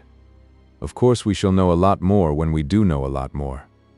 "I set store by platitudes, sir," retorted Harker. "You can't repeat an established platitude too often. It's got the hallmark of good use on it. But now, till we do know more, you've no doubt been thinking a lot about this matter, Dr. Bryce. Hasn't it struck you that there's one feature in connection with Brake, or Braden's visit to Rochester, to which nobody's given any particular attention up to now, so far as we know, at any rate?" "What?" demanded Bryce. "This," replied Harker. "Why did he wish to see the Duke of SAXONSTEADE? He certainly did want to see him, and as soon as possible.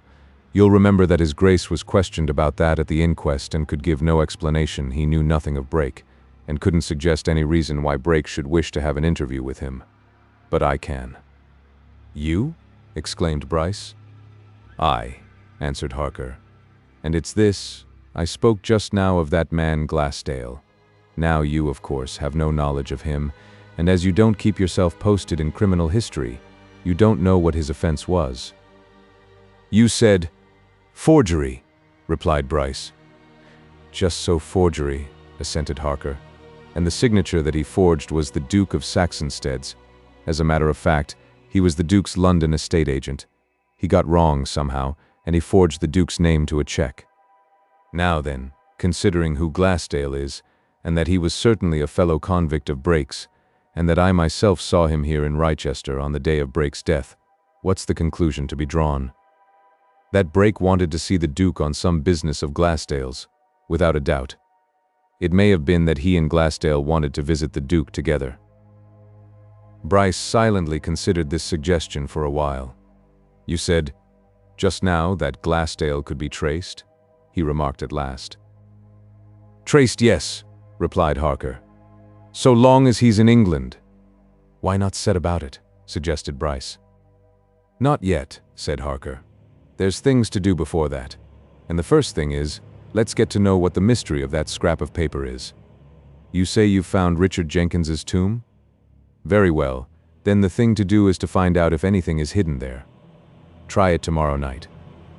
Better go by yourself after dark. If you find anything, let me know. And then we can decide on a next step. But between now and then, there'll be the inquest on this man Collishaw. And, about that, a word in your ear. Say as little as ever you can. After all, you know nothing beyond what you saw. And we mustn't meet and talk in public. After you've done that bit of exploring in Paradise tomorrow night, come round here and we'll consider matters."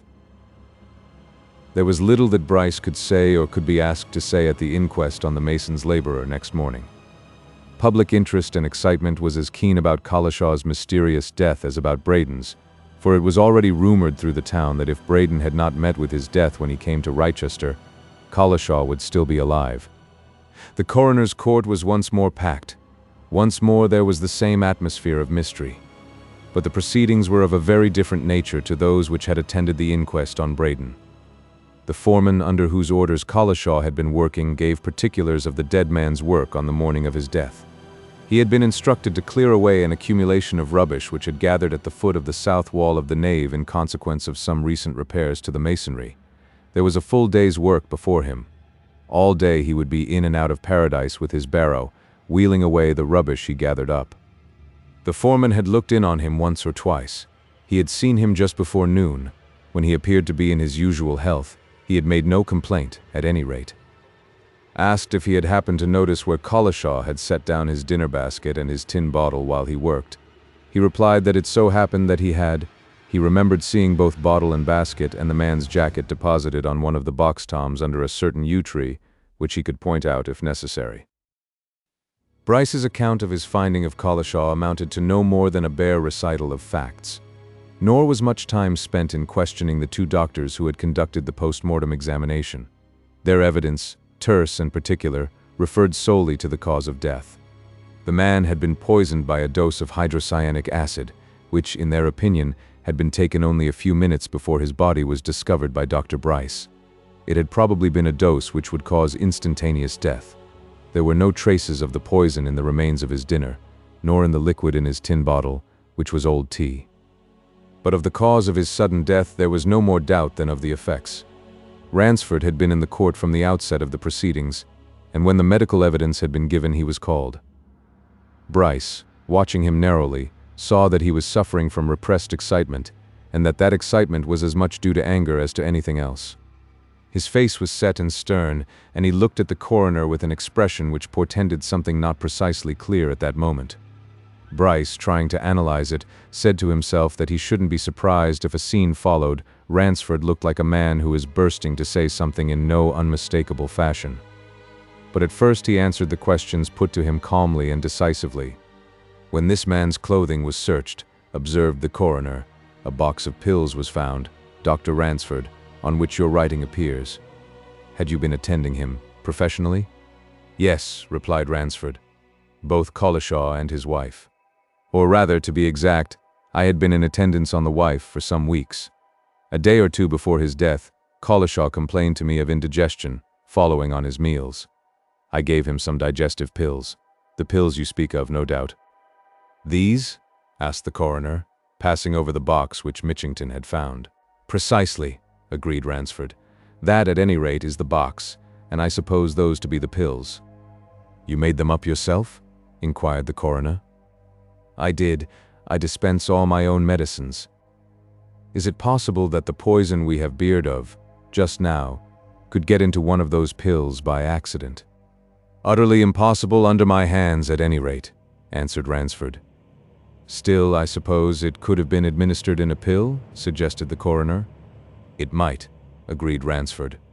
But, he added, with a significant glance at the medical men who had just given evidence, it was not so administered in this case, as the previous witnesses very well know.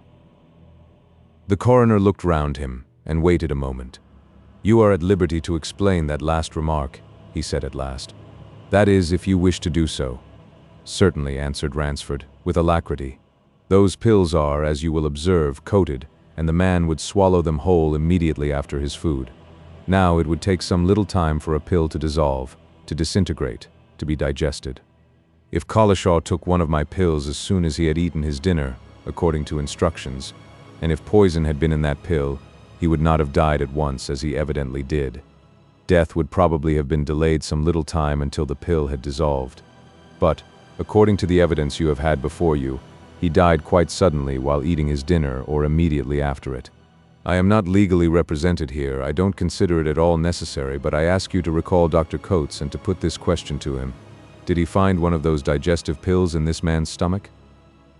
The coroner turned somewhat dubiously to the two doctors who had performed the autopsy, but before he could speak, the superintendent of police rose and began to whisper to him, and after a conversation between them, he looked round at the jury, every member of which had evidently been much struck by Ransford's suggestion. At this stage, he said, it will be necessary to adjourn. I shall adjourn the inquiry for a week, gentlemen. You will. Ransford, still standing in the witness box, suddenly lost control of himself. He uttered a sharp exclamation and smote the ledge before him smartly with his open hand. I protest against that, he said vehemently. Emphatically, I protest. You first of all make a suggestion which tells against me, then, when I demand that a question shall be put which is of immense importance to my interests, you close down the inquiry, even if only for the moment. That is grossly unfair and unjust. You are mistaken, said the coroner. At the adjourned inquiry, the two medical men can be recalled, and you will have the opportunity, or your solicitor will have, of asking any questions you like for the present. For the present you have me under suspicion, interrupted Ransford hotly. You know it, I say this with due respect to your office as well as I do. Suspicion is rife in the city against me. Rumor is being spread secretly, and I am certain from the police who ought to know better. And I will not be silenced, Mr. Coroner. I take this public opportunity, as I am on oath, of saying that I know nothing whatever of the causes of the deaths of either Collishaw or of Braden upon my solemn oath. The inquest is adjourned to this day week, said the coroner quietly. Ransford suddenly stepped down from the witness box and without word or glance at anyone there, walked with set face and determined look out of the court, and the excited spectators, gathering into groups, immediately began to discuss his vigorous outburst and to take sides for and against him. Bryce, judging it advisable to keep away from Mitchington just then, and, for similar reasons, keeping away from Harker also, went out of the crowded building alone to be joined in the street outside by Sackville Bonham, whom he had noticed in court, in company with his stepfather, Mr. Folliot. Folliot, Bryce had observed, had stopped behind, exchanging some conversation with the coroner. Sackville came up to Bryce with a knowing shake of the hand. He was one of those very young men who have a habit of suggesting that their fund of knowledge is extensive and peculiar, and Bryce waited for a manifestation. Queer business, all that, Bryce, observed Sackville confidentially. Of course, Ransford is a perfect ass. Think so? Remarked Bryce, with an inflection which suggested that Sackville's opinion on anything was as valuable as the Attorney General's. That's how it strikes you, is it? Impossible that it could strike one in any other way, you know, answered Sackville with fine and lofty superiority. Ransford should have taken immediate steps to clear himself of any suspicion. It's ridiculous, considering his position, guardian to Miss Bury, for instance, that he should allow such rumors to circulate. By God, sir, if it had been me, I'd have stopped 'em before they left the parish pump." "Ah," said Bryce. "And how?" "Made an example of somebody," replied Sackville with emphasis. "I believe there's law in this country, isn't there? Law against libel and slander and that sort of thing, eh?"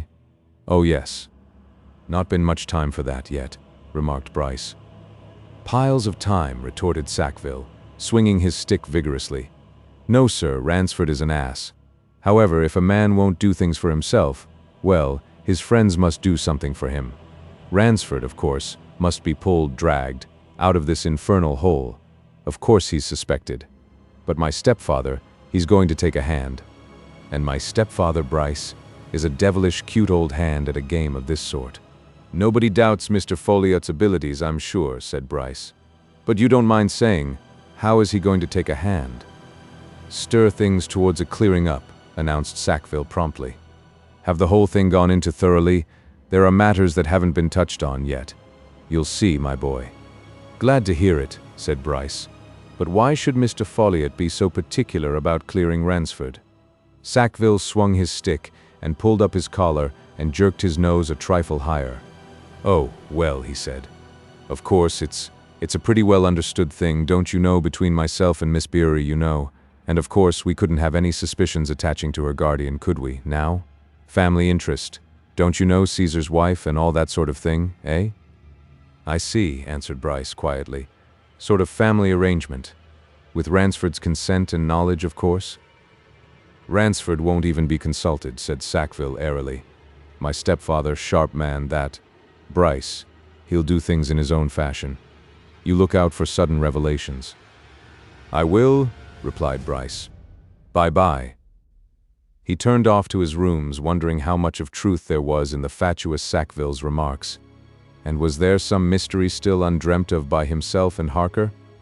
There might be. He was still under the influence of Ransford's indignant and dramatic assertion of his innocence. Would Ransford have allowed himself an outburst of that sort if he had not been, as he said, utterly ignorant of the immediate cause of Braden's death? Now Bryce, all through, was calculating, for his own purposes, on Ransford's share, full or partial, in that death. If Ransford really knew nothing whatever about it, where did his, Bryce's theory, come in, and how would his present machinations result? And, more, if Ransford's assertion were true, and if Varner's story of the hand, seen for an instant in the archway, were also true, and Varner was persisting in it, then who was the man who flung Braden to his death that morning? He realized that, instead of straightening out, things were becoming more and more complicated. But he realized something else. On the surface, there was a strong case of suspicion against Ransford. It had been suggested that very morning before a coroner and his jury. It would grow. The police were already permeated with suspicion and distrust. Would it not pay him, Bryce, to encourage, to help it? He had his own score to pay off against Ransford. He had his own schemes as regards Mary Bury. Anyway, he was not going to share in any attempts to clear the man who had bundled him out of his house unceremoniously. He would bide his time. And in the meantime, there were other things to be done, one of them that very night. But before Bryce could engage in his secret task of excavating a small portion of paradise in the rear of Richard Jenkins's tomb, another strange development came. As the dark fell over the old city that night and he was thinking of setting out on his mission, Mitchington came in, carrying 2 sheets of paper, obviously damp from the press, in his hand. He looked at Bryce with an expression of wonder. "Here's a queer go," he said. "I can't make this out at all. Look at these big handbills, but perhaps you've seen 'em. They're being posted all over the city. We've had a bundle of 'em thrown in on us." "I haven't been out since lunch," remarked Bryce. "What are they?" Mitchington spread out the 2 papers on the table, pointing from one to the other. "You see?" he said. £500 reward, £1,000 reward, and both out at the same time, from different sources. "What sources?" asked Bryce, bending over the bills. "Ah, I see. One signed by Phipps and Maynard, the other by Beechcroft. Odd, certainly." "Odd?" exclaimed Mitchington. "I should think so. But do you see, Doctor? that one 500 reward is offered for information of any nature relative to the deaths of John Braden and James Collishaw, both or either. That amount will be paid for satisfactory information by Phipps and Maynard. And Phipps and Maynard are Ransford's solicitors. That bill, sir, comes from him. And now the other, the £1,000 one that offers the reward to anyone who can give definite information as to the circumstances attending the death of John Braden, to be paid by Mr. Beechcroft, and he's Mr. Folliot's solicitor. So that comes from Mr. Folliot. What is he to do with it? And are these two putting their heads together, or are these bills quite independent of each other? Hang me if I understand it. Bryce read and reread the contents of the two bills, and then he thought for a while before speaking. Well, he said at last, there's probably this in it. The Folliots are very wealthy people. Mrs. Folliot, it's pretty well known, wants her son to marry Miss Bury, Dr. Ransford's ward. Probably she doesn't wish any suspicion to hang over the family. That's all I can suggest. In the other case, Ransford wants to clear himself. For don't forget this, Mitchington. Somewhere, somebody may know something. Only something. But that something might clear Ransford of the suspicion that's undoubtedly been cast upon him. If you're thinking to get a strong case against Ransford, you've got your work set. He gave your theory a nasty knock this morning by his few words about that pill. Did Coates and Everest find a pill, now? Not at liberty to say, sir, answered Mitchington. At present, anyway. I dislike these private offers of reward. It means that those who make 'em get hold of information which is kept back from us, do you see? They're inconvenient. Then he went away, and Bryce, after waiting a while, until night had settled down, slipped quietly out of the house and set off for the gloom of paradise. Chapter 16. Beforehand. In accordance with his undeniable capacity for contriving and scheming, Bryce had made due and careful preparations for his visit to the tomb of Richard Jenkins.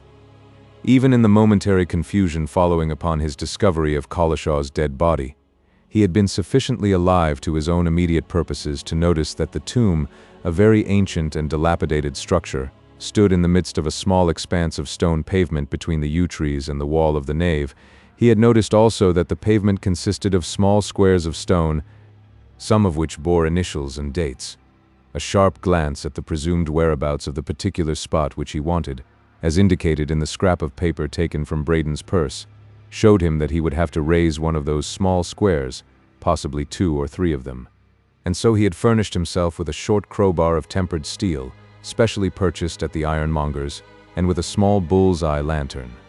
Had he been arrested and searched as he made his way towards the cathedral precincts, he might reasonably have been suspected of a design to break into the treasury and appropriate the various ornaments for which Wrychester was famous. But Bryce feared neither arrest nor observation. During his residence in Wrychester, he had done a good deal of prowling about the old city at night, and he knew that Paradise at any time after dark was a deserted place. Folk might cross from the close archway to the wicket gate by the outer path, but no one would penetrate within the thick screen of yew and cypress when night had fallen. And now, in early summer, the screen of trees and bushes was so thick in leaf that once within it, foliage on one side, the great walls of the nave on the other, there was little likelihood of any person overlooking his doings while he made his investigation. He anticipated a swift and quiet job, to be done in a few minutes. But there was another individual in Wrychester who knew just as much of the geography of Paradise as Pemberton Bryce knew. Dick Beery and Betty Campany had of late progressed out of the schoolboy and schoolgirl hail-fellow well-met stage to the first dawnings of love, and in spite of their frequent meetings had begun a romantic correspondence between each other, the joy and mystery of which was increased 100-fold by a secret method of exchange of these missives. Just within the wicket gate entrance of Paradise there was an old monument wherein was a convenient cavity. Dick Beery's ready wits transformed this into Love's post office. In it he regularly placed letters for Betty. Betty stuffed into it letters for him. And on this particular evening Dick had gone to Paradise to collect a possible mail, and as Bryce walked leisurely up the narrow path, enclosed by trees and old masonry, which led from Friary Lane to the ancient enclosure, Dick turned a corner and ran full into him. In the light of the single lamp which illumined the path, the two recovered themselves and looked at each other. "Hello," said Bryce. "What's your hurry, young Beery?" Dick, who was panting for breath, more from excitement than haste, drew back and looked at Bryce. Up to then he knew nothing much against Bryce, whom he had rather liked in the fashion in which boys sometimes like their seniors, and he was not indisposed to confide in him. "Hello," he replied. "I say, where are you off to?" "Nowhere." "Strolling round," answered Bryce. "No particular purpose, why?" "You weren't going in there?" asked Dick, jerking a thumb towards Paradise. "In there?" exclaimed Bryce. "Good Lord, no. Dreary enough in the daytime. What should I be going in there for?" Dick seized Bryce's coat sleeve and dragged him aside. "I say," he whispered, "there's something up in there, a search of some sort." Bryce started in spite of an effort to keep unconcerned. "A search? In there?" he said. "What do you mean?" Dick pointed amongst the trees, and Bryce saw the faint glimmer of a light. "I was in there just now," said Dick, "and some men, 3 or 4, came along. They're in there, close up by the nave, just where you found that chap Collishaw. They're digging or something of that sort." "Digging?" muttered Bryce. "Digging?" "Something like it anyhow," replied Dick. "Listen." Bryce heard the ring of metal on stone, and an unpleasant conviction stole over him that he was being forestalled, that somebody was beforehand with him, and he cursed himself for not having done the previous night what he had left undone till this night. "Who are they?" he asked. "Did you see them, their faces?" "Not their faces," answered Dick. "Only their figures in the gloom, but I heard Mitchington's voice." "Police, then," said Bryce. "What on earth are they after?" "Look here," whispered Dick, pulling at Bryce's arm again. "Come on, I know how to get in there without their seeing us. You follow me." Bryce followed readily, and Dick, stepping through the wicket gate, seized his companion's wrist and led him amongst the bushes in the direction of the spot from whence came the metallic sounds. He walked with the step of a cat, and Bryce took pains to follow his example. And presently, from behind a screen of cypresses, they looked out on the expanse of flagging in the midst of which stood the tomb of Richard Jenkins. Round about that tomb were 5 men whose faces were visible enough in the light thrown by a couple of strong lamps, one of which stood on the tomb itself, while the other was set on the ground. 4 out of the 5 the 2 watchers recognized at once. One, kneeling on the flags, and busy with a small crowbar similar to that which Bryce carried inside his overcoat, was the master mason of the cathedral. Another, standing near him, was Mitchington. A third was a clergyman, one of the lesser dignitaries of the chapter. A fourth, whose presence made Bryce start for the second time that evening, was the Duke of SAXONSTEADE. But the 5th was a stranger, a tall man who stood between Mitchington and the Duke, evidently paying anxious attention to the master mason's proceedings. He was no Wrychester man. Bryce was convinced of that. And a moment later he was convinced of another equally certain fact. Whatever these 5 men were searching for, they had no clear or accurate idea of its exact whereabouts. The master mason was taking up the small squares of flagstone with his crowbar one by one, from the outer edge of the foot of the old box tomb. As he removed each, he probed the earth beneath it.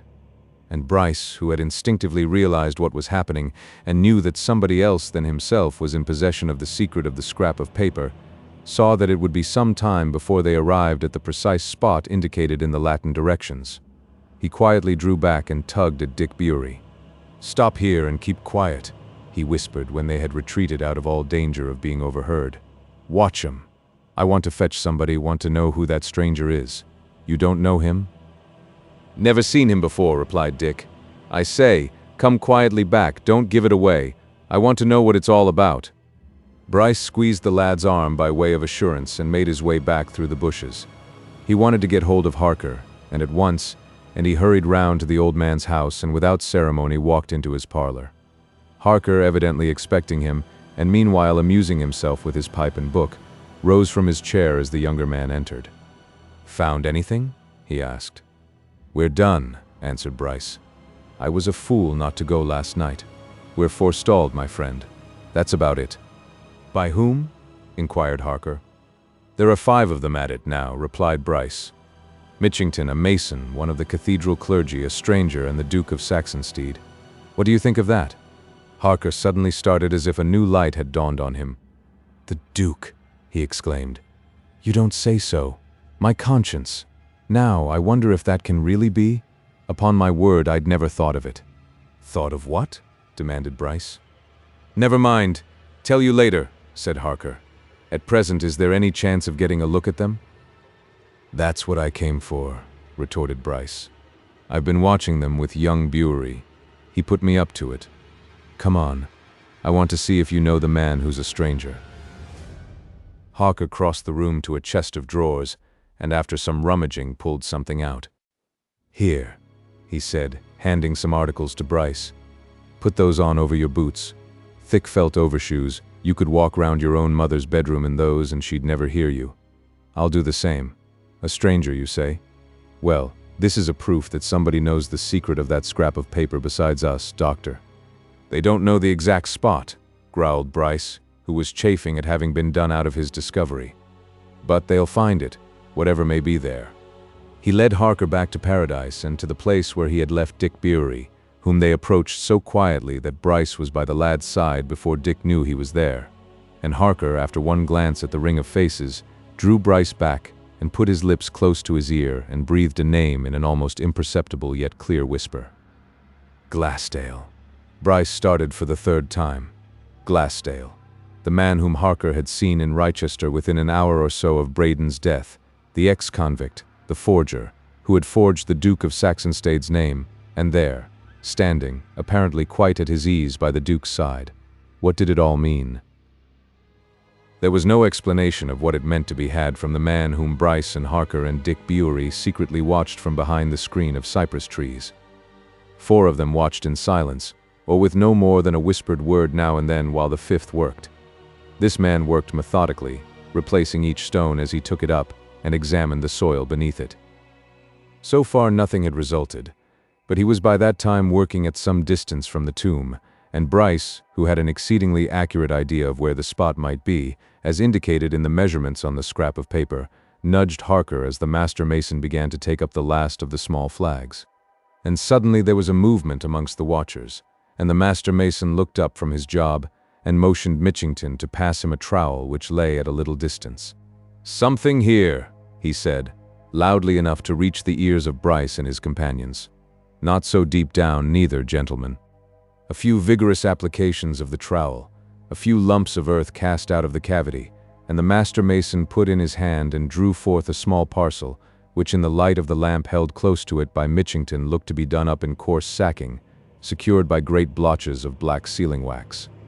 And now it was Harker who nudged Bryce, drawing his attention to the fact that the parcel, handed by the master mason to Mitchington, was at once passed on by Mitchington to the Duke of SAXONSTEADE, who, it was very plain to see, appeared to be as much delighted as surprised at receiving it.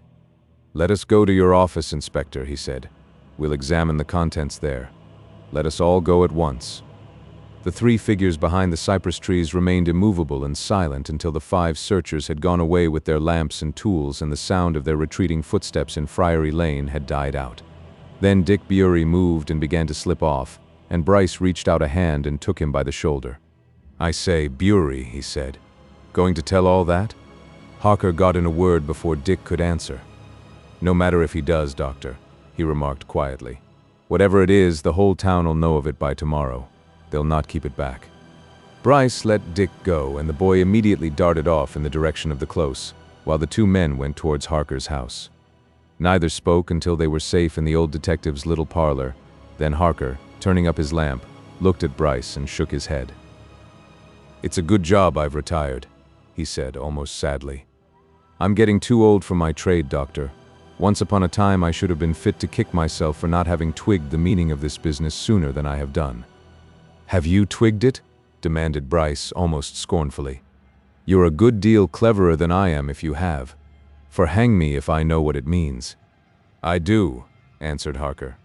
He opened a drawer in his desk and drew out a scrapbook, filled, as Bryce saw a moment later, with cuttings from newspapers, all duly arranged and indexed. The old man glanced at the index, turned to a certain page, and put his finger on an entry. "There you are," he said. "And that's only one. There are several more. They'll tell you in detail what I can tell you in a few words and what I ought to have remembered. It's 15 years since the famous robbery at Saxonsteade, which has never been accounted for, robbery of the Duchess's diamonds.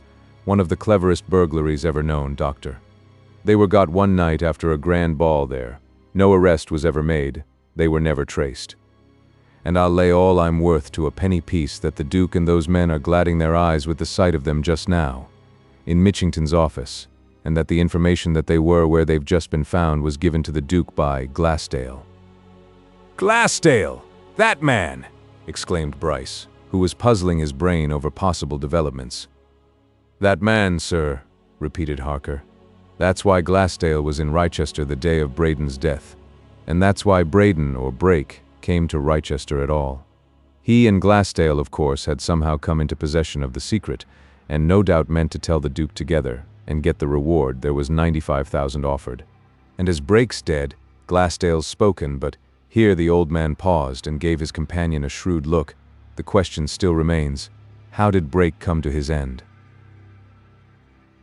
Chapter 17. To be Shadowed. Dick Beery burst in upon his sister and Ransford with a budget of news such as it rarely fell to the lot of romance-loving 17 to tell.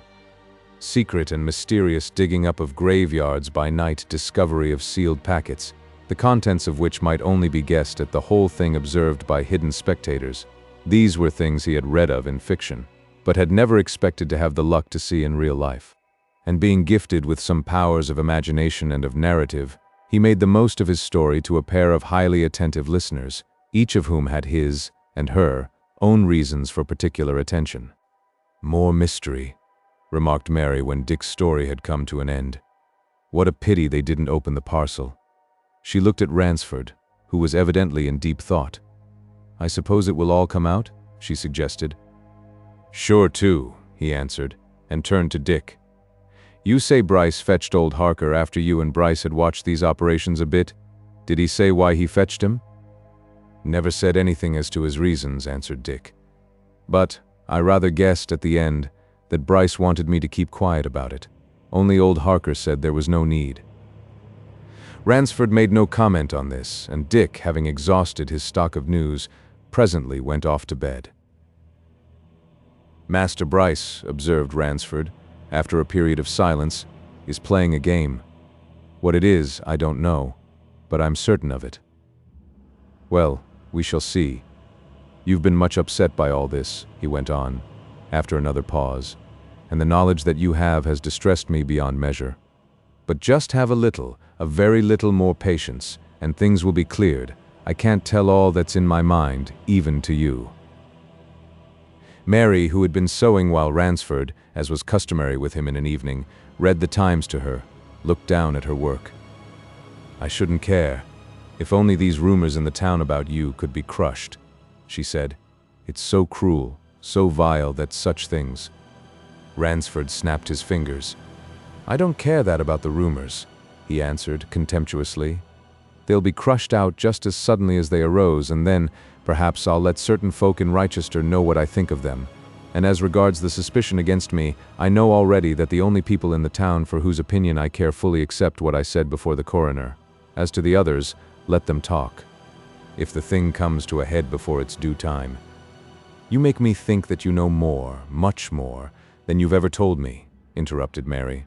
"So I do," he replied, "and you'll see in the end why I've kept silence. Of course, if people who don't know as much will interfere." He was interrupted there by the ringing of the front doorbell, at the sound of which he and Mary looked at each other. "Who can that be?" said Mary.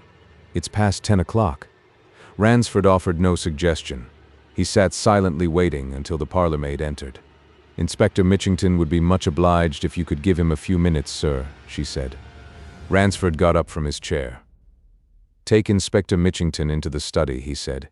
"Is he alone?" "No, sir, there's a gentleman with him," replied the girl.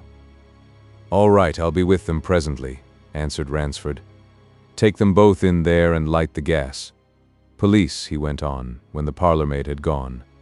"They get hold of the first idea that strikes them, and never even look round for another. You're not frightened?" "Frightened? No. Uneasy, yes," replied Mary. "What can they want, this time of night?" "Probably to tell me something about this romantic tale of Dick's," answered Ransford, as he left the room. "It'll be nothing more serious, I assure you."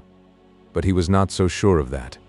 He was very well aware that the Rochester police authorities had a definite suspicion of his guilt in the Braden and Collishaw matters, and he knew from experience that police suspicion is a difficult matter to dissipate. And before he opened the door of the little room which he used as a study, he warned himself to be careful and silent. The two visitors stood near the hearth. Ransford took a good look at them as he closed the door behind him. Mitchington he knew well enough. He was more interested in the other man, a stranger. A quiet-looking, very ordinary individual who might have been half a dozen things, but Ransford instantly set him down as a detective. He turned from this man to the inspector. "Well?" he said, a little brusquely. "What is it?" "Sorry to intrude so late, Dr. Ransford," answered Mitchington.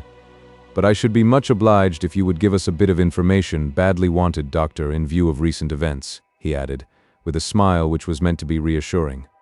"I'm sure you can, if you will." "Sit down," said Ransford, pointing to chairs. He took one himself and again glanced at the stranger. "To whom am I speaking, in addition to yourself, Inspector?" he asked. "I'm not going to talk to strangers." "Oh, well," said Mitchington a little awkwardly. "Of course, Doctor, we've had to get a bit of professional help in these unpleasant matters. This gentleman's Detective Sergeant Jettison from the Yard." "What information do you want?" asked Ransford. Mitchington glanced at the door and lowered his voice. "I may as well tell you, Doctor," he said confidentially. "There's been a most extraordinary discovery made tonight, which has a bearing on the Braden case. I dare say you've heard of the great jewel robbery which took place at the Duke of SAXONSTEADE some years ago, which has been a mystery to this very day." "I have heard of it," answered Ransford. "Very well, tonight those jewels, the whole lot, have been discovered in Paradise yonder, where they'd been buried at the time of the robbery by the thief," continued Mitchington. "They've just been examined, and they're now in the Duke's own hands again after all these years. And I may as well tell you, we now know that the object of Braden's visit to Rochester was to tell the Duke where those jewels were hidden. Braden and another man had learned the secret from the real thief, who's dead in Australia. All that I may tell you, Doctor, for it'll be public property tomorrow." "Well?" said Ransford. Mitchington hesitated a moment, as if searching for his next words. He glanced at the detective. The detective remained immobile. He glanced at Ransford. Ransford gave him no encouragement. "Now look here, Doctor," he exclaimed suddenly. "Why not tell us something? We know now who Braden really was. That's settled. Do you understand?" "Who was he, then?" asked Ransford quietly. "He was one John Brake, sometime manager of a branch of a London bank who, 17 years ago, got 10 years penal servitude for embezzlement," answered Mitchington, watching Ransford steadily. "That's dead certain, we know it. The man who shared this secret with him about the SAXONSTEADE jewels has told us that much today. John Brake." "What have you come here for?" asked Ransford. "To ask you, between ourselves, if you can tell us anything about Brake's earlier days, antecedents. That'll help us," replied Mitchington. "It may be Jettison here, a man of experience, thinks it'll be found to be that Brake, or Braden as we call him, was murdered because of his possession of that secret about the jewels. Our informant tells us that Braden certainly had on him, when he came to Rochester, a sort of diagram showing the exact location of the spot where the jewels were hidden. That diagram was most assuredly not found on Braden when we examined his clothing and effects. It may be that it was wrested from him in the gallery of the clerestory that morning, and that his assailant or assailants, for there may have been two men at the job, afterwards pitched him through that open doorway, after half stifling him. And if that theory's correct, and I, personally, am now quite inclined to it, it'll help a lot if you'll tell us what you know of Brake's antecedents. Come now, Doctor. You know very well that Braden or Brake did come to your surgery that morning and said to your assistant that he'd known a Dr. Ransford in times past. Why not speak?" Ransford, instead of answering Mitchington's evidently genuine appeal, looked at the new Scotland Yard man. "Is that your theory?" he asked. Jettison nodded his head, with a movement indicative of conviction. "Yes, sir," he replied. "Having regard to all the circumstances of the case as they've been put before me since I came here, and with special regard to the revelations which have resulted in the discovery of these jewels, it is. Of course, today's events have altered everything. If it hadn't been for our informant—" "Who is your informant?" inquired Ransford. The two callers looked at each other. The detective nodded at the inspector. "Oh, well," said Mitchington. "No harm in telling you, Doctor. A man named Glassdale, once a fellow convict with Brake. It seems they left England together after their time was up, emigrated together, prospered, even went so far, both of them, as to make good the money they'd appropriated, and eventually came back together in possession of this secret. Brake came specially to Wrychester to tell the Duke. Glassdale was to join him on the very morning Brake met his death. Glassdale did come to the town that morning, and as soon as he got here, heard of Brake's strange death. That upset him, and he went away only to come back today, go to SAXONSTEADE, and tell everything to the Duke with the result we've told you of."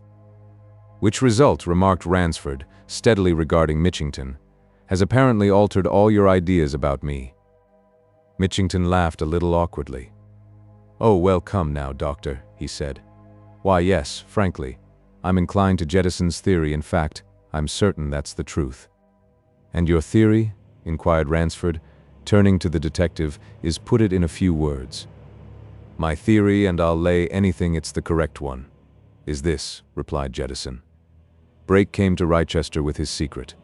That secret wasn't confined to him and Glassdale. Either he let it out to somebody, or it was known to somebody. I understand from Inspector Mitchington here that on the evening of his arrival, Brake was away from the MITRE Hotel for 2 hours. During that time he was somewhere with whom? Probably with somebody who got the secret out of him, or to whom he communicated it. 4. Think, according to Glassdale, who, we are quite sure, has told the exact truth about everything, Brake had on him a scrap of paper, on which were instructions, in Latin, for finding the exact spot whereat the missing SAXONSTEADE jewels had been hidden, years before, by the actual thief who, I may tell you, sir, never had the opportunity of returning to repossess himself of them. Now, after Brake's death, the police examined his clothes and effects. They never found that scrap of paper. And I work things out this way. Brake was followed into that gallery, a lonely, quiet place, by the man or men who had got possession of the secret. He was, I'm told, a slightly built, not over-strong man. He was seized and robbed of that paper and flung to his death. And all that fits in with the second mystery of Collishaw, who probably knew, if not everything, then something, of the exact circumstances of Brake's death, and let his knowledge get to the ears of Brake's assailant, who cleverly got rid of him. That's my notion," concluded the detective, "and I shall be surprised if it isn't a correct one."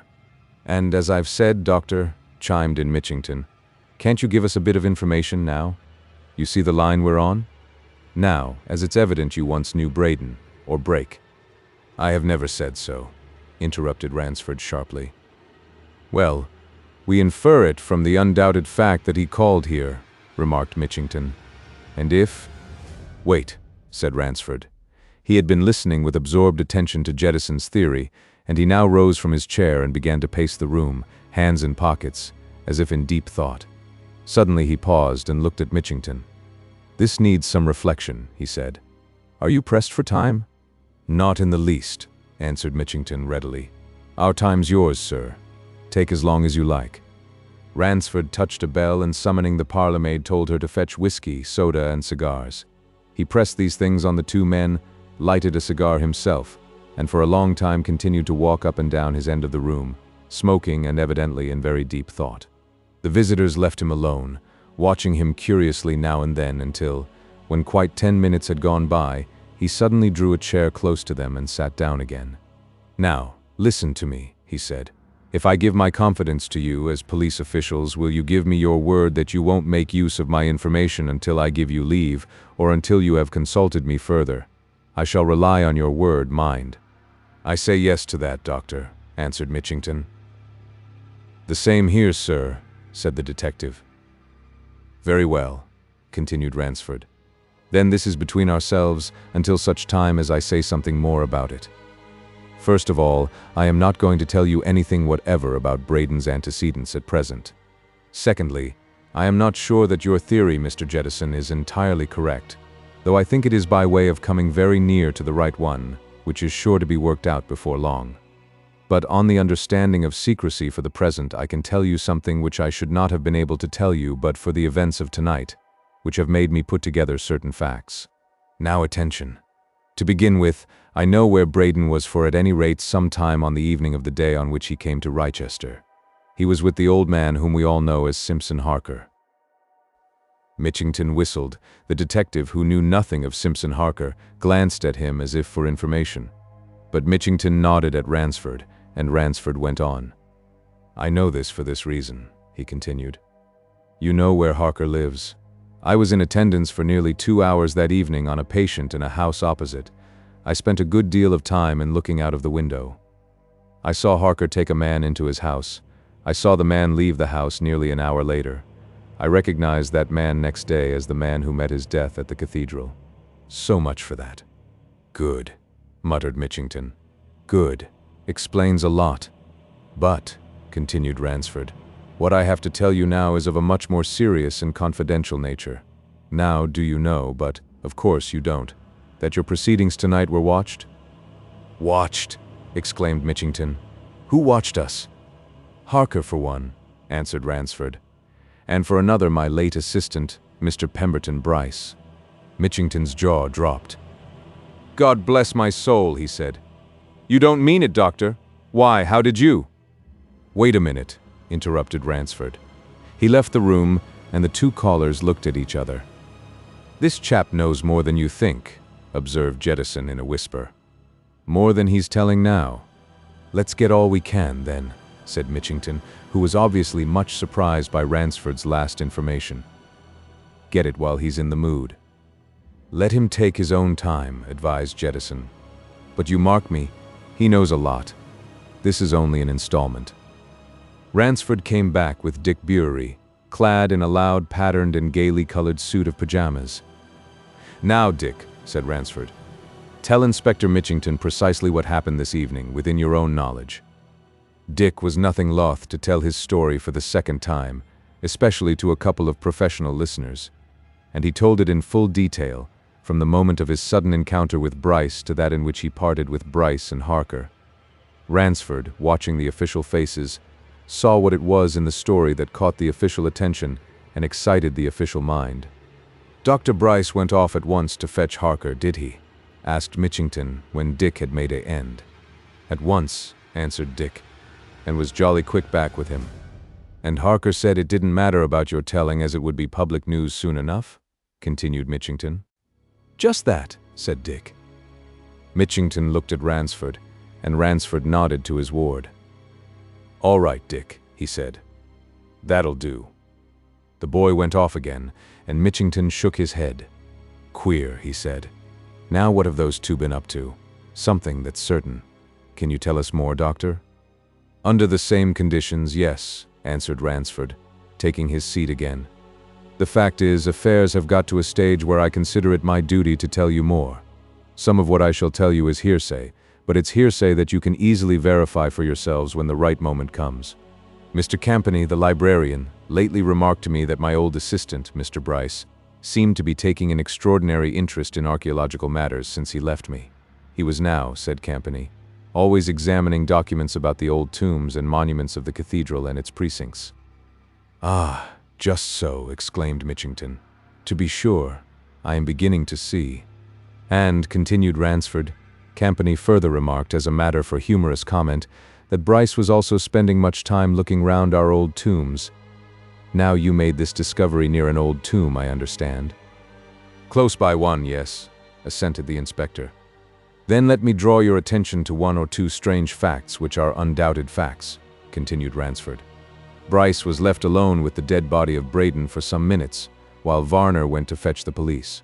That's one." "That's true," muttered Mitchington. "He was several minutes." "Bryce it was who discovered Collishaw in Paradise," said Ransford. "That's fact 2. And fact 3, Bryce evidently had a motive in fetching Harker tonight to overlook your operations. What was his motive? And taking things all together, what are, or have been, these secret affairs which Bryce and Harker have evidently been engaged in?" Jettison suddenly rose, buttoning his light overcoat. The action seemed to indicate a newly formed idea, a definite conclusion. He turned sharply to Mitchington. "There's one thing certain, Inspector," he said. "You'll keep an eye on those two from this out. From just now." "I shall," assented Mitchington. "I'll have both of 'em shadowed wherever they go or are, day or night. Harker, now, has always been a bit of a mystery, but Bryce, Hang me if I don't believe he's been having me. Double game, but never mind. There's no more, Doctor?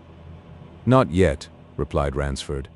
And I don't know the real meaning or value of what I have told you, but in 2 days from now I can tell you more. In the meantime, remember your promise.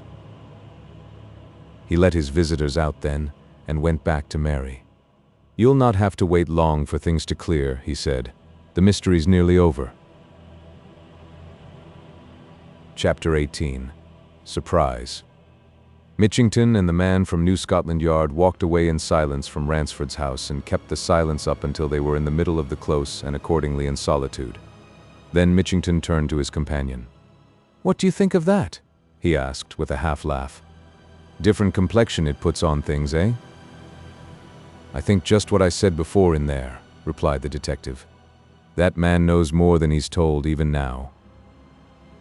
"Why hasn't he spoken sooner then?" demanded Mitchington.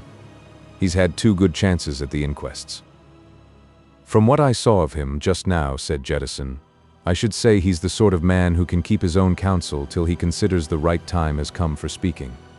Not the sort of man who'll care 2 pence whatever's said about him, you understand? I should say he's known a good lot all along and is just keeping it back till he can put a finishing touch to it. 2 days, didn't he say? Aye, well, a lot can happen in 2 days. But about your theory?" questioned Mitchington. "What do you think of it now in relation to what we've just heard?" "I'll tell you what I can see," answered Jettison. "I can see how one bit of this puzzle fits into another in view of what Ransford has just told us. Of course, one's got to do a good deal of supposing it's unavoidable in these cases. Now supposing Braden let this man Harker into the secret of the hidden jewels that night, and supposing that Harker and Bryce are in collusion, as they evidently are, from what that boy told us, and supposing they between them, together or separately, had to do with Braden's death, and supposing that man Collishaw saw something that would incriminate one or both, eh?" "Well?" asked Mitchington.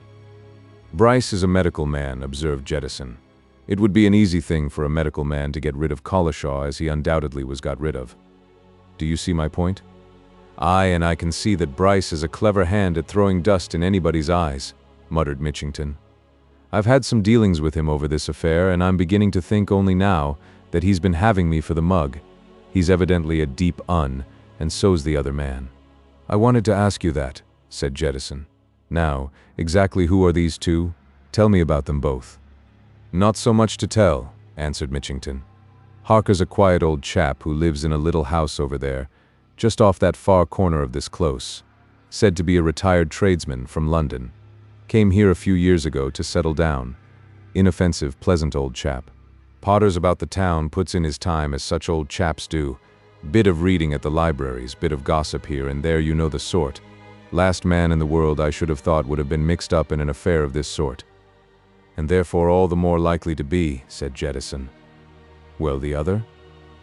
"Bryce was until the very day of Braden's appearance Ransford's assistant," continued Mitchington. "Been with Ransford about 2 years.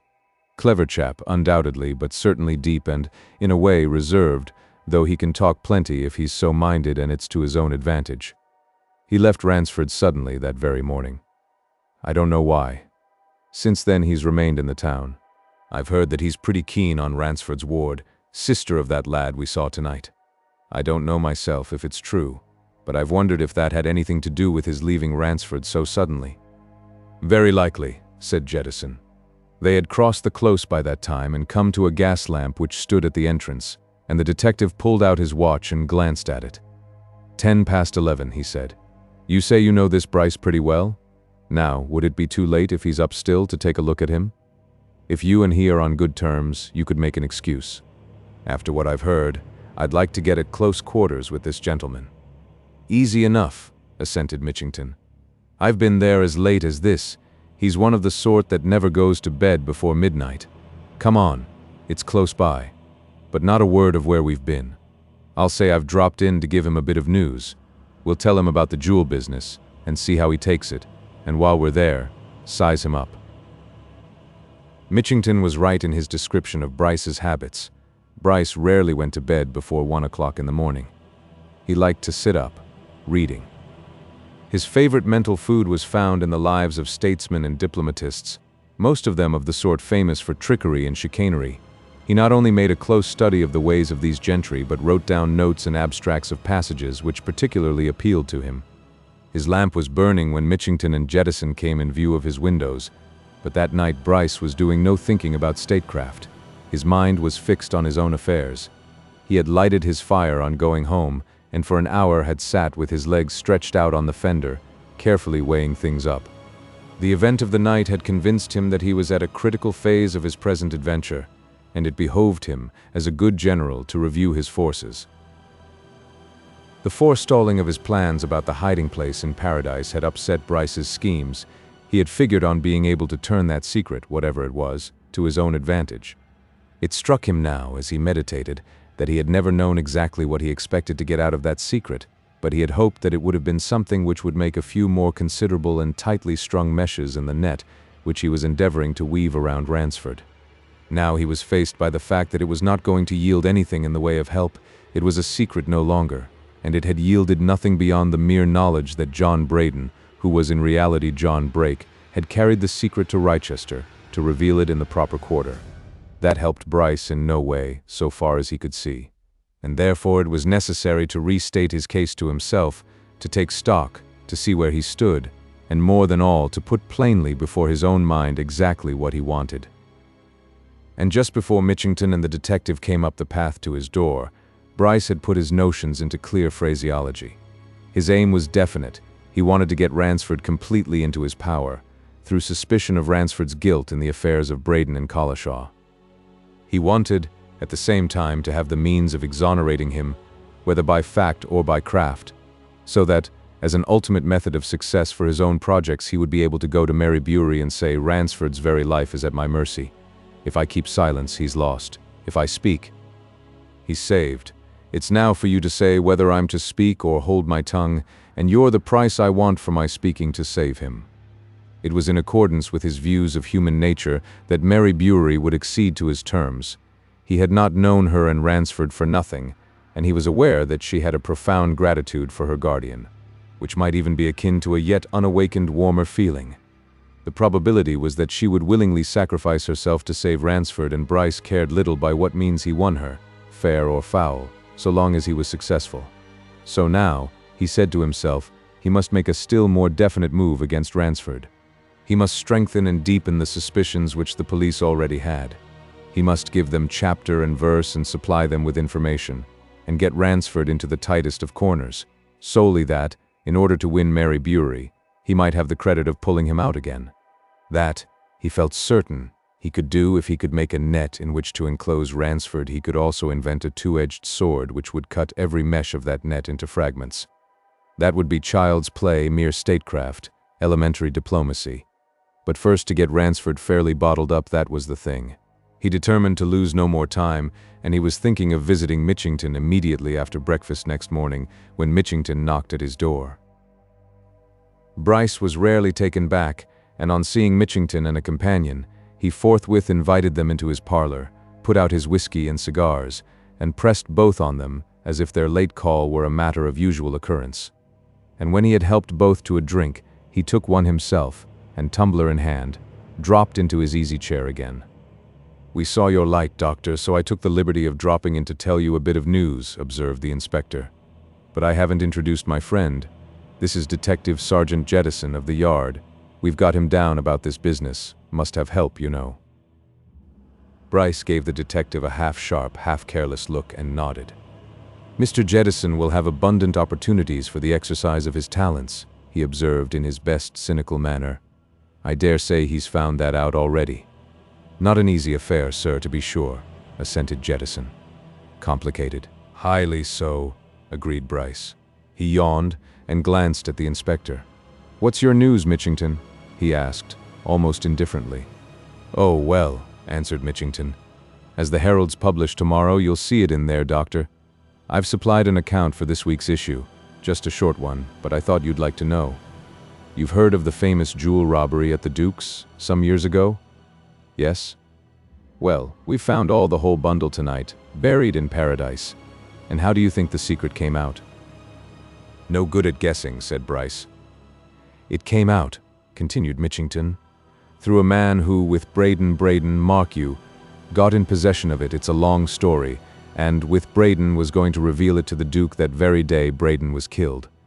This man waited until this very morning and then told His Grace. His Grace came with him to us this afternoon, and tonight we made a search and found everything. Buried there in paradise. Dug 'em up, Doctor. Bryce showed no great interest. He took a leisurely sip at his liquor and set down the glass and pulled out his cigarette case. The two men, watching him narrowly, saw that his fingers were steady as rocks as he struck the match. "Yes," he said as he threw the match away. "I saw you busy." In spite of himself, Mitchington could not repress a start nor a glance at Jettison. But Jettison was as imperturbable as Bryce himself, and Mitchington raised a forced laugh. "You did?" he said, incredulously. "And we thought we had it all to ourselves. How did you come to know, Doctor?" "Young Beery told me what was going on," replied Bryce. "So I took a look at you, and I fetched old Harker to take a look too. We all watched you, the boy, Harker and I, out of sheer curiosity, of course. We saw you get up the parcel, but naturally I didn't know what was in it till now." Mitchington, thoroughly taken aback by this candid statement, was at a loss for words, and again he glanced at Jettison. But Jettison gave no help, and Mitchington fell back on himself. "So you fetched old Harker," he said. "What? What for, Doctor? If one may ask, you know." Bryce made a careless gesture with his cigarette. "Oh, old Harker's deeply interested in what's going on," he answered. "And as young Beery drew my attention to your proceedings, why, I thought I'd draw Harker's, and Harker was interested." Mitchington hesitated before saying more, but eventually he risked a leading question. "Any special reason why he should be, Doctor?" he asked. Bryce put his thumbs in the armholes of his waistcoat and looked half lazily at his questioner. "Do you know who old Harker really is?" he inquired. "No," answered Mitchington.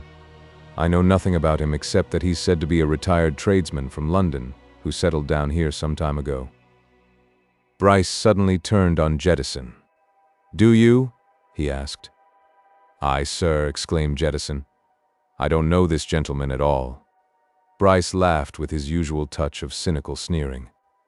"I'll tell you, now who old Harker is, Mitchington," he said. "You may as well know. I thought Mr. Jettison might recognize the name. Harker is no retired London tradesman, he's a retired member of your profession, Mr. Jettison. He was in his day one of the smartest men in the service of your department. Only he's transposed his name. Ask them at the Yard if they remember Harker Simpson." "That seems to startle you, Mitchington. Well, as you're here, perhaps I'd better startle you a bit more." Chapter 19. The Subtlety of the Devil. There was a sudden determination and alertness in Bryce's last words which contrasted strongly, and even strangely, with the almost cynical indifference that had characterized him since his visitors came in, and the two men recognized it and glanced questioningly at each other. There was an alteration, too, in his manner. Instead of lounging lazily in his chair, as if he had no other thought than of personal ease, he was now sitting erect, looking sharply from one man to the other. His whole attitude, bearing, speech seemed to indicate that he had suddenly made up his mind to adopt some definite course of action. "I'll tell you more," he repeated. "And since you're here now—" Mitchington, who felt a curious uneasiness, gave Jettison another glance, and this time it was Jettison who spoke. "I should say," he remarked quietly, "knowing what I've gathered of the matter, that we ought to be glad of any information Dr. Bryce can give us." "Oh, to be sure," assented Mitchington. "You know more then, Doctor?" Bryce motioned his visitors to draw their chairs nearer to his, and when he spoke it was in the low, concentrated tones of a man who means business, and confidential business. "Now look here, Mitchington," he said, "and you too, Mr. Jettison, as you're on this job, I'm going to talk straight to both of you. And to begin with, I'll make a bold assertion I know more of this Wrychester Paradise mystery, involving the deaths of both Braden and Collishaw, than any man living because, though you don't know it, Mitchington, I've gone right into it. And I'll tell you in confidence why I went into it. I want to marry Dr. Ransford's ward, Miss Beery." Bryce accompanied this candid admission with a look which seemed to say, "Here we are, three men of the world, who know what things are, we understand each other."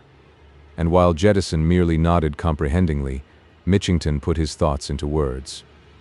"To be sure, Doctor, "To be sure," he said. "And accordingly, what's their affair is yours. Of course." "Something like that," assented Bryce.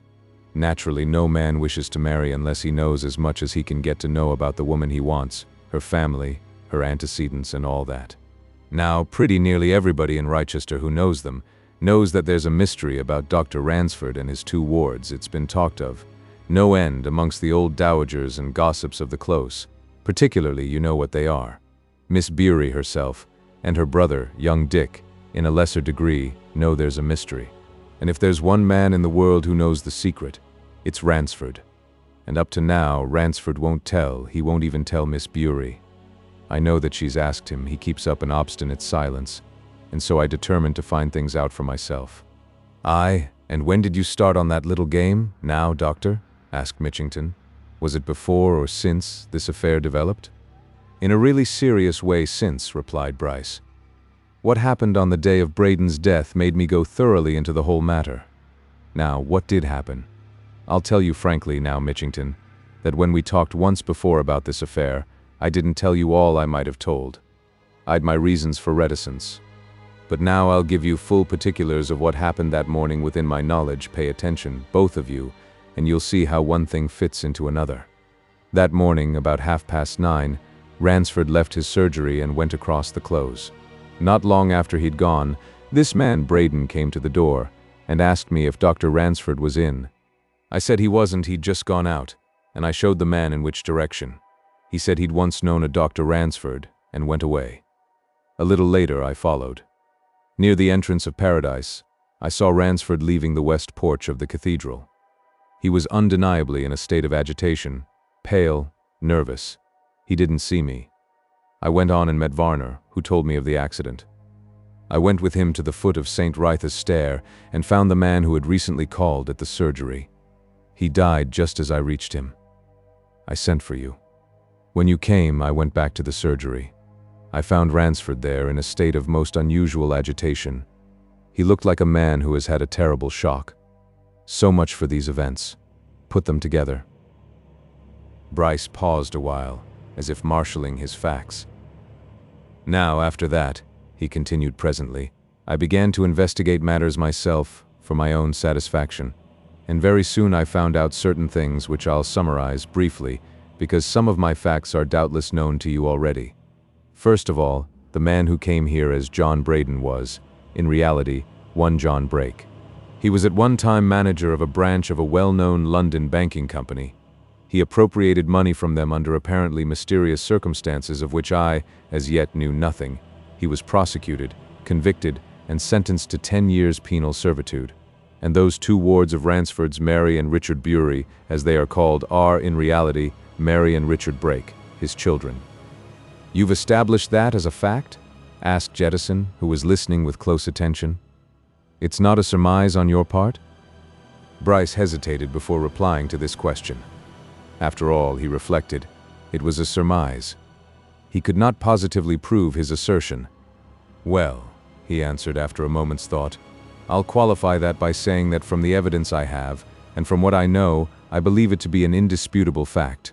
What I do know of fact, hard, positive fact, is this. John Brake married a Mary Beery at the parish church of Braden Medworth, near Barthorpe, in Leicestershire. I've seen the entry in the register with my own eyes. His best man who signed the register as a witness was Mark Ransford. Brake and Ransford, as young men, had been in the habit of going to Braden Medworth to fish. Mary Beery was governess at the vicarage there. It was always supposed she would marry Ransford. Instead, she married Brake, who of course took her off to London. Of their married life, I know nothing. But within a few years, Brake was in trouble, for the reason I have told you. He was arrested, and Harker was the man who arrested him." "Dear me," exclaimed Mitchington. "Now, if I'd only known—" "You'll know a lot before I'm through," said Bryce. "Now Harker, of course, can tell a lot, yet it's unsatisfying. Brake could make no defense, but his counsel threw out strange hints and suggestions, all to the effect that Brake had been cruelly and wickedly deceived, in fact, as it were, trapped into doing what he did, and by a man whom he'd trusted as a close friend. So much came to Harker's ears, but no more, and on that particular point I've no light. Go on from that to Brake's private affairs. At the time of his arrest, he had a wife and 2 very young children. Either just before or at or immediately after his arrest, they completely disappeared, and Brake himself utterly refused to say one single word about them. Harker asked if he could do anything. Brake's answer was that no one was to concern himself. He preserved an obstinate silence on that point. The clergyman in whose family Mrs. Brake had been governess saw Brake. After his conviction, Brake would say nothing to him. Of Mrs. Brake, nothing more is known to me at any rate.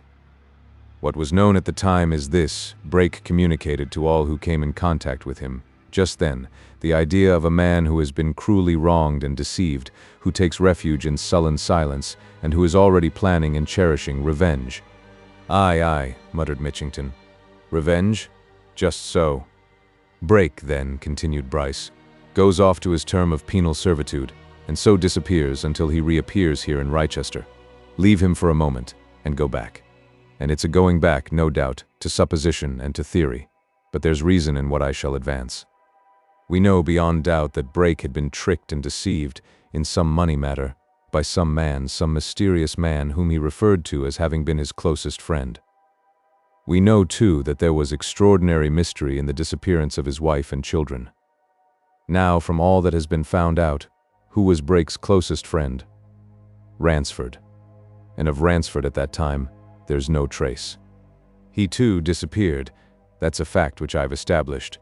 Years later, he reappears here at Wrychester, where he's bought a practice. Eventually, he has 2 young people who are represented as his wards come to live with him. Their name is Bury. The name of the young woman whom John Brake married was Bury. What's the inference? That their mother's dead, that they're known under her maiden name, that they, without a shadow of doubt, are John Brake's children. And that leads up to my theory, which I'll now tell you in confidence if you wish for it. "It's what I particularly wish for," observed Jettison quietly. "The very thing." "Then, it's this," said Bryce. "Ransford was the close friend who tricked and deceived Brake. He probably tricked him in some money affair and deceived him in his domestic affairs. I take it that Ransford ran away with Brake's wife, and that Brake, sooner than air all his grievance to the world, took it silently and began to concoct his ideas of revenge. I put the whole thing this way. Ransford ran away with Mrs. Brake and the 2 children, mere infants, and disappeared. Brake, when he came out of prison, went abroad, possibly with the idea of tracking them. Meanwhile, as is quite evident, he engaged in business and did well. He came back to England as John Braden, and for the reason of which you're aware, he paid a visit to Wrychester, utterly unaware that anyone known to him lived here. Now, try to reconstruct what happened. He looks round the close that morning. He sees the name of Dr. Mark Ransford on the brass plate of a surgery door.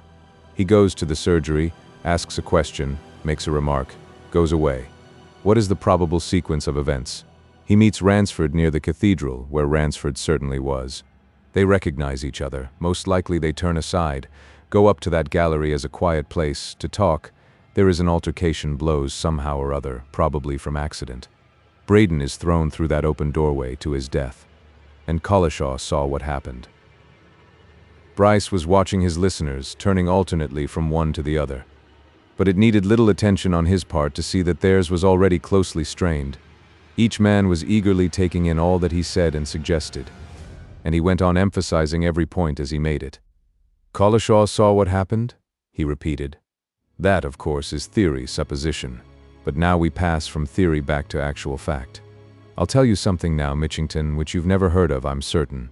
I made it in my way, after Collishaw's death, to get some information, secretly, from his widow, who's a fairly shrewd, intelligent woman for her class. Now, the widow, in looking over her husband's effects, in a certain drawer in which he kept various personal matters, came across the deposit book of a friendly society of which Collishaw had been a member for some years. It appears that he, Collishaw, was something of a saving man, and every year he managed to put by a bit of money out of his wages, and twice or thrice in the year he took these savings, never very much, merely £1 or £2 to this friendly society, which, it seems, takes deposits in that way from its members. Now, in this book is an entry, I saw it, which shows that only 2 days before his death, Collishaw paid £50, mark you, into the friendly society. Where should Collishaw get £50 all of a sudden? He was a mason's laborer, earning at the very outside 26 or 8 shillings a week. According to his wife, there was no one to leave him a legacy. She never heard of his receipt of this money from any source. But there's the fact. What explains it? My theory that the rumor that Collishaw, with a pint too much ale in him, had hinted that he could say something about Braden's death if he chose, had reached Braden's assailant, that he had made it his business to see Collishaw and had paid him that £50 as hush money, and later, had decided to rid himself of Collishaw altogether, as he undoubtedly did by poison. Once more Bryce paused, and once more the two listeners showed their attention by complete silence. "Now we come to the question, how was Collishaw poisoned?" continued Bryce. For poisoned he was, without doubt. Here we go back to theory and supposition once more. I haven't the least doubt that the hydrocyanic acid which caused his death was taken by him in a pill that was in that box which they found on him, Mitchington, and showed me. But that particular pill, though precisely similar in appearance, could not be made up of the same ingredients which were in the other pills. It was probably a thickly coated pill which contained the poison, in solution of course. The coating would melt almost as soon as the man had swallowed it, and death would result instantaneously. Collishaw, you may say, was condemned to death when he put that box of pills in his waistcoat pocket. It was mere chance, mere luck, as to when the exact moment of death came to him. There had been 6 pills in that box, there were 5 left. So Collishaw picked out the poison pill first. It might have been delayed till the 6th dose, you see, but he was doomed. Mitchington showed a desire to speak, and Bryce paused. "What about what Ransford said before the coroner?" asked Mitchington. "He demanded certain information about the post-mortem, you know, which, he said, ought to have shown that there was nothing poisonous in those pills." "Pooh!" exclaimed Bryce contemptuously. "Mere bluff. Of such a pill as that I've described there'd be no trace but the sugar coating and the poison. I tell you, I haven't the least doubt that that was how the poison was administered. It was easy, and who is there that would know how easily it could be administered but a medical man?" Mitchington and Jettison exchanged glances. Then Jettison leaned nearer to Bryce. "So your theory is that Ransford got rid of both Braden and Collishaw, murdered both of them, in fact," he suggested. "Do I understand that's what it really comes to in plain words?" "Not quite," replied Bryce. "I don't say that Ransford meant to kill Braden. My notion is that they met, had an altercation, probably a struggle, and that Braden lost his life in it. But as regards Collishaw—" "Don't forget," interrupted Mitchington, "Varner swore that he saw Braden flung through that doorway. Flung out. He saw a hand." "For everything that Varner could prove to the contrary," answered Bryce, "the hand might have been stretched out to pull Braden back. No, I think there may have been accident in that affair. But, as regards Collishaw, murder, without doubt deliberate." He lighted another cigarette, with the air of a man who had spoken his mind, and Mitchington, realizing that he had said all he had to say, got up from his seat. "Well, it's all very interesting and very clever, Doctor," he said, glancing at Jettison. "And we shall keep it all in mind. Of course, you've talked all this over with Harker. I should like to know what he has to say. Now that you've told us who he is, I suppose we can talk to him?" "You'll have to wait a few days, then," said Bryce. "He's gone to town by the last train tonight on this business. I've sent him.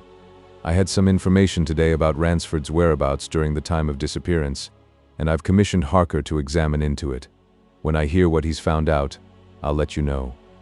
"You're taking some trouble," remarked Mitchington. "I've told you the reason," answered Bryce. Mitchington hesitated a little, then, with a motion of his head towards the door, beckoned Jettison to follow him. "All right," he said. "There's plenty for us to see into, I'm thinking." Bryce laughed and pointed to a shelf of books near the fireplace. "Do you know what Napoleon Bonaparte once gave as sound advice to police?" he asked. "No. Then I'll tell you. The art of the police, he said, is not to see that which it is useless for it to see. Good counsel, Mitchington." The two men went away through the midnight streets, and kept silence until they were near the door of Jettison's hotel. Then Mitchington spoke. "Well," he said, "we've had a couple of tales, anyhow. What do you think of things now?" Jettison threw back his head with a dry laugh. "Never been better puzzled in all my time," he said. "Never. But if that young doctor's playing a game, then by the Lord Harry, Inspector, it's a damned deep un. And my advice is watch the lot. Chapter 20. Jettison takes a hand. By breakfast time next morning, the man from New Scotland Yard had accomplished a series of meditations on the confidences made to him and Mitchington the night before, and had determined on at least one course of action. But before entering upon it, he had 1 or 2 important letters to write, the composition of which required much thought and trouble, and by the time he had finished them and deposited them by his own hand in the General Post Office, it was drawing near to noon. The great bell of the cathedral, indeed, was proclaiming noontide to Wrychester as Jettison turned into the police station and sought Mitchington in his office. "I was just coming round to see if you'd overslept yourself," said Mitchington good-humoredly. "We were up pretty late last night, or, rather, this morning." "I've had letters to write," said Jettison. He sat down and picked up a newspaper and cast a casual glance over it. "Got anything fresh?" "Well, this much," answered Mitchington. "The 2 gentlemen who told us so much last night are both out of town. I made an excuse to call on them both early this morning, just on 9 o'clock. Dr. Ransford went up to London by the 8:15. Dr. Bryce says his landlady went out on his bicycle at 8:30, where she didn't know, but she fancied, into the country. However, I ascertained that Ransford is expected back this evening, and Bryce gave orders for his usual dinner to be ready at 7 o'clock, and so—" Jettison flung away the newspaper and pulled out his pipe. "Oh, I don't think they'll run away, either of them," he remarked indifferently. "They're both too cocksure of their own ways of looking at things." "You looked at 'em any more?" asked Mitchington. "Done a bit of reflecting, yes," replied the detective. "Complicated affair, my lad. More in it than one would think at first sight. I am certain of this, quite apart from whatever mystery there is about the Braden affair and the Collishaw murder. There's a lot of scheming and contriving been going on, and is going on, somewhere, by somebody. Underhand work, you understand? However, my particular job is the Collishaw business, and there's a bit of information I'd like to get hold of at once. Where's the office of that friendly society we heard about last night?" "That'll be the Wrychester Second Friendly," answered Mitchington. "There are 2 such societies in the town. The first's patronized by small tradesmen and the like, the second by working men. The second does take deposits from its members. The office is in Fladgate, secretary's name outside, Mr. Stebbing. What are you after?" "Tell you later," said Jettison. "Just an idea." He went leisurely out and across the market square and into the narrow, old-world street called Fladgate, along which he strolled as if doing no more than looking about him until he came to an ancient shop, which had been converted into an office, and had a wire blind over the lower half of its front window, wherein was woven in conspicuous gilt letters Wrychester Second Friendly Society, George Stebbing, Secretary. Nothing betokened romance or mystery in that essentially humble place, but it was in Jettison's mind that when he crossed its threshold he was on his way to discovering something that would possibly clear up the problem on which he was engaged. The staff of the Second Friendly was inconsiderable in numbers. An outer office harbored a small boy and a tall young man.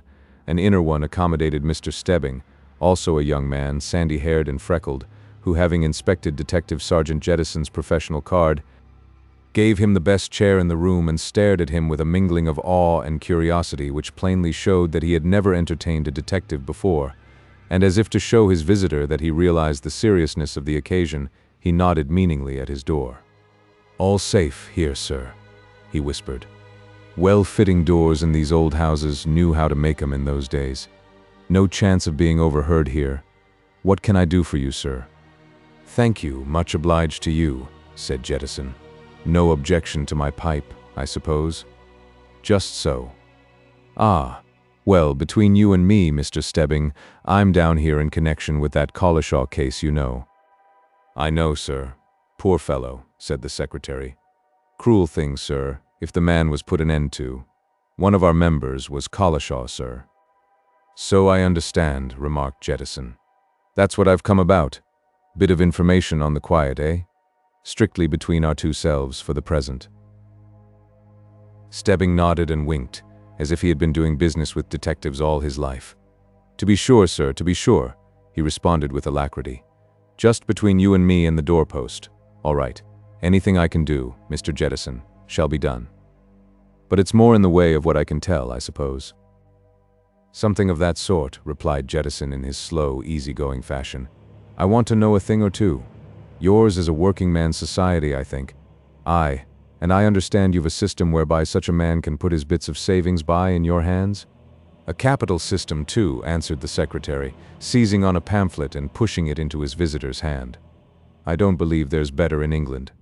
If you read that—" "I'll take a look at it sometime," said Jettison, putting the pamphlet in his pocket. "Well now, I also understand that Collishaw was in the habit of bringing you a bit of saved money now and then, a sort of saving fellow, wasn't he?"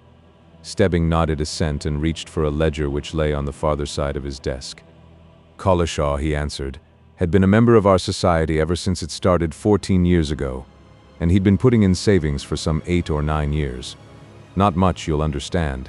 Say as an average £2 to £3 every half year, never more. But just before his death, or murder, or whatever you like to call it, he came in here one day with £50. Fairly astounded me, sir. £50, all in a lump. "It's about that £50 I want to know something," said Jettison. "He didn't tell you how he'd come by it? Wasn't a legacy, for instance?" "He didn't say anything but that he'd had a bit of luck," answered Stebbing. "I asked no questions. Legacy now? No, he didn't mention that. Here it is," he continued, turning over the pages of the ledger. "There, £50. You see the date that 'ud be 2 days before his death." Jettison glanced at the ledger and resumed his seat. "Now then, Mr. Stebbing, I want you to tell me something very definite," he said. "It's not so long since this happened, so you'll not have to tag your memory to any great extent. In what form did Collishaw pay that £50 to you?" "That's easy answered, sir," said the secretary. "It was in gold. 50 sovereigns he had 'em in a bit of a bag." Jettison reflected on this information for a moment or two. Then he rose. "Much obliged to you, Mr. Stebbing," he said. "That's something worth knowing. Now there's something else you can tell me as long as I'm here, though, to be sure, I could save you the trouble by using my own eyes. How many banks are there in this little city of yours?" "3, answered Stebbing promptly. "Old Bank in Monday Market, Popham and Hargreaves in the Square, Wrychester Bank in Spurrier Gate. That's the lot." "Much obliged," said Jettison. "And, for the present, not a word of what we've talked about. You'll be hearing more later." He went away, memorizing the names of the 3 banking establishments. 10 minutes later, he was in the private parlor of the first, in serious conversation with its manager. Here it was necessary to be more secret, and to insist on more secrecy than with the secretary of the second friendly, and to produce all his credentials and give all his reasons. But Jettison drew that covert blank, and the next too, and it was not until he had been closeted for some time with the authorities of the third bank that he got the information he wanted. And when he had got it, he impressed secrecy and silence on his informants in a fashion which showed them that however easygoing his manner might be, he knew his business as thoroughly as they knew theirs. It was by that time past 1 o'clock, and Jettison turned into the small hotel at which he had lodged himself. He thought much and gravely while he ate his dinner. He thought still more while he smoked his after-dinner pipe. And his face was still heavy with thought when, at 3 o'clock, he walked into Mitchington's office and, finding the inspector alone, shut the door and drew a chair to Mitchington's desk. "Now then," he said, "I've had a rare morning's work and made a discovery, and you and me, my lad, have got to have about as serious a bit of talk as we've had since I came here."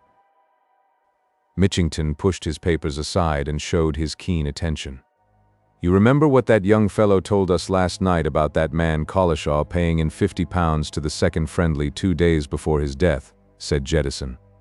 "Well, I thought over that business a lot, early this morning, and I fancied I saw how I could find something out about it. So I have on the strict quiet. That's why I went to the Friendly Society.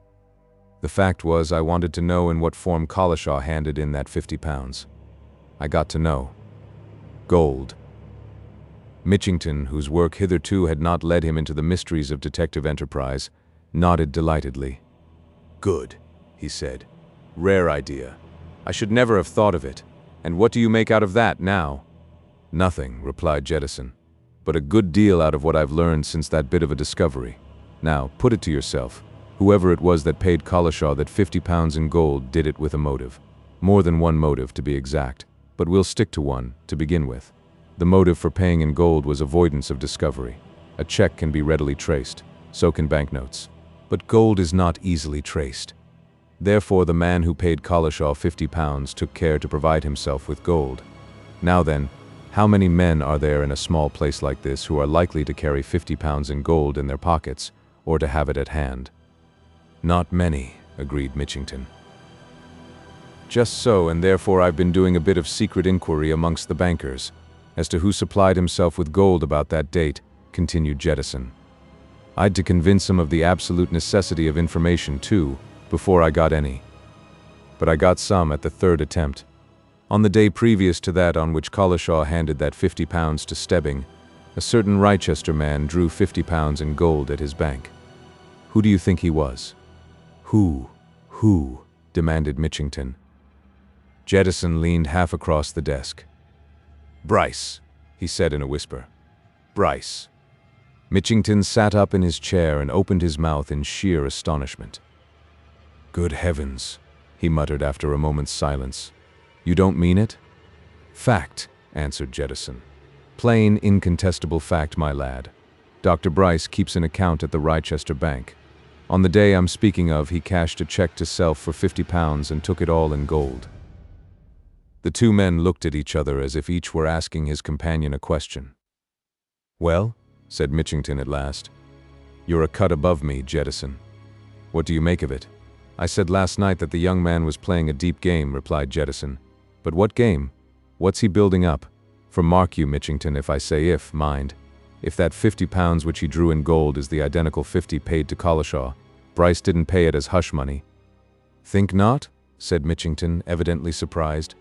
Now, that was my first impression. If it wasn't hush money... It wasn't hush money for this reason, interrupted Jettison. We know that whatever else he knew, Bryce didn't know of the accident to Braden until Varner fetched him to Braden. That's established on what you've put before me. Therefore, whatever Collishaw saw before or at the time that accident happened, it wasn't Bryce who was mixed up in it. Therefore, why should Bryce pay Collishaw hush money? Mitchington, who had evidently been thinking, suddenly pulled out a drawer in his desk and took some papers from it which he began to turn over. Wait a minute, he said. I've an abstract here of what the foreman at the Cathedral Mason's Yard told me of what he knew as to where Collishaw was working that morning when the accident happened. I made a note of it when I questioned him after Collishaw's death. Here you are. Foreman says that on morning of Braden's accident, Collishaw was at work in the north gallery of the clerestory, clearing away some timber which the carpenters had left there. Collishaw was certainly thus engaged from 9 o'clock until past 11 that morning. Memorandum, have investigated this myself. From the exact spot where C was clearing the timber, there is an uninterrupted view of the gallery on the south side of the nave, and of the arched doorway at the head of St. WRYTHA'S stair. Well, observed Jettison, that proves what I'm saying. It wasn't hush money. For whoever it was that Collishaw saw lay hands on Braden, it wasn't Bryce. Bryce, we know, was at that time coming across the close, or crossing that path through the part you call paradise. Varner's evidence proves that. So if the £50 wasn't paid for hush money, what was it paid for? Do you suggest anything? Asked Mitchington. I've thought of 2 or 3 things, answered the detective. One's this, was the £50 paid for information? If so, and Bryce has that information, why doesn't he show his hand more plainly? If he bribed Collishaw with £50 to tell him who Braden's assailant was, he now knows. So why doesn't he let it out, and have done with it? Part of his game, if that theory's right, murmured Mitchington. It mayn't be right, said Jettison, but it's one. And there's another, supposing he paid Collishaw that money on behalf of somebody else? I've thought this business out right and left, top side and bottom side, and hang me if I don't feel certain there is somebody else. What did Ransford tell us about Bryce and this old Harker? Think of that. And yet, according to Bryce, Harker is one of our old yard men, and therefore ought to be above suspicion. Mitchington suddenly started as if an idea had occurred to him. I say, you know, he exclaimed. We've only Bryce's word for it that Harker is an ex-detective. I never heard that he was. If he is, he's kept it strangely quiet. You'd have thought that he'd have let us know here of his previous calling. I never heard of a policeman of any rank who didn't like to have a bit of talk with his own sort about professional matters. Nor me, assented Jettison. And as you say, we've only Bryce's word. And the more I think of it, the more I'm convinced there's somebody, some man of whom you don't seem to have the least idea who's in this. And it may be that Bryce is in with him. However, here's one thing I'm going to do at once. Bryce gave us that information about the £50. Now I'm going to tell Bryce straight out that I've gone into that matter in my own fashion, a fashion he evidently never thought of, and ask him to explain why he drew a similar amount in gold. Come on round to his rooms. But Bryce was not to be found at his rooms, had not been back to his rooms, said his landlady, since he had ridden away early in the morning. All she knew was that he had ordered his dinner to be ready at his usual time that evening. With that, the two men had to be content, and they went back to the police station still discussing the situation. And they were still discussing it an hour later when a telegram was handed to Mitchington, who tore it open, glanced over its contents and passed it to his companion, who read it aloud. Meet me with Jettison Wrychester Station on arrival of 5:20 express from London mystery cleared up guilty men known Ransford. Jettison handed the telegram back. A man of his word, he said. He mentioned 2 days, he's done it in 1. And now, my lad, do you notice? He says men, not man. It's as I said, there's been more than one of 'em in this affair. Now then, who are they? Chapter 21. The SAXONSTEADE Arms. Bryce had ridden away on his bicycle from Wrychester that morning intent on a new piece of diplomacy. He had sat up thinking for some time after the 2 police officials had left him at midnight, and it had occurred to him that there was a man from whom information could be had of whose services he had as yet made no use, but who must be somewhere in the neighborhood, the man Glassdale. Glassdale had been in Wrychester the previous evening. He could scarcely be far away now. There was certainly one person who would know where he could be found, and that person was the Duke of Saxonsteade. Bryce knew the Duke to be an extremely approachable man, a talkative, even a garrulous man, given to holding converse with anybody about anything, and he speedily made up his mind to ride over to Saxonsteade, invent a plausible excuse for his call, and get some news out of his grace. Even if Glassdale had left the neighborhood, there might be fragments of evidence to pick up from the Duke, for Glassdale, he knew, had given his former employer the information about the stolen jewels and would, no doubt, have added more about his acquaintance with Braden. And before Bryce came to his dreamed-of masterstroke in that matter, there were 1 or 2 things he wanted to clear up, to complete his double net, and he had an idea that an hour's chat with Glassdale would yield all that he desired. The active brain that had stood Bryce in good stead while he spun his meshes and devised his schemes was more active than ever that early summer morning. It was a 10-mile ride through woods and valleys to Saxonsteade, and there were sights and beauties of nature on either side of him which any other man would have lingered to admire, and most men would have been influenced by. But Bryce had no eyes for the clouds over the copper-crowned hills, or the mystic shadows in the deep valleys, or the new buds in the hedgerows, and no thought for the rustic folk whose cottages he passed here and there in a sparsely populated country. All his thoughts were fixed on his schemes, almost as mechanically as his eyes followed the white road in front of his wheel. Ever since he had set out on his campaign, he had regularly taken stock of his position. He was forever reckoning it up. And now, in his opinion, everything looked very promising. He had, so far as he was aware, created a definite atmosphere of suspicion around and against Ransford. It needed only a little more suggestion, perhaps a little more evidence to bring about Ransford's arrest. And the only question which at all troubled Bryce was, should he let matters go to that length before putting his ultimatum before Mary Bury, or should he show her his hand first? For Bryce had so worked matters that a word from him to the police would damn Ransford or save him, and now it all depended, so far as Bryce himself was concerned, on Mary Bury as to which word should be said. Elaborate as the toils were which he had laid out for Ransford to the police, he could sweep them up and tear them away with a sentence of added knowledge if Mary Bury made it worth his while. But first, before coming to the critical point, there was yet certain information which he desired to get, and he felt sure of getting it if he could find Glassdale. For Glassdale, according to all accounts, had known Braden intimately of late years, and was most likely in possession of facts about him, and Bryce had full confidence in himself as an interviewer of other men and a supreme belief that he could wheedle a secret out of anybody with whom he could procure an hour's quiet conversation. As luck would have it, Bryce had no need to make a call upon the approachable and friendly Duke. Outside the little village at SAXONSTEADE, on the edge of the deep woods which fringed the ducal park, stood an old wayside inn, a relic of the coaching days, which bore on its sign the ducal arms. Into its old stone hall marched Bryce to refresh himself after his ride, and as he stood at the bow-windowed bar, he glanced into the garden beyond and there saw, comfortably smoking his pipe and reading the newspaper, the very man he was looking for. Bryce had no spice of bashfulness, no want of confidence anywhere in his nature. He determined to attack Glassdale there and then.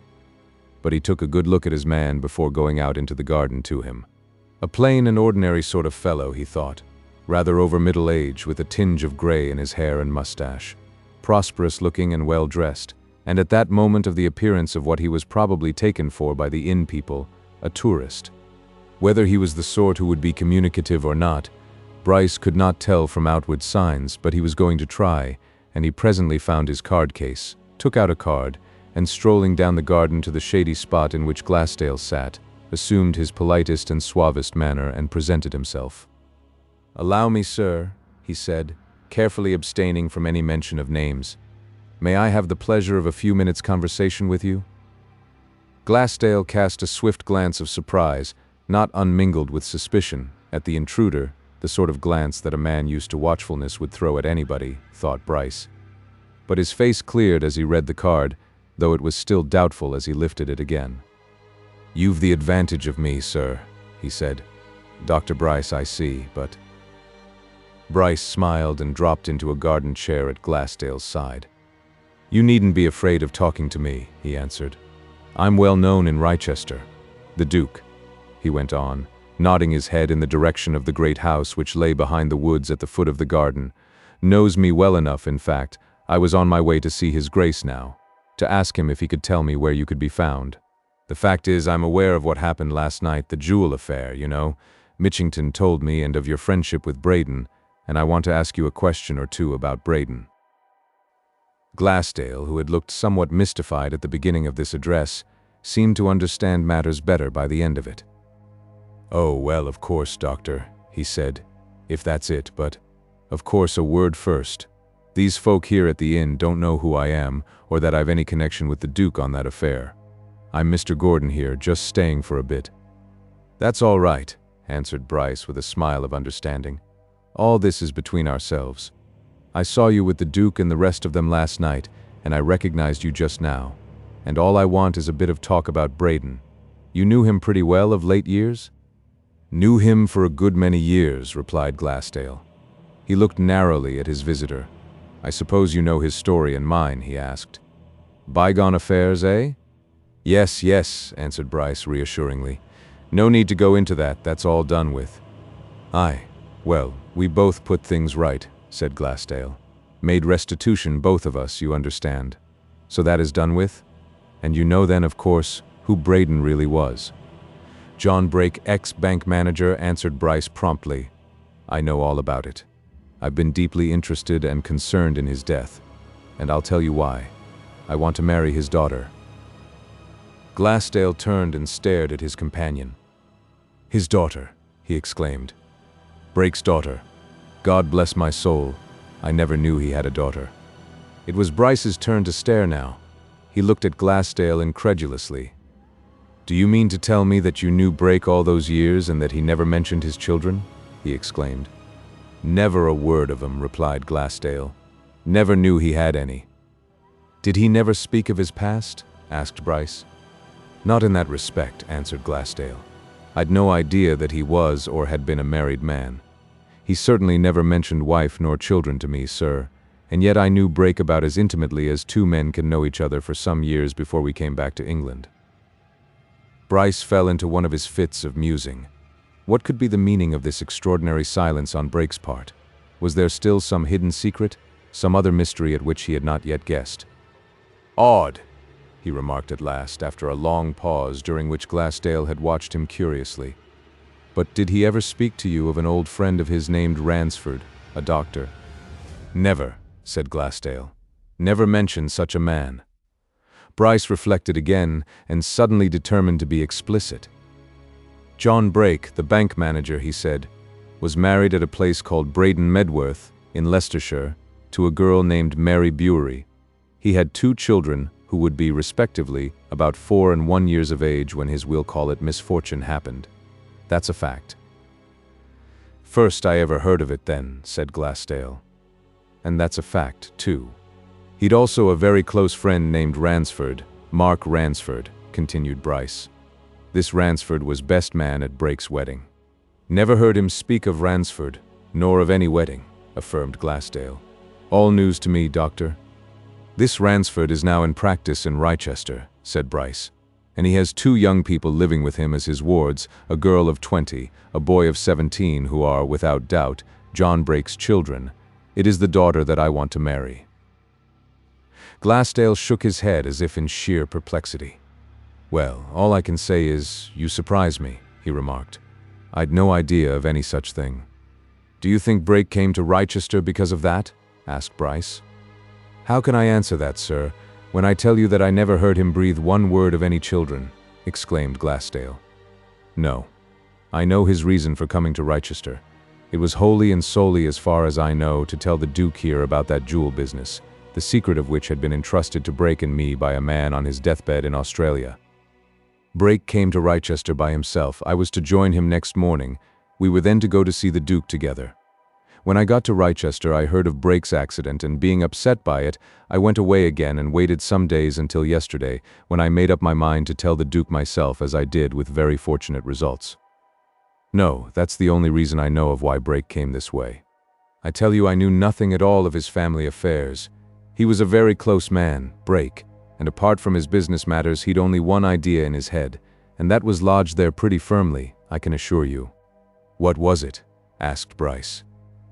He wanted to find a certain man, or, rather, 2 men who'd cruelly deceived and wronged him, but one of them in particular, answered Glassdale. The particular one he believed to be in Australia until near the end, when he got an idea that he'd left for England. As for the other, he didn't bother much about him. But the man that he did want, he wanted him badly.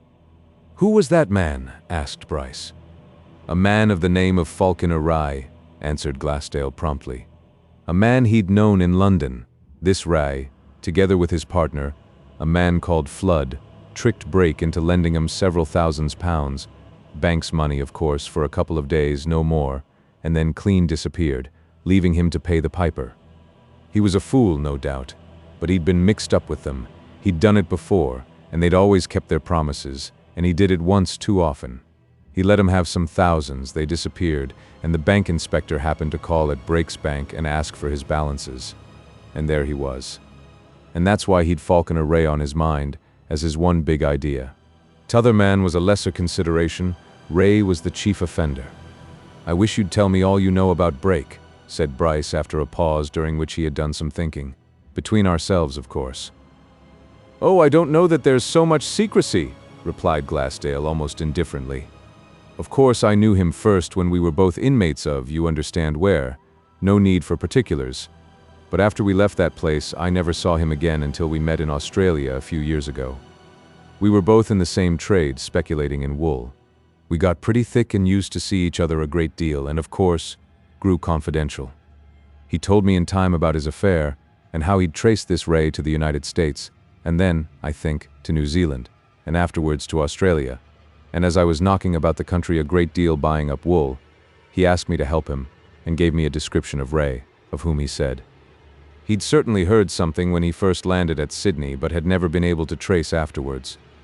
But it was no good, I never either saw or heard of Rye, and Brake came to the conclusion he'd left Australia. And I know he hoped to get news of him, somehow, when we returned to England. That description, now? What was it? Asked Bryce. Oh, said Glassdale. I can't remember it all now, big man, clean-shaven. Nothing very particular except one thing. Rye, according to Brake, had a bad scar on his left jaw and had lost the middle finger of his left hand, all from a gun accident. What's the matter, sir? Bryce had suddenly let his pipe fall from his lips. He took some time in picking it up. When he raised himself again, his face was calm, if a little flushed from stooping. Bit my pipe on a bad tooth, he muttered. I must have that tooth seen to. So you never heard or saw anything of this man? Never, answered Glassdale. but I've wondered since this Rochester affair if Brake accidentally came across one or other of those men, and if his death arose out of it. Now look here, Doctor. I read the accounts of the inquest on Brake. I'd have gone to it if I dared, but just then I hadn't made up my mind about seeing the Duke. I didn't know what to do, so I kept away, and there's a thing has struck me that I don't believe the police have ever taken the slightest notice of. What's that? Demanded Bryce. Why, this, answered Glassdale. That man who called himself Dellingham, who came with Brake to the MITRE Hotel at Rochester, who is he? Where did Brake meet him? Where did he go? Seems to me the police have been strangely negligent about that. According to the accounts I've read, everybody just accepted this Dellingham's first statement, took his word, and let him vanish. No one, as far as I know, ever verified his account of himself. A stranger. Bryce, who was already in one of his deep moods of reflection, got up from his chair as if to go. Yes, he said. There may be something in your suggestion. They certainly did take his word without inquiry. It's true he mightn't be what he said he was. Aye, and from what I read, they never followed his movements that morning, observed Glassdale. Queer business altogether. Isn't there some reward offered, Doctor? I heard of some placards or something, but I've never seen them. Of course, I've only been here since yesterday morning. Bryce silently drew some papers from his pocket. From them he extracted the 2 handbills which Mitchington had given him and handed them over. Well, I must go, he said. I shall no doubt see you again in Rochester over this affair. For the present, all this is between ourselves, of course. Oh, of course, Doctor, answered Glassdale. Quite so. Bryce went off and got his bicycle and rode away in the direction of Rochester. Had he remained in that garden, he would have seen Glassdale, after reading both the handbills, go into the house and have heard him ask the landlady at the bar to get him a trap and a good horse in it as soon as possible. He, too, now wanted to go to Rochester and at once. But Bryce was riding down the road, muttering certain words to himself over and over again. The left jaw and the left hand, he repeated. Left hand, left jaw. Unmistakable. Chapter 22. Other People's Notions. The great towers of Rochester Cathedral had come within Bryce's view before he had made up his mind as to the next step in this last stage of his campaign. He had ridden away from the SAXONSTEADE Arms feeling that he had got to do something at once, but he was not quite clear in his mind as to what that something exactly was. But now, as he topped a rise in the road and saw Rochester lying in its hollow beneath him, the summer sun shining on its red roofs and gray walls, he suddenly came to a decision, and instead of riding straight ahead into the old city, he turned off at a byroad, made a line across the northern outskirts, and headed for the golf links. He was almost certain to find Mary Bury there at that hour, and he wanted to see her at once. The time for his great stroke had come. But Mary Bury was not there, had not been there that morning, said the caddy master. There were only a few players out. In one of them, coming towards the clubhouse, Bryce recognized Sackville Bonham, and at sight of Sackville, Bryce had an inspiration. Mary Bury would not come up to the links now before afternoon. He, Bryce, would lunch there and then go towards Rochester to meet her by the path across the fields on which he had waylaid her after his visit to Leicestershire, and meanwhile he would inveigle Sackville Bonham into conversation. Sackville fell readily into Bryce's trap. He was the sort of youth who loves to talk, especially in a hinting and mysterious fashion.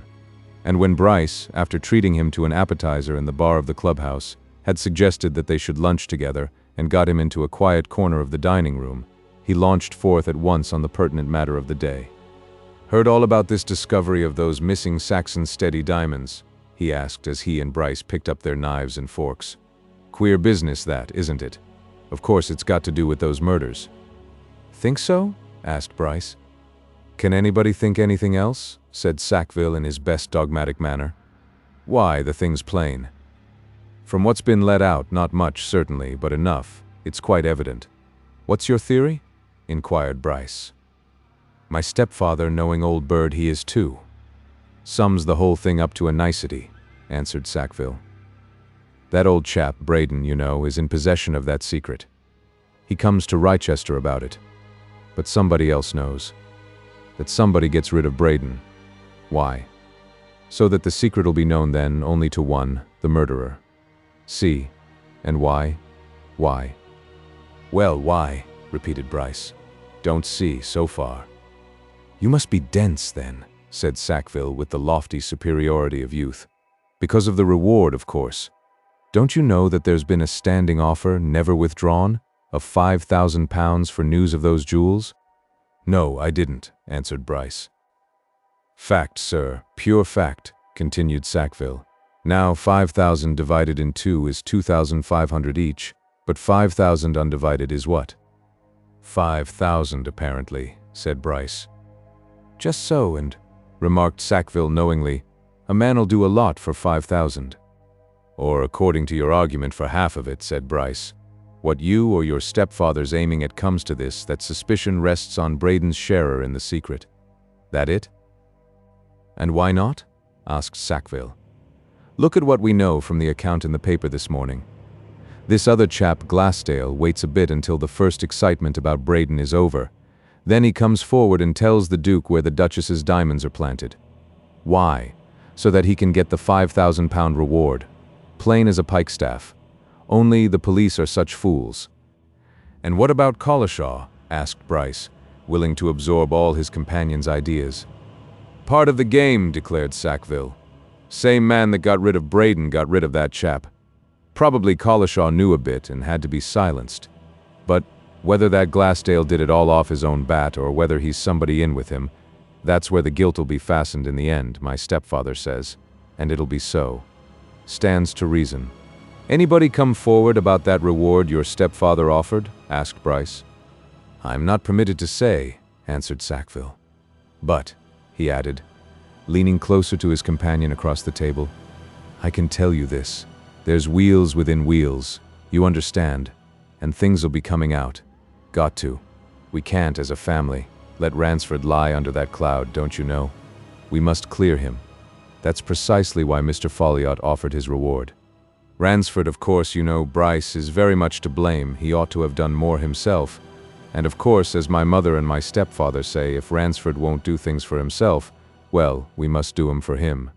We couldn't think of anything else. Very good of you all, I'm sure, assented Bryce. Very thoughtful and kindly. Oh, well, said Sackville, who was incapable of perceiving a sneer or of knowing when older men were laughing at him. It's one of those things that one's got to do under the circumstances. Of course, Miss Barry isn't Dr. Ransford's daughter, but she's his ward, and we can't allow suspicion to rest on her guardian. You leave it to me, my boy, and you'll see how things will be cleared. Doing a bit underground, eh? Asked Bryce. Wait a bit, answered Sackville with a knowing wink. It's the least expected that happens, what? Bryce replied that Sackville was no doubt right, and began to talk of other matters. He hung about the clubhouse until past 3 o'clock, and then, being well acquainted with Mary Bury's movements from long observation of them, set out to walk down towards Wrychester, leaving his bicycle behind him. If he did not meet Mary on the way, he meant to go to the house. Ransford would be out on his afternoon round of calls. Dick Bury would be at school. He would find Mary alone. And it was necessary that he should see her alone, and at once, for since morning an entirely new view of affairs had come to him, based on added knowledge, and he now saw a chance which he had never seen before. True, he said to himself, as he walked across the links and over the country which lay between their edge and Wrychester, he had not, even now, the accurate knowledge as to the actual murderer of either Braden or Collishaw that he would have liked, but he knew something that would enable him to ask Mary Bury point blank whether he was to be friend or enemy. And he was still considering the best way of putting his case to her when, having failed to meet her on the way, he at last turned into the close, and as he approached Ransford's house, saw Mrs. Folliot leaving it. Mary Bury, like Bryce, had been having a day of events. To begin with, Ransford had received a wire from London, first thing in the morning, which had made him run, breakfastless, to catch the next express. He had left Mary to make arrangements about his day's work, for he had not yet replaced Bryce, and she had been obliged to seek out another practitioner who could find time from his own duties to attend to Ransford's urgent patients. Then she had had to see callers who came to the surgery expecting to find Ransford there, and in the middle of a busy morning Mr. Folliot had dropped in to bring her a bunch of roses and, once admitted, had shown unmistakable signs of a desire to gossip. "Ransford out?" he asked as he sat down in the dining room. "Suppose he is, this time of day. "He's away," replied Mary. "He went to town by the first express, and I have had a lot of bother arranging about his patients." "Did he hear about this discovery of the SAXONSTEADE jewels before he went?" asked Folliot. "Suppose he wouldn't, though. Wasn't known until the weekly paper came out this morning. Queer business. You've heard, of course?" "Dr. Short told me," answered Mary. "I don't know any details." Folliot looked meditatively at her a moment. "Got something to do with those other matters, you know," he remarked. "I say, what's Ransford doing about all that?" "About all what, Mr. Folliot?" asked Mary, at once on her guard. "I don't understand you." "You know, all that suspicion and so on," said Folliot. "Bad position for a professional man, you know, ought to clear himself. Anybody been applying for that reward Ransford offered?" "I don't know anything about it," replied Mary. "Dr. Ransford is very well able to take care of himself, I think. Has anybody applied for yours?" Folliot rose from his chair again, as if he had changed his mind about lingering, and shook his head. "Can't say what my solicitors may or may not have heard or done," he answered. "But, queer business, you know, and ought to be settled. Bad for Ransford to have any sort of a cloud over him. Sorry to see it." "Is that why you came forward with a reward?" asked Mary. But to this direct question Folliot made no answer. He muttered something about the advisability of somebody doing something and went away, to Mary's relief. She had no desire to discuss the Paradise mysteries with anybody, especially after Ransford's assurance of the previous evening. But in the middle of the afternoon in walked Mrs. Folliot, a rare caller, and before she had been closeted with Mary 5 minutes brought up the subject again. "I want to speak to you on a very serious matter, my dear Miss Beery," she said. "You must allow me to speak plainly on account of several things. My superiority in age, you know, and all that." "What's the matter, Mrs. Folliot?" asked Mary, steeling herself against what she felt sure was coming. "Is it very serious? And, pardon me, is it about what Mr. Folliot mentioned to me this morning? Because if it is, I'm not going to discuss that with you or with anybody." "I had no idea that my husband had been here this morning," answered Mrs. Folliot in genuine surprise. "What did he want to talk about?" "In that case, what do you want to talk about?" asked Mary.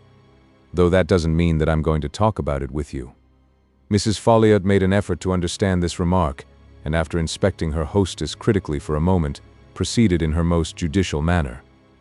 "You must see, my dear Miss Beery, that it is highly necessary that someone should use the utmost persuasion on Dr. Ransford," she said. "He is placing all of you, himself, yourself, your young brother, in most invidious positions by his silence. In society such as you get in a cathedral town, you know, no man of reputation can afford to keep silence when his character is affected." Mary picked up some needlework and began to be much occupied with it. "Is Dr. Ransford's character affected?" she asked. "I wasn't aware of it, Mrs. Folliot." "Oh, my dear, you can't be quite so very, shall we say, ingenuous as all that," exclaimed Mrs. Folliot. "These rumors, of course, they are very wicked and cruel ones, but you know they have spread. Dear me, why, they have been common talk." "I don't think my guardian cares twopence for common talk, Mrs. Folliot," answered Mary, "and I am quite sure I don't.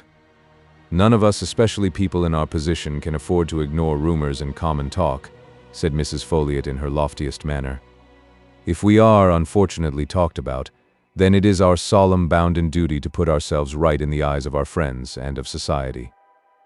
If I, for instance, my dear, heard anything affecting my, let me say, moral character, I should take steps, the most stringent, drastic, and forceful steps, to put matters to the test. I would not remain under a stigma, no, not for 1 minute.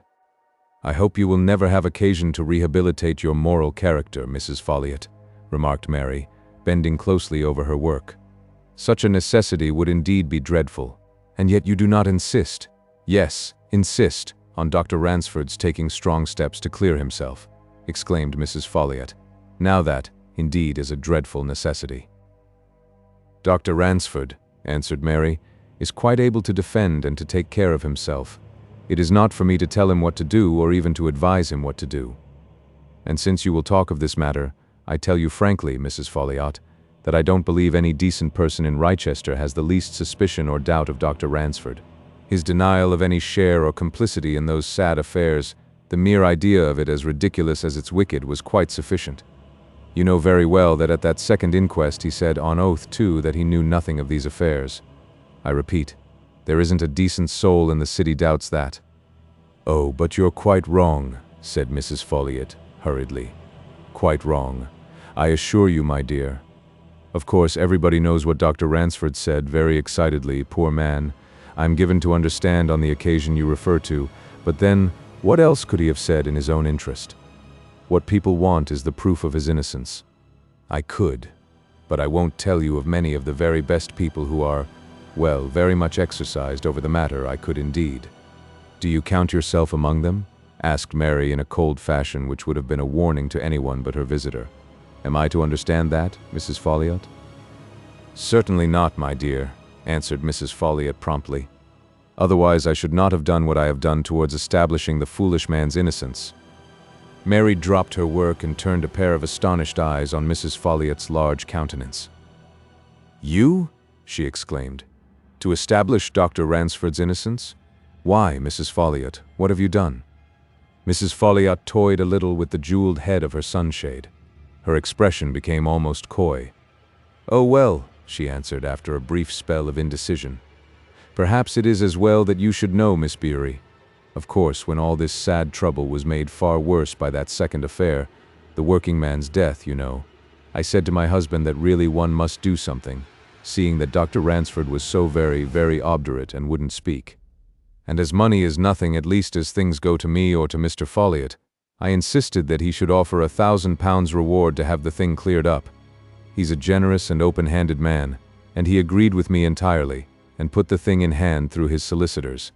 And nothing would please us more, my dear, than to have that £1,000 claimed.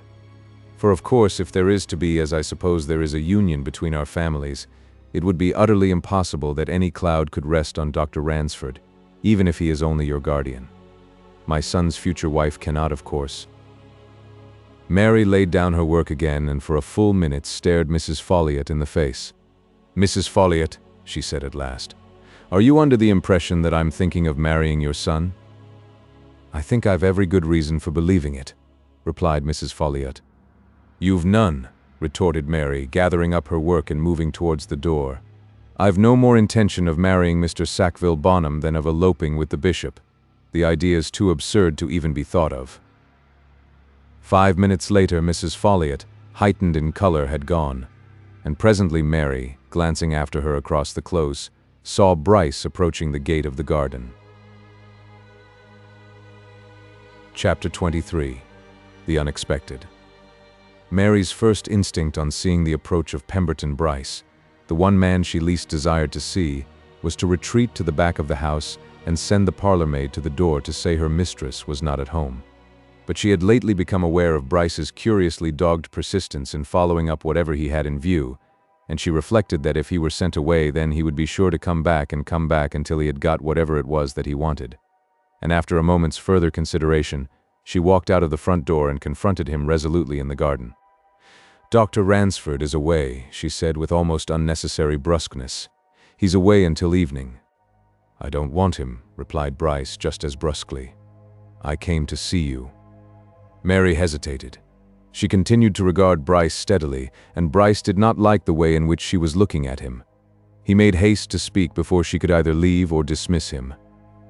"You'd better give me a few minutes," he said with a note of warning. "I'm here in your interests or in Ransford's. I may as well tell you, straight out, Ransford's in serious and imminent danger. That's a fact." "Danger of what?" she demanded. "Arrest. Instant arrest," replied Bryce. "I'm telling you the truth. He'll probably be arrested tonight on his return. There's no imagination in all this. I'm speaking of what I know.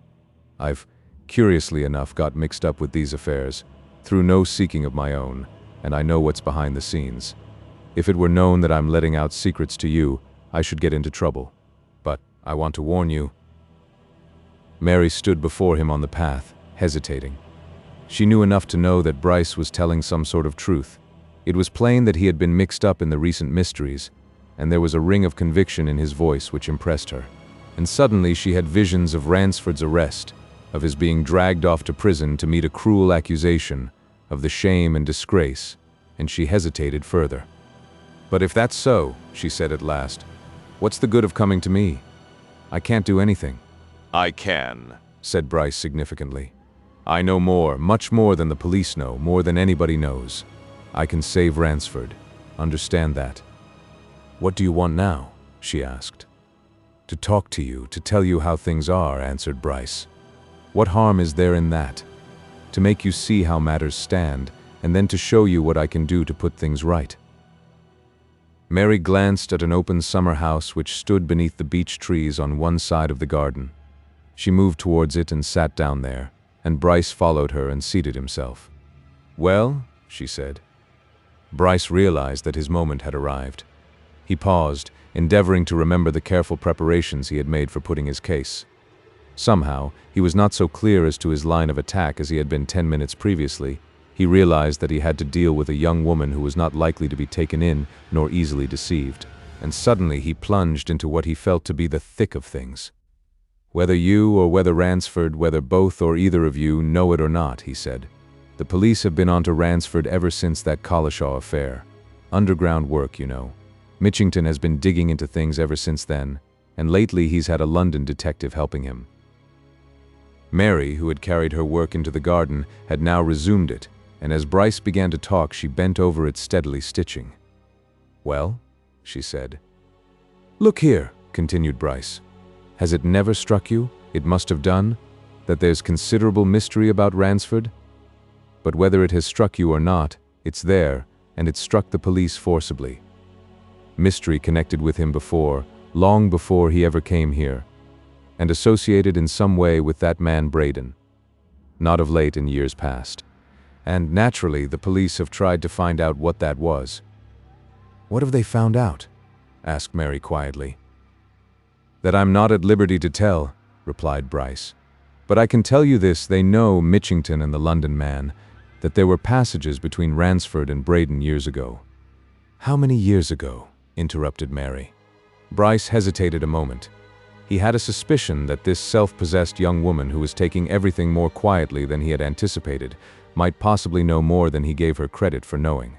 He had been watching her fingers since they sat down in the summer house, and his sharp eyes saw that they were as steady as the spire of the cathedral above the trees. He knew from that she was neither frightened nor anxious. "Oh, well, 17 to 20 years ago," he answered. "About that time. There were passages, I say, and they were of a nature which suggests that the reappearance of Braden on Ransford's present stage of life would be extremely unpleasant and unwelcome to Ransford." "Vague," murmured Mary. "Extremely vague." "But quite enough," retorted Bryce, "to give the police the suggestion of motive. I tell you the police know quite enough to know that Braden was, of all men in the world, the last man Ransford desired to see cross his path again. And on that morning on which the Paradise affair occurred, Braden did cross his path. Therefore, in the conventional police way of thinking and looking at things, there's motive." "Motive for what?" asked Mary. Bryce arrived here at one of his critical stages, and he paused a moment in order to choose his words. "Don't get any false ideas or impressions," he said at last. "I'm not accusing Ransford of anything. I'm only telling you what I know the police think and are on the very edge of accusing him of. To put it plainly, of murder. They say he'd a motive for murdering Braden, and with them motive is everything. It's the first thing they seem to think of, the first question they ask themselves. Why should this man have murdered that man? Do you see? What motive had he? That's the point. And they think, these chaps like Mitchington and the London man, that Ransford certainly had a motive for getting rid of Braden when they met." "What was the motive?" asked Mary. "They've found out something, perhaps a good deal, about what happened between Braden and Ransford some years ago," replied Bryce. "And their theory is, if you want to know the truth, that Ransford ran away with Braden's wife, and that Braden had been looking for him ever since." Bryce had kept his eyes on Mary's hands, and now at last he saw the girl's fingers tremble, but her voice was steady enough when she spoke. "Is that mere conjecture on their part, or is it based on any fact?" she asked. "I'm not in full knowledge of all their secrets," answered Bryce, "but I've heard enough to know that there's a basis of undeniable fact on which they're going. I know, for instance, beyond doubt, that Braden and Ransford were bosom friends years ago, that Braden was married to a girl whom Ransford had wanted to marry, that Braden's wife suddenly left him, mysteriously, a few years later, and that, at the same time, Ransford made an equally mysterious disappearance. The police know all that. What is the inference to be drawn? What inference would anyone, you yourself, for example, draw? None, till I've heard what Dr. Ransford had to say, replied Mary. Bryce disliked that ready retort. He was beginning to feel that he was being met by some force stronger than his own. That's all very well, he remarked. I don't say that I wouldn't do the same. But I'm only explaining the police position and showing you the danger likely to arise from it. The police theory is this: as far as I can make it out, Ransford years ago did Braden a wrong, and Braden certainly swore revenge when he could find him. Circumstances prevented Braden from seeking him closely for some time. At last they met here, by accident. Here the police aren't decided. One theory is that there was an altercation, blows, a struggle in the course of which Braden met his death.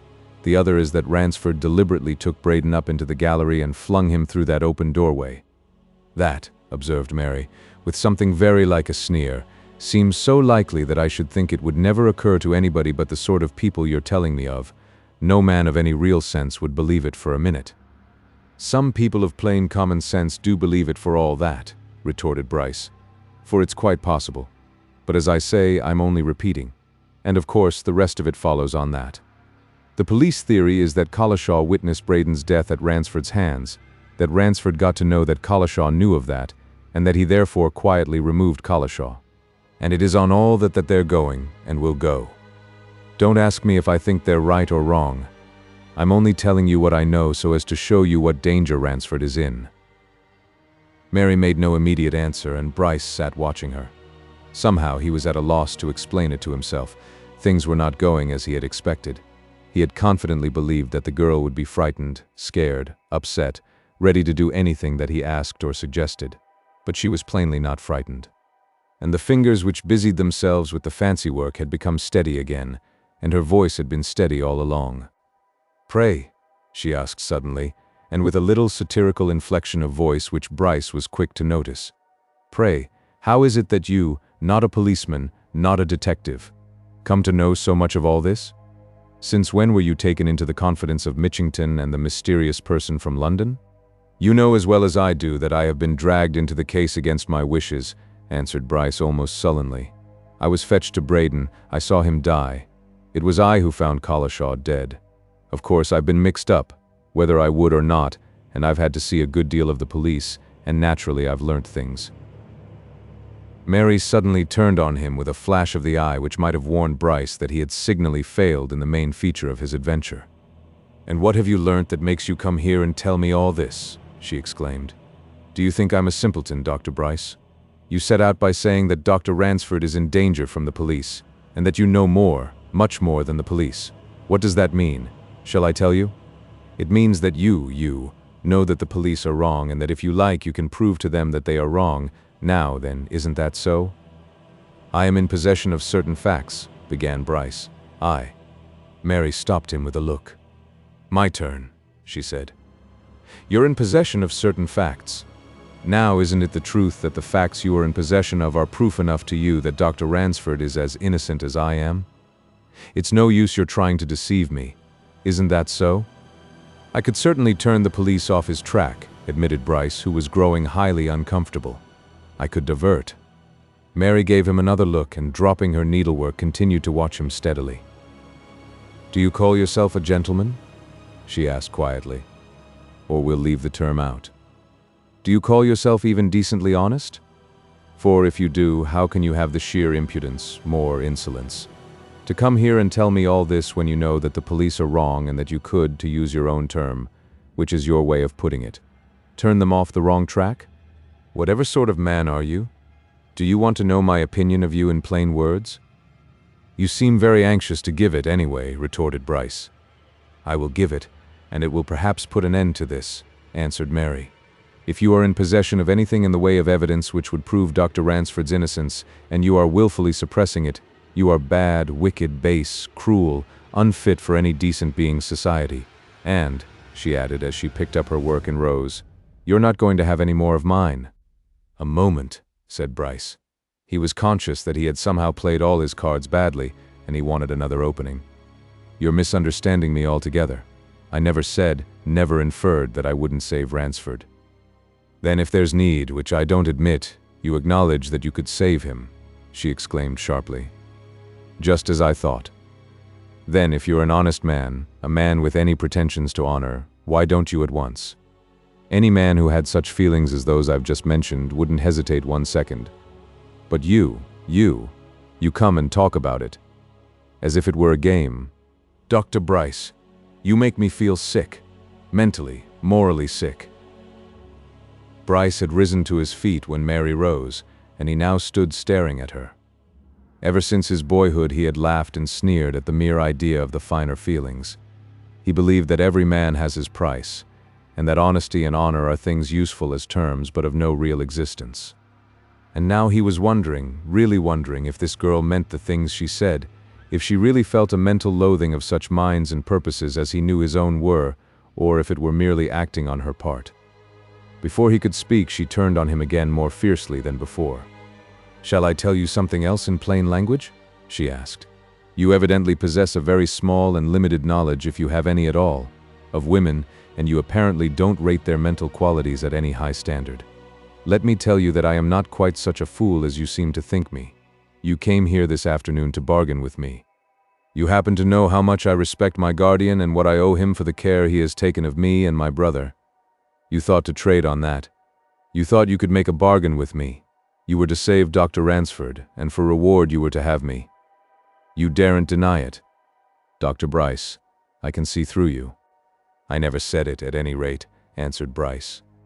"Once more I say I am not a fool," exclaimed Mary. "I saw through you all along, and you've failed. I am not in the least frightened by what you've said. If the police arrest Dr. Ransford knows how to defend himself. And you're not afraid for him. You know you aren't. It wouldn't matter twopence to you if he were hanged tomorrow, for you hate him. But look to yourself. Men who cheat and scheme and plot and plan as you do come to bad ends. Mind yours. Mind the wheel doesn't come full circle. And now, if you please, go away and don't dare to come near me again." Bryce made no answer. He had listened, with an attempt at a smile, to all this fiery indignation. But as Mary spoke the last words, he was suddenly aware of something that drew his attention from her and them. Through an opening in Ransford's garden hedge, he could see the garden door of the Folliot's house across the close. And at that moment, out of it emerged Folliot himself in conversation with Glassdale. Without a word, Bryce snatched up his hat from the table of the summer house and went swiftly away, a new scheme, a new idea in his mind. Chapter 24. Finesse. Glassdale, journeying into Wrychester half an hour after Bryce had left him at the SAXONSTEADE Arms, occupied himself during his ride across country in considering the merits of the 2 handbills which Bryce had given him. One announced an offer of £500 reward for information in the Braden-Collishaw matter, the other of £1,000. It struck him as a curious thing that 2 offers should be made. It suggested, at once, that more than one person was deeply interested in this affair. But who were they? No answer to that question appeared on the handbills, which were, in each case, signed by Wrychester solicitors. To one of these Glassdale, on arriving in the old city, promptly proceeded, selecting the offerer of the larger reward. He presently found himself in the presence of an astute-looking man who, having had his visitor's name sent in to him, regarded Glassdale with very obvious curiosity.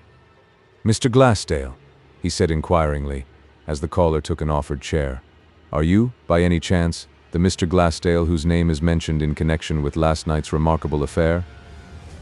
He pointed to a copy of the weekly newspaper, lying on his desk, and to a formal account of the discovery of the SAXONSTEADE jewels which had been furnished to the press, at the Duke's request, by Mitchington. Glassdale glanced at it, unconcernedly. "The same," he answered. "But I didn't call here on that matter, though what I did call about is certainly relative to it. You've offered a reward for any information that would lead to the solution of that mystery about Braden and the other man, Collishaw." "Of £1,000, yes," replied the solicitor, looking at his visitor with still more curiosity mingled with expectancy. "Can you give any?" Glassdale pulled out the 2 handbills which he had obtained from Bryce. "There are 2 rewards offered," he remarked. "Are they entirely independent of each other?" "We know nothing of the other," answered the solicitor, "except, of course, that it exists. They're quite independent." "Who's offering the £500 one?" asked Glassdale. The solicitor paused, looking his man over. He saw at once that Glassdale had, or believed he had, something to tell, and was disposed to be unusually cautious about telling it. "Well," he replied after a pause, "I believe, in fact, it's an open secret that the offer of £500 is made by Dr. Ransford." "And yours?" inquired Glassdale. "Who's at the back of yours, 1,000? The solicitor smiled. "You haven't answered my question, Mr. Glassdale," he observed. "Can you give any information?" Glassdale threw his questioner a significant glance. "Whatever information I might give," he said, "I'd only give to a principal, the principal. From what I've seen and known of all this, there's more in it than is on the surface. I can tell something. I knew John Braden, who of course was John Brake, very well for some years. Naturally, I was in his confidence." "About more than the SAXONSTEADE jewels, you mean?" asked the solicitor. "About more than that," assented Glassdale. "Private matters. I've no doubt I can throw some light on this Rochester Paradise affair. But, as I said just now, I'll only deal with the principal. I wouldn't tell you, for instance, as your principal's solicitor." The solicitor smiled again. "Your ideas, Mr. Glassdale, appear to fit in with our principles," he remarked. "His instructions, strict instructions to us, are that if anybody turns up who can give any information, it's not to be given to us, but to himself." "Wise man," observed Glassdale. "That's just what I feel about it. It's a mistake to share secrets with more than one person." "There is a secret, then?" asked the solicitor, half slyly. "Might be," replied Glassdale. "Who's your client?" The solicitor pulled a scrap of paper towards him and wrote a few words on it. He pushed it towards his caller, and Glassdale picked it up and read what had been written: Mr. Stephen Folliot, the close. "You'd better go and see him," said the solicitor, suggestively. "You'll find him reserved enough." Glassdale read and reread the name as if he were endeavoring to recollect it, or connect it with something. "What particular reason has this man for wishing to find this out?" he inquired. "Can't say, my good sir," replied the solicitor with a smile. "Perhaps he'll tell you. He hasn't told me." Glassdale rose to take his leave, but with his hand on the door he turned. "Is this gentleman a resident in the place?" he asked.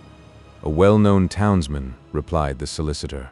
"You'll easily find his house in the close. Everybody knows it." Glassdale went away then and walked slowly towards the cathedral precincts. On his way he passed 2 places at which he was half inclined to call. One was the police station, the other, the office of the solicitors who were acting on behalf of the offerer of £500. He half glanced at the solicitor's door, but on reflection went forward. A man who was walking across the close pointed out the Folliot residence. Glassdale entered by the garden door, and in another minute came face to face with Folliot himself, busied, as usual, amongst his rose trees. Glassdale saw Folliot and took stock of him before Folliot knew that a stranger was within his gates. Folliot, in an old jacket which he kept for his horticultural labors, was taking slips from a standard. He looked as harmless and peaceful as his occupation.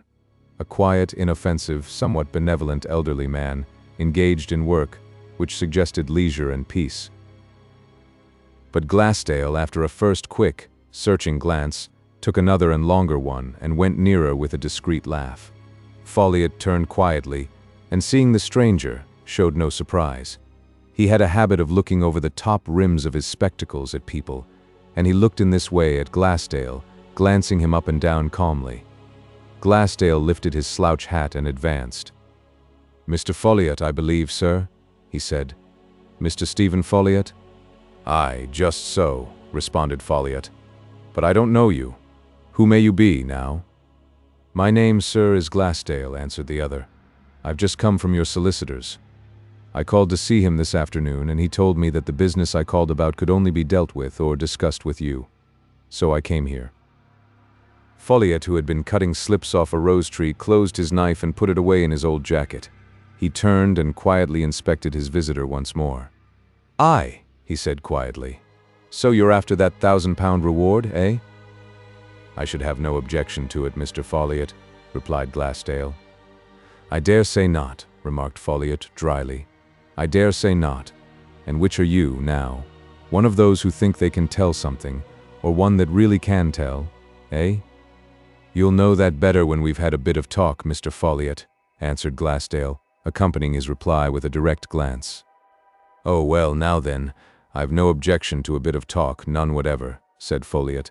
"Here, we'll sit down on that bench amongst the roses. Quite private here, nobody about. And now," he continued, as Glassdale accompanied him to a rustic bench set beneath a pergola of rambler roses, "who are you like? I read a queer account in this morning's local paper of what happened in the cathedral grounds yonder last night, and there was a person of your name mentioned. Are you that Glassdale?" "The same, Mr. Folliot," answered the visitor promptly. "Then you knew Braden, the man who lost his life here?" asked Folliot. "Very well indeed," replied Glassdale. "For how long?" demanded Folliot.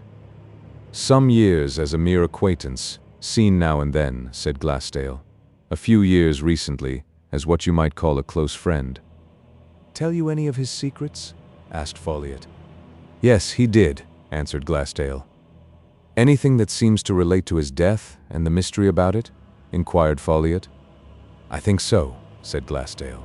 "Upon consideration, I think so." "Ah, and what might it be now?" continued Folliot. He gave Glassdale a look which seemed to denote and imply several things. "It might be to your advantage to explain a bit, you know," he added. "One has to be a little vague, eh? There was a certain man that Braden was very anxious to find," said Glassdale. "He'd been looking for him for a good many years." "A man?" asked Folliot. "One?" "Well, as a matter of fact, there were two," admitted Glassdale. "But there was one in particular. The other, the second, so Braden said, didn't matter. He was, or had been, only a sort of cat's paw of the man he especially wanted." "I see," said Folliot. He pulled out a cigar case and offered a cigar to his visitor, afterwards lighting one himself. "And what did Braden want that man for?" he asked. Glassdale waited until his cigar was in full going order before he answered this question. Then he replied in one word: "Revenge." Folliot put his thumbs in the armholes of his buff waistcoat and, leaning back, seemed to be admiring his roses. "Ah," he said at last. "Revenge now? A sort of vindictive man, was he? Wanted to get his knife into somebody, eh?" "He wanted to get something of his own back from a man who'd done him," answered Glassdale with a short laugh. "That's about it." For a minute or two both men smoked in silence. Then Folliot, still regarding his roses, put a leading question. "Give you any details?" he asked. "Enough," said Glassdale. Braden had been done over a money transaction by these men, one especially, as head and front of the affair, and it had cost him more than anybody would think. Naturally, he wanted, if he ever got the chance, his revenge. Who wouldn't? "And he'd tracked him down, eh?" asked Folliot. "There are questions I can answer, and there are questions I can't answer," responded Glassdale. "That's one of the questions I've no reply to, for I don't know. But I can say this: he hadn't tracked him down the day before he came to Wrychester." "You're sure of that?" asked Folliot. "He didn't come here on that account?" "No, I'm sure he didn't," answered Glassdale readily. "If he had, I should have known. I was with him till noon the day he came here in London, and when he took his ticket at Victoria for Wrychester, he'd no more idea than the man in the moon as to where those men had got to. He mentioned it as we were having a bit of lunch together before he got into the train. No, he didn't come to Wrychester for any such purpose as that, but—" He paused and gave Folliot a meaning glance out of the corner of his eyes. "Aye. What?" asked Folliot. "I think he met at least one of 'em here," said Glassdale quietly, "and perhaps both." "Leading to misfortune for him?" suggested Folliot. "If you like to put it that way, yes," assented Glassdale. Folliot smoked a while in more reflective silence. "Aye, well," he said at last, "I suppose you haven't put these ideas of yours before anybody, now?" "Present ideas?" asked Glassdale sharply. "Not to a soul. I've not had 'em very long." "You're the sort of man that another man can do a deal with, I suppose," suggested Folliot. "That is, if it's made worth your while, of course." "I shouldn't wonder," replied Glassdale. "And if it is made worth my while?" Folliot mused a little. Then he tapped Glassdale's elbow. "You see," he said confidentially, "it might be, you know, that I had a little purpose of my own in offering that reward. It might be that it was a very particular friend of mine that had the misfortune to have incurred this man Braden's hatred, and I might want to save him, do you see, from the consequence of what's happened, and to hear about it first if anybody came forward, eh?" "As I've done," said Glassdale. "As you've done," assented Folliot. "Now, perhaps it would be in the interest of this particular friend of mine if he made it worth your while to say no more to anybody, eh?" "Very much worth his while, Mr. Folliot," declared Glassdale. "Aye, well," continued Folliot, "this very particular friend would just want to know, you know, how much you really truly know. Now, for instance, about these two men, and one in particular that Braden was after. Did he name 'em?" Glassdale leaned a little nearer to his companion on the rose-screened bench. "He named them to me," he said in a whisper. "One was a man called Falconer Wray, and the other man was a man named Flood. Is that enough?" "I think you'd better come and see me this evening," answered Folliot. "Come just about dusk to that door, I'll meet you there. Fine roses these of mine, aren't they?" he continued as they rose. "I occupy myself entirely with them." He walked with Glassdale to the garden door and stood there watching his visitor go away up the side of the high wall until he turned into the path across Paradise. And then, as Folliot was retreating to his roses, he saw Bryce coming over the close, and Bryce beckoned to him. Chapter 25. The Old Well House. When Bryce came hurrying up to him, Folliot was standing at his garden door with his hands thrust under his coat-tails, the very picture of a benevolent, leisured gentleman who has nothing to do and is disposed to give his time to anybody. He glanced at Bryce as he had glanced at Glassdale over the tops of his spectacles, and the glance had no more than mild inquiry in it. But if Bryce had been less excited, he would have seen that Folliot, as he beckoned him inside the garden, swept a sharp look over the close and ascertained that there was no one about, that Bryce's entrance was unobserved. Save for a child or two playing under the tall elms near one of the gates, and for a clerical figure that stalked a path in the far distance, the close was empty of life. And there was no one about either in that part of Folliot's big garden. "I want a bit of talk with you," said Bryce as Folliot closed the door and turned down a side path to a still more retired region. "Private talk. Let's go where it's quiet." Without replying in words to this suggestion, Folliot led the way through his rose trees to a far corner of his grounds, where an old building of gray stone, covered with ivy, stood amongst high trees. He turned the key of a doorway and motioned Bryce to enter. "Quiet enough in here, Doctor," he observed. "You've never seen this place, bit of a fancy of mine." Bryce, absorbed as he was in the thoughts of the moment, glanced cursorily at the place into which Folliot had led him. It was a square building of old stone, its walls unlined, unplastered, its floor paved with much-worn flags of limestone, evidently set down in a long dead age and now polished to marble-like smoothness. In its midst, set flush with the floor, was what was evidently a trap-door, furnished with a heavy iron ring. To this Folliot pointed, with a glance of significant interest. "Deepest well in all Wrychester under that," he remarked. "You'd never think it, it's 100 feet deep and more. Dry now, water gave out some years ago. Some people would have pulled this old well house down, but not me. I did better, I turned it to good account." He raised a hand and pointed upward to an obviously modern ceiling of strong oak timbers. "Had that put in," he continued, and turned the top of the building into a little snuggery. "Come up." He led the way to a flight of steps in one corner of the lower room, pushed open a door at their head, and showed his companion into a small apartment arranged and furnished in something closely approaching to luxury. The walls were hung with thick fabrics, the carpeting was equally thick, there were pictures, books, and curiosities. The 2 or 3 chairs were deep and big enough to lie down in. The 2 windows commanded pleasant views of the cathedral towers on one side and of the close on the other. "Nice little place to be alone in, you see," said Folliot. "Cool in summer, warm in winter, modern fire grate, you notice. Come here when I want to do a bit of quiet thinking, what?" Good place for that, certainly, agreed Bryce. Folliot pointed his visitor to one of the big chairs and, turning to a cabinet, brought out some glasses, a siphon of soda water, and a heavy cut-glass decanter. He nodded at a box of cigars which lay open on a table at Bryce's elbow as he began to mix a couple of drinks. "Help yourself," he said. "Good stuff, those." Not until he had given Bryce a drink and had carried his own glass to another easy chair did Folliot refer to any reason for Bryce's visit. But once settled down, he looked at him speculatively. "What did you want to see me about?" he asked.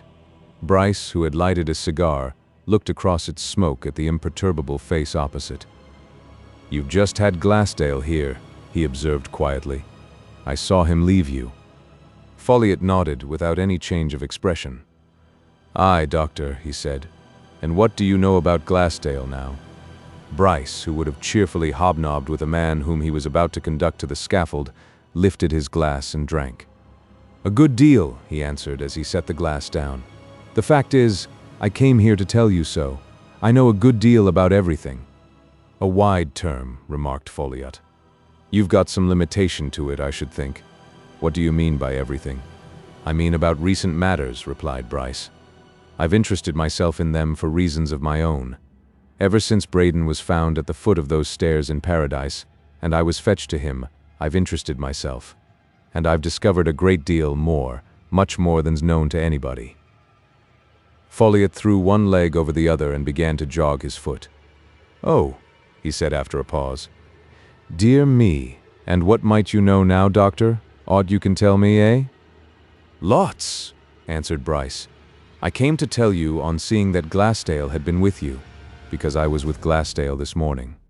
Folliot made no answer. But Bryce saw that his cool, almost indifferent manner was changing. He was beginning, under the surface, to get anxious.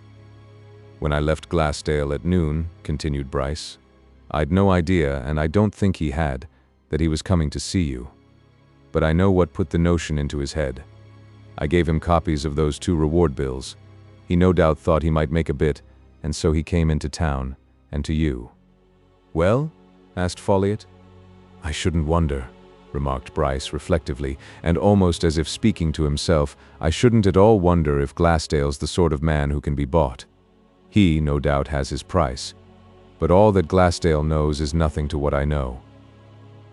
Folliot had allowed his cigar to go out. He threw it away, took a fresh one from the box, and slowly struck a match and lighted it. "What might you know now?" he asked after another pause. "I've a bit of a faculty for finding things out," answered Bryce boldly, "and I've developed it. I wanted to know all about Braden and about who killed him and why. There's only one way of doing all that sort of thing, you know. You've got to go back, a long way back, to the very beginnings. I went back to the time when Braden was married. Not as Braden, of course, but as who he really was, John Brake. That was at a place called Braden Medworth, near Barthorpe, in Leicestershire." He paused there, watching Folliot. But Folliot showed no more than close attention, and Bryce went on. "Not much in that. For the really important part of the story," he continued. "But Brake had other associations with Barthorpe a bit later. He got into close touch with a Barthorpe man who, about the time of Brake's marriage, left Barthorpe and settled in London. Brake and this man began to have some secret dealings together. There was another man in with them, too, a man who was a sort of partner of the Barthorpe man's. Brake had evidently a belief in these men, and he trusted them. Unfortunately for himself, he sometimes trusted the bank's money to them. I know what happened. He used to let them have money for short financial transactions to be refunded within a very brief space. But he went to the fire too often and got his fingers burned in the end. The 2 men did him, one of them in particular, and cleared out. He had to stand the racket. He stood it to the tune of 10 years penal servitude. And naturally, when he'd finished his time, he wanted to find those 2 men and began a long search for them. Like to know the names of the men, Mr. Folliot?" "You might mention 'em if you know 'em," answered Folliot. "The name of the particular one was Ray, Falconer Ray," replied Bryce promptly. "Of the other, the man of lesser importance, Flood." The 2 men looked quietly at each other for a full moment's silence, and it was Bryce who first spoke with a ring of confidence in his tone which showed that he knew he had the whip hand. "Shall I tell you something about Falconer Rye?" he asked. "I will. It's deeply interesting. Mr. Falconer Rye, after cheating and deceiving Brake, and leaving him to pay the penalty of his over-trustfulness, cleared out of England and carried his money-making talents to foreign parts. He succeeded in doing well, he would, and eventually he came back and married a rich widow and settled himself down in an out-of-the-world English town to grow roses. You're Falconer Rye, you know, Mr. Folliot." Bryce laughed as he made this direct accusation, and sitting forward in his chair, pointed first to Folliot's face and then to his left hand. "Falconer Rye," he said, "had an unfortunate gun accident in his youth which marked him for life. He lost the middle finger of his left hand, and he got a bad scar on his left jaw. There they are, those marks. Fortunate for you, Mr. Folliot, that the police don't know all that I know, for if they did, those marks would have done for you days ago." For a minute or two Folliot sat joggling his leg, a bad sign in him of rising temper if Bryce had but known it. While he remained silent, he watched Bryce narrowly, and when he spoke, his voice was calm as ever. "And what use do you intend to put your knowledge to, if one may ask?" he inquired, half sneeringly. "You said just now that you'd no doubt that man Glassdale could be bought, and I'm inclining to think that you're one of those men that have their price. What is it?" "We've not come to that," retorted Bryce. "You're a bit mistaken. If I have my price, it's not in the same commodity that Glassdale would want. But before we do any talking about that sort of thing, I want to add to my stock of knowledge. Look here. We'll be candid. I don't care a snap of my fingers that break, or Braden's dead, or that Collishaw's dead, nor if one had his neck broken and the other was poisoned, but whose hand was that which the mason, Varner, saw that morning when Brake was flung out of that doorway? Come, now, whose?" "Not mine, my lad," answered Folliot, confidently. "That's a fact?" Bryce hesitated, giving Folliot a searching look, and Folliot nodded solemnly. "I tell you, not mine," he repeated. "I'd naught to do with it." "Then who had?" demanded Bryce. "Was it the other man, Flood? And if so, who is Flood?" Folliot got up from his chair and, cigar between his lips and hands under the tails of his old coat, walked silently about the quiet room for a while. He was evidently thinking deeply, and Bryce made no attempt to disturb him. Some minutes went by before Folliot took the cigar from his lips and, leaning against the chimney-piece, looked fixedly at his visitor. "Look here, my lad," he said earnestly. "You're no doubt, as you say, a good hand at finding things out, and you've doubtless done a good bit of ferreting, and done it well enough in your own opinion. But there's one thing you can't find out, and the police can't find out either, and that's the precise truth about Braden's death. I'd no hand in it. It couldn't be fastened on to me anyhow." Bryce looked up and interjected one word. "Collishaw?"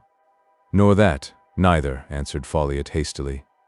"Maybe I know something about both, but neither you nor the police nor anybody could fasten me to either matter. Granting all you say to be true, where's the positive truth?" "What about circumstantial evidence?" asked Bryce. "You'd have a job to get it," retorted Folliot. "Supposing that all you say is true about past matters, nothing can prove nothing, that I ever met Braden that morning. On the other hand, I can prove easily that I never did meet him. I can account for every minute of my time that day. As to the other affair, not an ounce of direct evidence." "Then it was the other man," exclaimed Bryce. "Now then, who is he?" Folliot replied with a shrewd glance. "A man who by giving away another man gave himself away would be a damned fool," he answered. "If there is another man—" "As if there must be," interrupted Bryce. "Then he's safe," concluded Folliot. "You'll get nothing from me about him." "And nobody can get at you except through him?" asked Bryce. "That's about it," assented Folliot laconically. Bryce laughed cynically. "A pretty coil," he said with a sneer. "Here, you talked about my price. I'm quite content to hold my tongue if you'd tell me something about what happened 17 years ago." "What?" asked Folliot.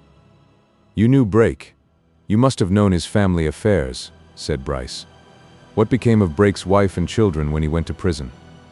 Folliot shook his head, and it was plain to Bryce that his gesture of dissent was genuine. "You're wrong," he answered. "I never at any time knew anything of Brake's family affairs. so little indeed that I never even knew he was married. Bryce rose to his feet and stood staring. "What?" he exclaimed. "You mean to tell me that even now you don't know that Brake had 2 children and oh, it's incredible." "What's incredible?" asked Folliot. "What are you talking about?" Bryce, in his eagerness and surprise, grasped Folliot's arm and shook it. "Good heavens, man," he said. "Those 2 wards of Ransford's are Brake's girl and boy. Didn't you know that, didn't you?" "Never," answered Folliot. "Never." "And who's Ransford, then?" "I never heard Brake speak of any Ransford. What game is all this?" "What?" Before Bryce could reply, Folliot suddenly started, thrust his companion aside, and went to one of the windows. A sharp exclamation from him took Bryce to his side. Folliot lifted a shaking hand and pointed into the garden. "There," he whispered. "Hell, and what's this mean?" Bryce looked in the direction pointed out. Behind the pergola of rambler roses, the figures of men were coming towards the old well house led by one of Folliot's gardeners.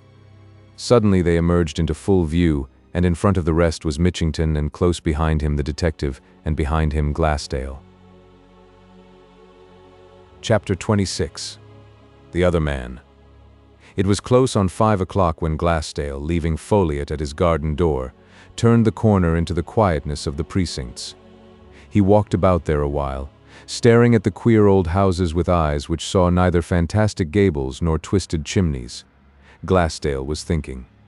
And the result of his reflections was that he suddenly exchanged his idle sauntering for brisker steps and walked sharply round to the police station, where he asked to see Mitchington. Mitchington and the detective were just about to walk down to the railway station to meet Ransford, in accordance with his telegram. At sight of Glassdale, they went back into the inspector's office. Glassdale closed the door and favored them with a knowing smile. "Something else for you, Inspector," he said. "Mixed up a bit with last night's affair, too. About these mysteries, Braden and Collishaw, I can tell you one man who's in them." "Who, then?" demanded Mitchington. Glassdale went a step nearer to the 2 officials and lowered his voice. "The man who's known here as Stephen Folliot," he answered. "That's a fact." "Nonsense!" exclaimed Mitchington. Then he laughed incredulously. "Can't believe it," he continued. "Mr. Folliot, must be some mistake." "No mistake," replied Glassdale. "Besides, Folliot's only an assumed name.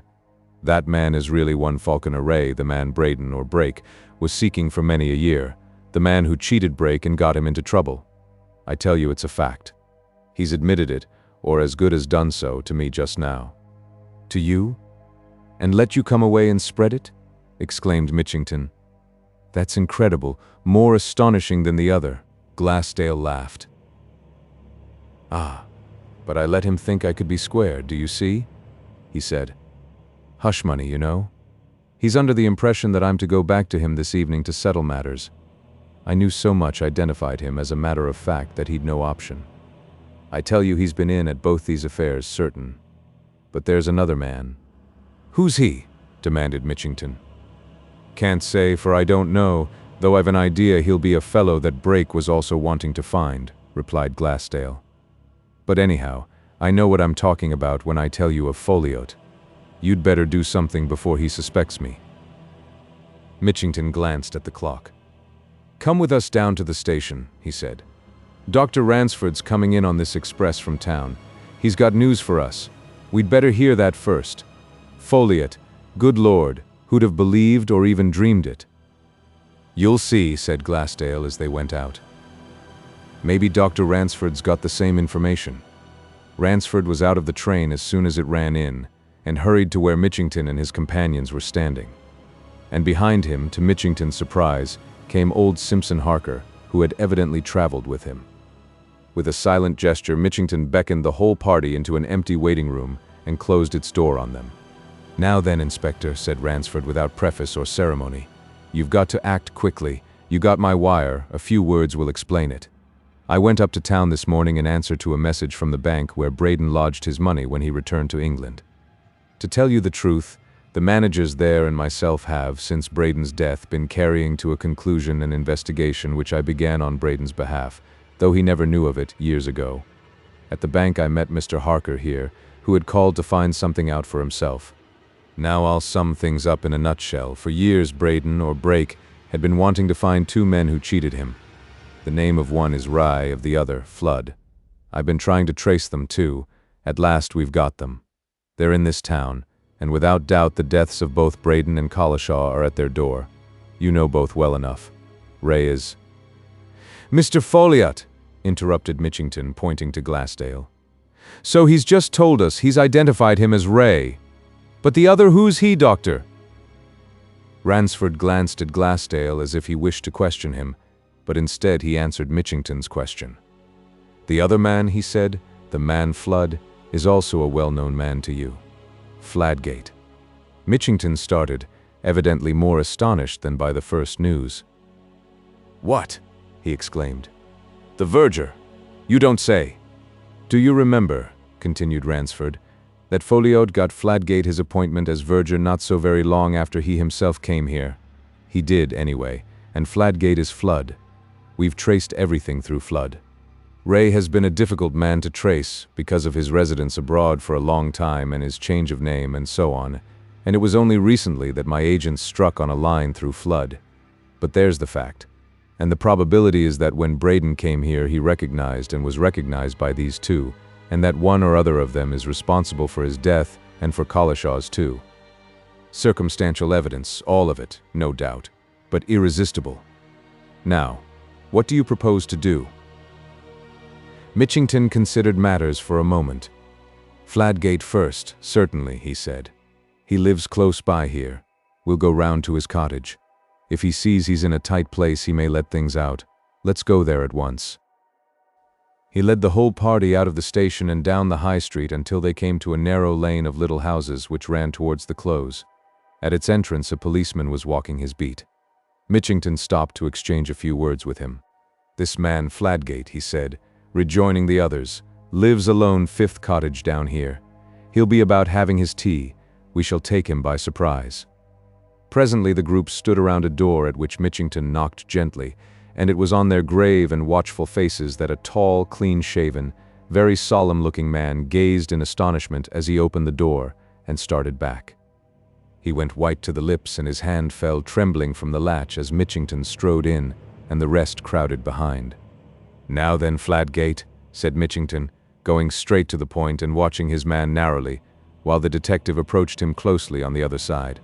"I want you and a word with you at once. Your real name is Flood. What have you to say to that? And it's no use beating about the bush. What have you to say about this Braden affair, and your share with Folliot in it, whose real name is Ray? It's all come out about the two of you. If you've anything to say, you'd better say it." The verger, whose black gown lay thrown across the back of a chair, looked from one face to another with frightened eyes.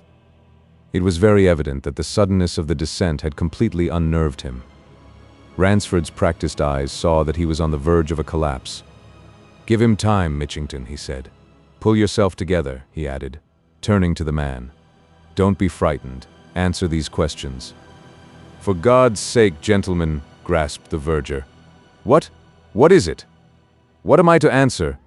Before God, I'm as innocent as any of you about Mr. Brake's death. Upon my soul and honor I am. You know all about it," insisted Mitchington. "Come, now, isn't it true that you're Flood, and that Folliot's Ray, the two men whose trick on him got Brake convicted years ago? Answer that." Flood looked from one side to the other. He was leaning against his tea table, set in the middle of his tidy living room. From the hearth his kettle sent out a pleasant singing that sounded strangely in contrast with the grim situation. "Yes, that's true," he said at last. "But in that affair I wasn't the principal. I was only Ray's agent, as it were. I wasn't responsible. And when Mr. Brake came here, when I met him that morning..." He paused, still looking from one to another of his audience as if entreating their belief. "As sure as I'm a living man, gentlemen," he suddenly burst out, "I'd no willing hand in Mr. Brake's death. I'll tell you the exact truth. I'll take my oath of it whenever you like. I'd have been thankful to tell many a time, but for Ray. He wouldn't let me at first, and afterwards it got complicated. It was this way. That morning when Mr. Brake was found dead, I had occasion to go up into that gallery under the clerestory. I suddenly came on him face to face. He recognized me. And I'm telling you the solemn, absolute truth, gentlemen. He'd no sooner recognized me than he attacked me, seizing me by the arm. I hadn't recognized him at first. I did when he laid hold of me. I tried to shake him off, tried to quiet him. He struggled. I don't know what he wanted to do. He began to cry out. It was a wonder he wasn't heard in the church below, and he would have been only the organ was being played rather loudly. And in the struggle he slipped. It was just by that open doorway, and before I could do more than grasp at him, he shot through the opening and fell. It was sheer, pure accident, gentlemen. Upon my soul, I hadn't the least intention of harming him. And after that? Asked Mitchington, at the end of a brief silence. I saw Mr. Folliot, Ray, continued Flood. Just afterwards, that was. I told him. He bade me keep silence until we saw how things went. Later, he forced me to be silent. What could I do? As things were, Ray could have disclaimed me. I shouldn't have had a chance. So I held my tongue. Now then, Collishaw? Demanded Mitchington. Give us the truth about that. Whatever the other was, that was murder. Flood lifted his hand and wiped away the perspiration that had gathered on his face. Before God, gentlemen, he answered. I know no more, at least, little more about that than you do. I'll tell you all I do know. Ray and I, of course, met now and then and talked about this. It got to our ears at last that Collishaw knew something. My own impression is that he saw what occurred between me and Mr. Brake. He was working somewhere up there. I wanted to speak to Collishaw. Ray wouldn't let me, he bade me leave it to him. A bit later, he told me he'd squared Collishaw with £50. Mitchington and the detective exchanged looks. Ray, that's Folliot, paid Collishaw £50, did he? Asked the detective. He told me so, replied Flood, to hold his tongue. But I'd scarcely heard that when I heard of Collishaw's sudden death, and as to how that happened, or who brought it about, upon my soul, gentlemen, I know nothing. Whatever I may have thought, I never mentioned it to Ray, never. I daren't. You don't know what a man Ray is. I've been under his thumb most of my life, and what are you going to do with me, gentlemen? Mitchington exchanged a word or two with the detective, and then, putting his head out of the door, beckoned to the policeman to whom he had spoken at the end of the lane and who now appeared in company with a fellow constable. He brought both into the cottage. Get your tea, he said sharply to the verger. These men will stop with you. You're not to leave this room. He gave some instructions to the two policemen in an undertone and motioned Ransford and the others to follow him. It strikes me, he said when they were outside in the narrow lane, that what we've just heard is somewhere about the truth. And now we'll go on to Folliot's. There's a way to his house round here. Mrs. Folliot was out. Sackville Bonham was still where Bryce had left him, at the golf links, when the pursuers reached Folliot's. A parlour-maid directed them to the garden. A gardener volunteered the suggestion that his master might be in the old well house, and showed the way. And Folliot and Bryce saw them coming, and looked at each other. "Glassdale!" exclaimed Bryce. "By heaven, man, he's told on you." Folliot was still staring through the window. He saw Ransford and Harker following the leading figures, and suddenly he turned to Bryce. "You've no hand in this?" he demanded. "I," exclaimed Bryce. "I never knew till just now." Folliot pointed to the door. "Go down," he said. "Let 'em in, bid 'em come up. I'll settle with 'em. Go." Bryce hurried down to the lower apartment. He was filled with excitement, an unusual thing for him. But in the midst of it, as he made for the outer door, it suddenly struck him that all his schemings and plottings were going for nothing. The truth was at hand, and it was not going to benefit him in the slightest degree. He was beaten. But that was no time for philosophic reflection. Already those outside were beating at the door. He flung it open, and the foremost men started in surprise at the sight of him. But Bryce bent forward to Mitchington, anxious to play a part to the last. "He's upstairs," he whispered. "Up there. He'll bluff it out if he can, but he's just admitted to me." Mitchington thrust Bryce aside, almost roughly. "We know all about that," he said. "I shall have a word or two for you later. Come on now." The men crowded up the stairway into Folliot's snuggery, Bryce, wondering at the inspector's words and manner, following closely behind him, and the detective and Glassdale, who led the way. Folliot was standing in the middle of the room, one hand behind his back, the other in his pocket. And as the leading three entered the place, he brought his concealed hand sharply round and, presenting a revolver at Glassdale, fired point-blank at him. But it was not Glassdale who fell. He, wary and watching, started aside as he saw Folliot's movement, and the bullet, passing between his arm and body, found its billet in Bryce, who fell, with little more than a groan, shot through the heart. And as he fell, Folliot, scarcely looking at what he had done, drew his other hand from his pocket, slipped something into his mouth, and sat down in the big chair behind him.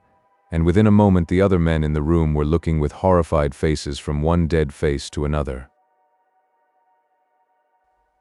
Chapter 27. The Guarded Secret.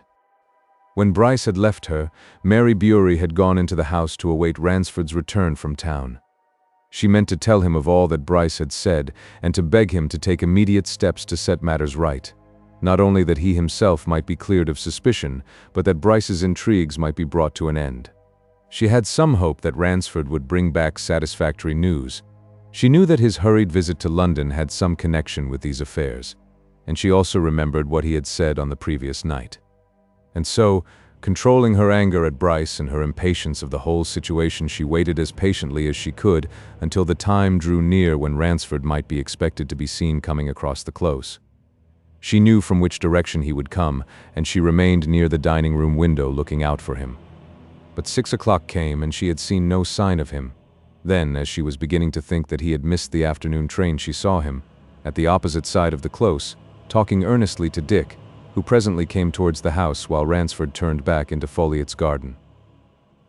Dick Bewery came hurriedly in. His sister saw at once that he had just heard news which had had a sobering effect on his usually effervescent spirits. He looked at her as if he wondered exactly how to give her his message. "I saw you with the doctor just now," she said, using the term by which she and her brother always spoke of their guardian. "Why hasn't he come home?" Dick came close to her, touching her arm. "I say," he said, almost whispering, "don't be frightened, the doctor's all right, but there's something awful just happened, at Folliot's." "What?" she demanded. "Speak out, Dick. I'm not frightened. What is it?" Dick shook his head as if he still scarcely realized the full significance of his news. "It's all a liquor to me yet," he answered. "I don't understand it. I only know what the doctor told me to come and tell you. Look here, it's pretty bad. Folliot and Bryce are both dead." In spite of herself, Mary started back as from a great shock and clutched at the table by which they were standing.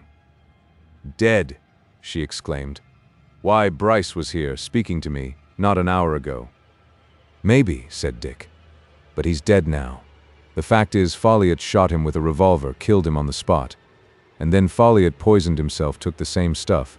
The doctor said that finished that chap Collishaw, and died instantly. It was in Folliot's old well house.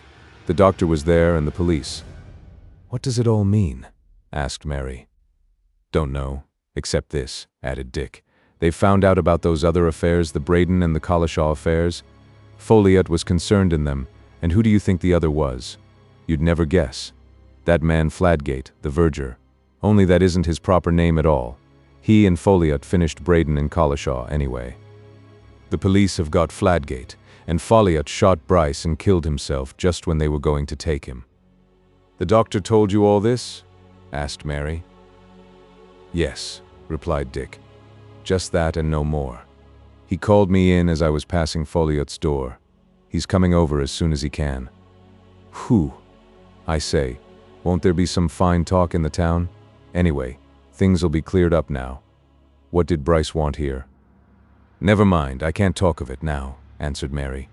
She was already thinking of how Bryce had stood before her, active and alive, only an hour earlier. She was thinking, too, of her warning to him. "It's all too dreadful, too awful to understand." "Here's the doctor coming now," said Dick, turning to the window. "He'll tell more." Mary looked anxiously at Ransford as he came hastening in. He looked like a man who has just gone through a crisis, and yet she was somehow conscious that there was a certain atmosphere of relief about him, as though some great weight had suddenly been lifted. He closed the door and looked straight at her. "Dick has told you?" he asked.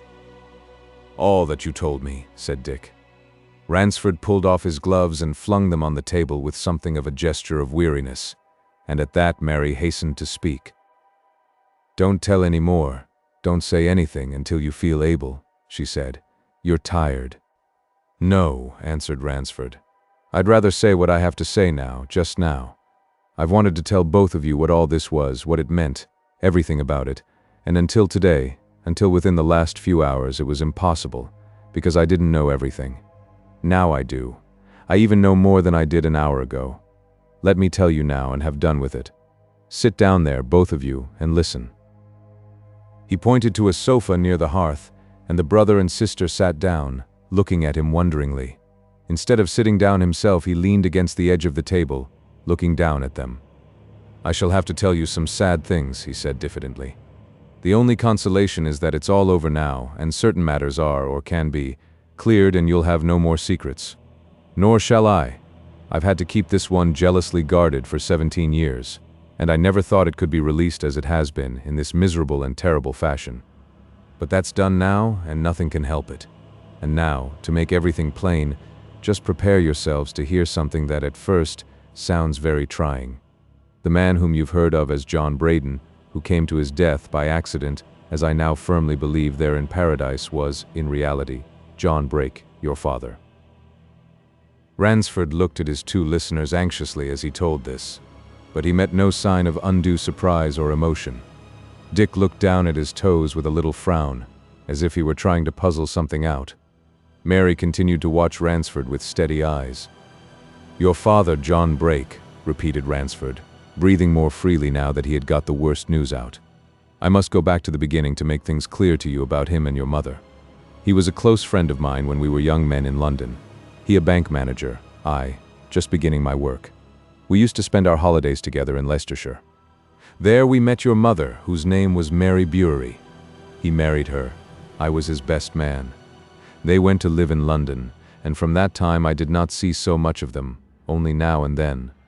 During those first years of his married life, Brake made the acquaintance of a man who came from the same part of Leicestershire that we had met your mother in, a man named Falconer Wraye. I may as well tell you that Falconer Wraye and Stephen Folliot were one and the same person." Ransford paused, observing that Mary wished to ask a question. "How long have you known that?" she asked. "Not until today," replied Ransford promptly. "Never had the ghost of a notion of it. If I only had known, but I hadn't. However, to go back, this man Wraye, who appears always to have been a perfect master of plausibility, able to twist people round his little finger, somehow got into close touch with your father about financial matters. Wraye was at that time a sort of financial agent in London, engaging in various doings which, I should imagine, were in the nature of gambles. He was assisted in these by a man who was either a partner with him or a very confidential clerk or agent, one Flood, who is identical with the man you have known lately as Fladgate, the verger. Between them, these two appear to have cajoled or persuaded your father at times to do very foolish and injudicious things which were, to put it briefly and plainly, the lendings of various sums of money as short loans for their transactions. For some time they invariably kept their word to him, and the advances were always repaid promptly. But eventually, when they had borrowed from him a considerable sum, some thousands of pounds, for a deal which was to be carried through within a couple of days, they decamped with the money, and completely disappeared, leaving your father to bear the consequences. You may easily understand what followed. The money which Brake had lent them was the bank's money. The bank unexpectedly came down on him for his balance. The whole thing was found out, and he was prosecuted. He had no defense. He was, of course, technically guilty, and he was sent to penal servitude. Ransford had dreaded the telling of this, but Mary made no sign, and Dick only rapped out a sharp question. "He hadn't meant to rob the bank for himself anyway, had he?" he asked. "No, not at all," replied Ransford hastily. "It was a bad error of judgment on his part, Dick, but he'd relied on these men, more particularly on Wraye, who'd been the leading spirit. Well, that was your father's sad fate. Now we come to what happened to your mother and yourselves. Just before your father's arrest, when he knew that all was lost and that he was helpless, he sent hurriedly for me and told me everything in your mother's presence. He begged me to get her and you two children right away at once. She was against it, he insisted. I took you all to a quiet place in the country. where your mother assumed her maiden name. There, within a year, she died. She wasn't a strong woman at any time. After that, well, you both know pretty well what has been the run of things since you began to know anything. We'll leave that. It's nothing to do with the story. I want to go back to your father. I saw him after his conviction. When I had satisfied him that you and your mother were safe, he begged me to do my best to find the two men who had ruined him. I began that search at once, but there was not a trace of them. They had disappeared as completely as if they were dead. I used all sorts of means to trace them without effect, and when at last your father's term of imprisonment was over and I went to see him on his release, I had to tell him that up to that point all my efforts had been useless. I urged him to let the thing drop, and to start life afresh. But he was determined. Find both men, but particularly Ray, he would. He refused point-blank to even see his children until he had found these men, and had forced them to acknowledge their misdeeds as regards him, for that, of course, would have cleared him to a certain extent. And in spite of everything I could say, he there and then went off abroad in search of them. He had got some clue, faint and indefinite, but still there, as to Ray's presence in America, and he went after him. From that time until the morning of his death here in Rochester, I never saw him again. You did see him that morning? Asked Mary. I saw him, of course, unexpectedly, answered Ransford. I had been across the close. I came back through the south aisle of the cathedral. Just before I left the west porch, I saw Brake going up the stairs to the galleries. I knew him at once. He did not see me, and I hurried home much upset. Unfortunately, I think, Bryce came in upon me in that state of agitation. I have reason to believe that he began to suspect and to plot from that moment. And immediately on hearing of Brake's death and its circumstances, I was placed in a terrible dilemma.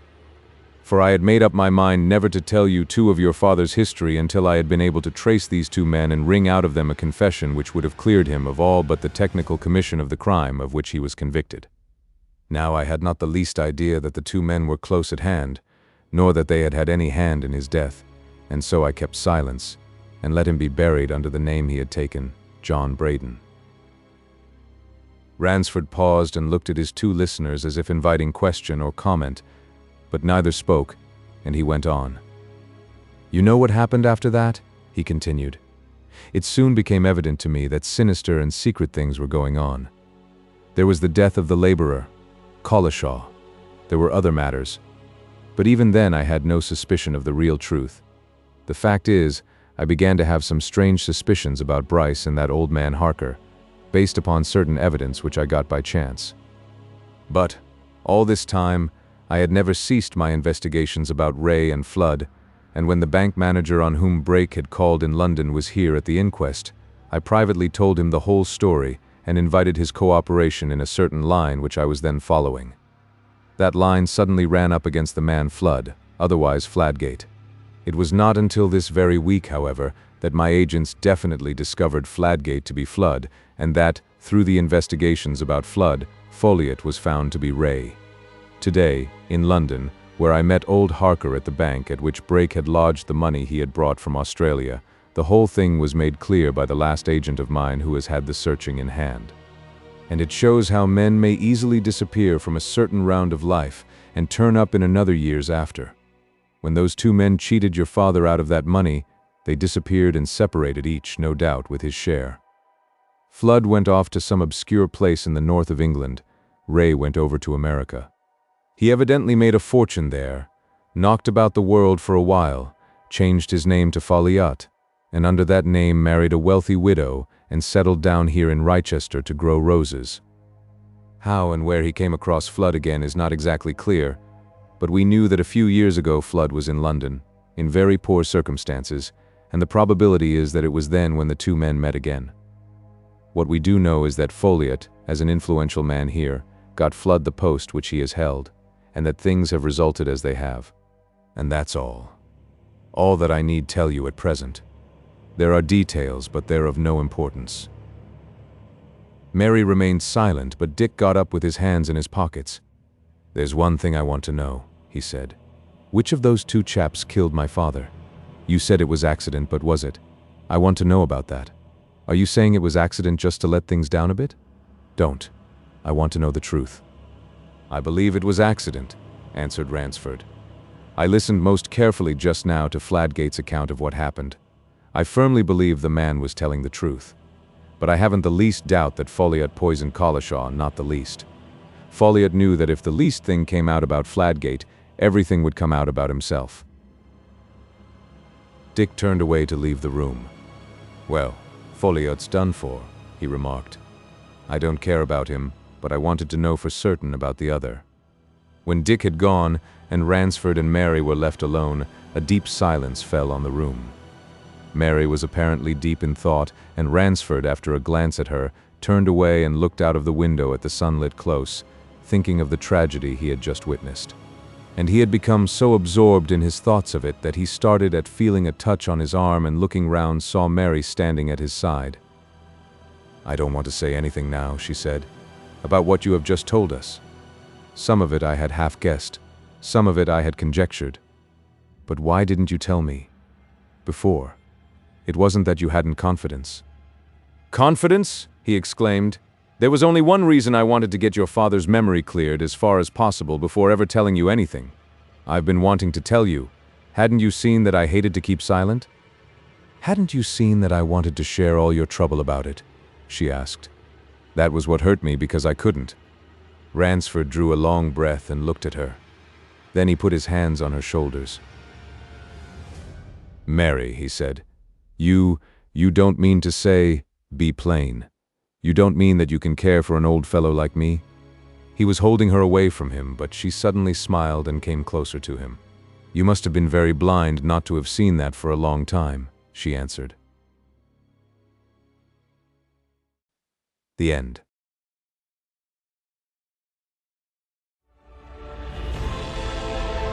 A whole galaxy to go.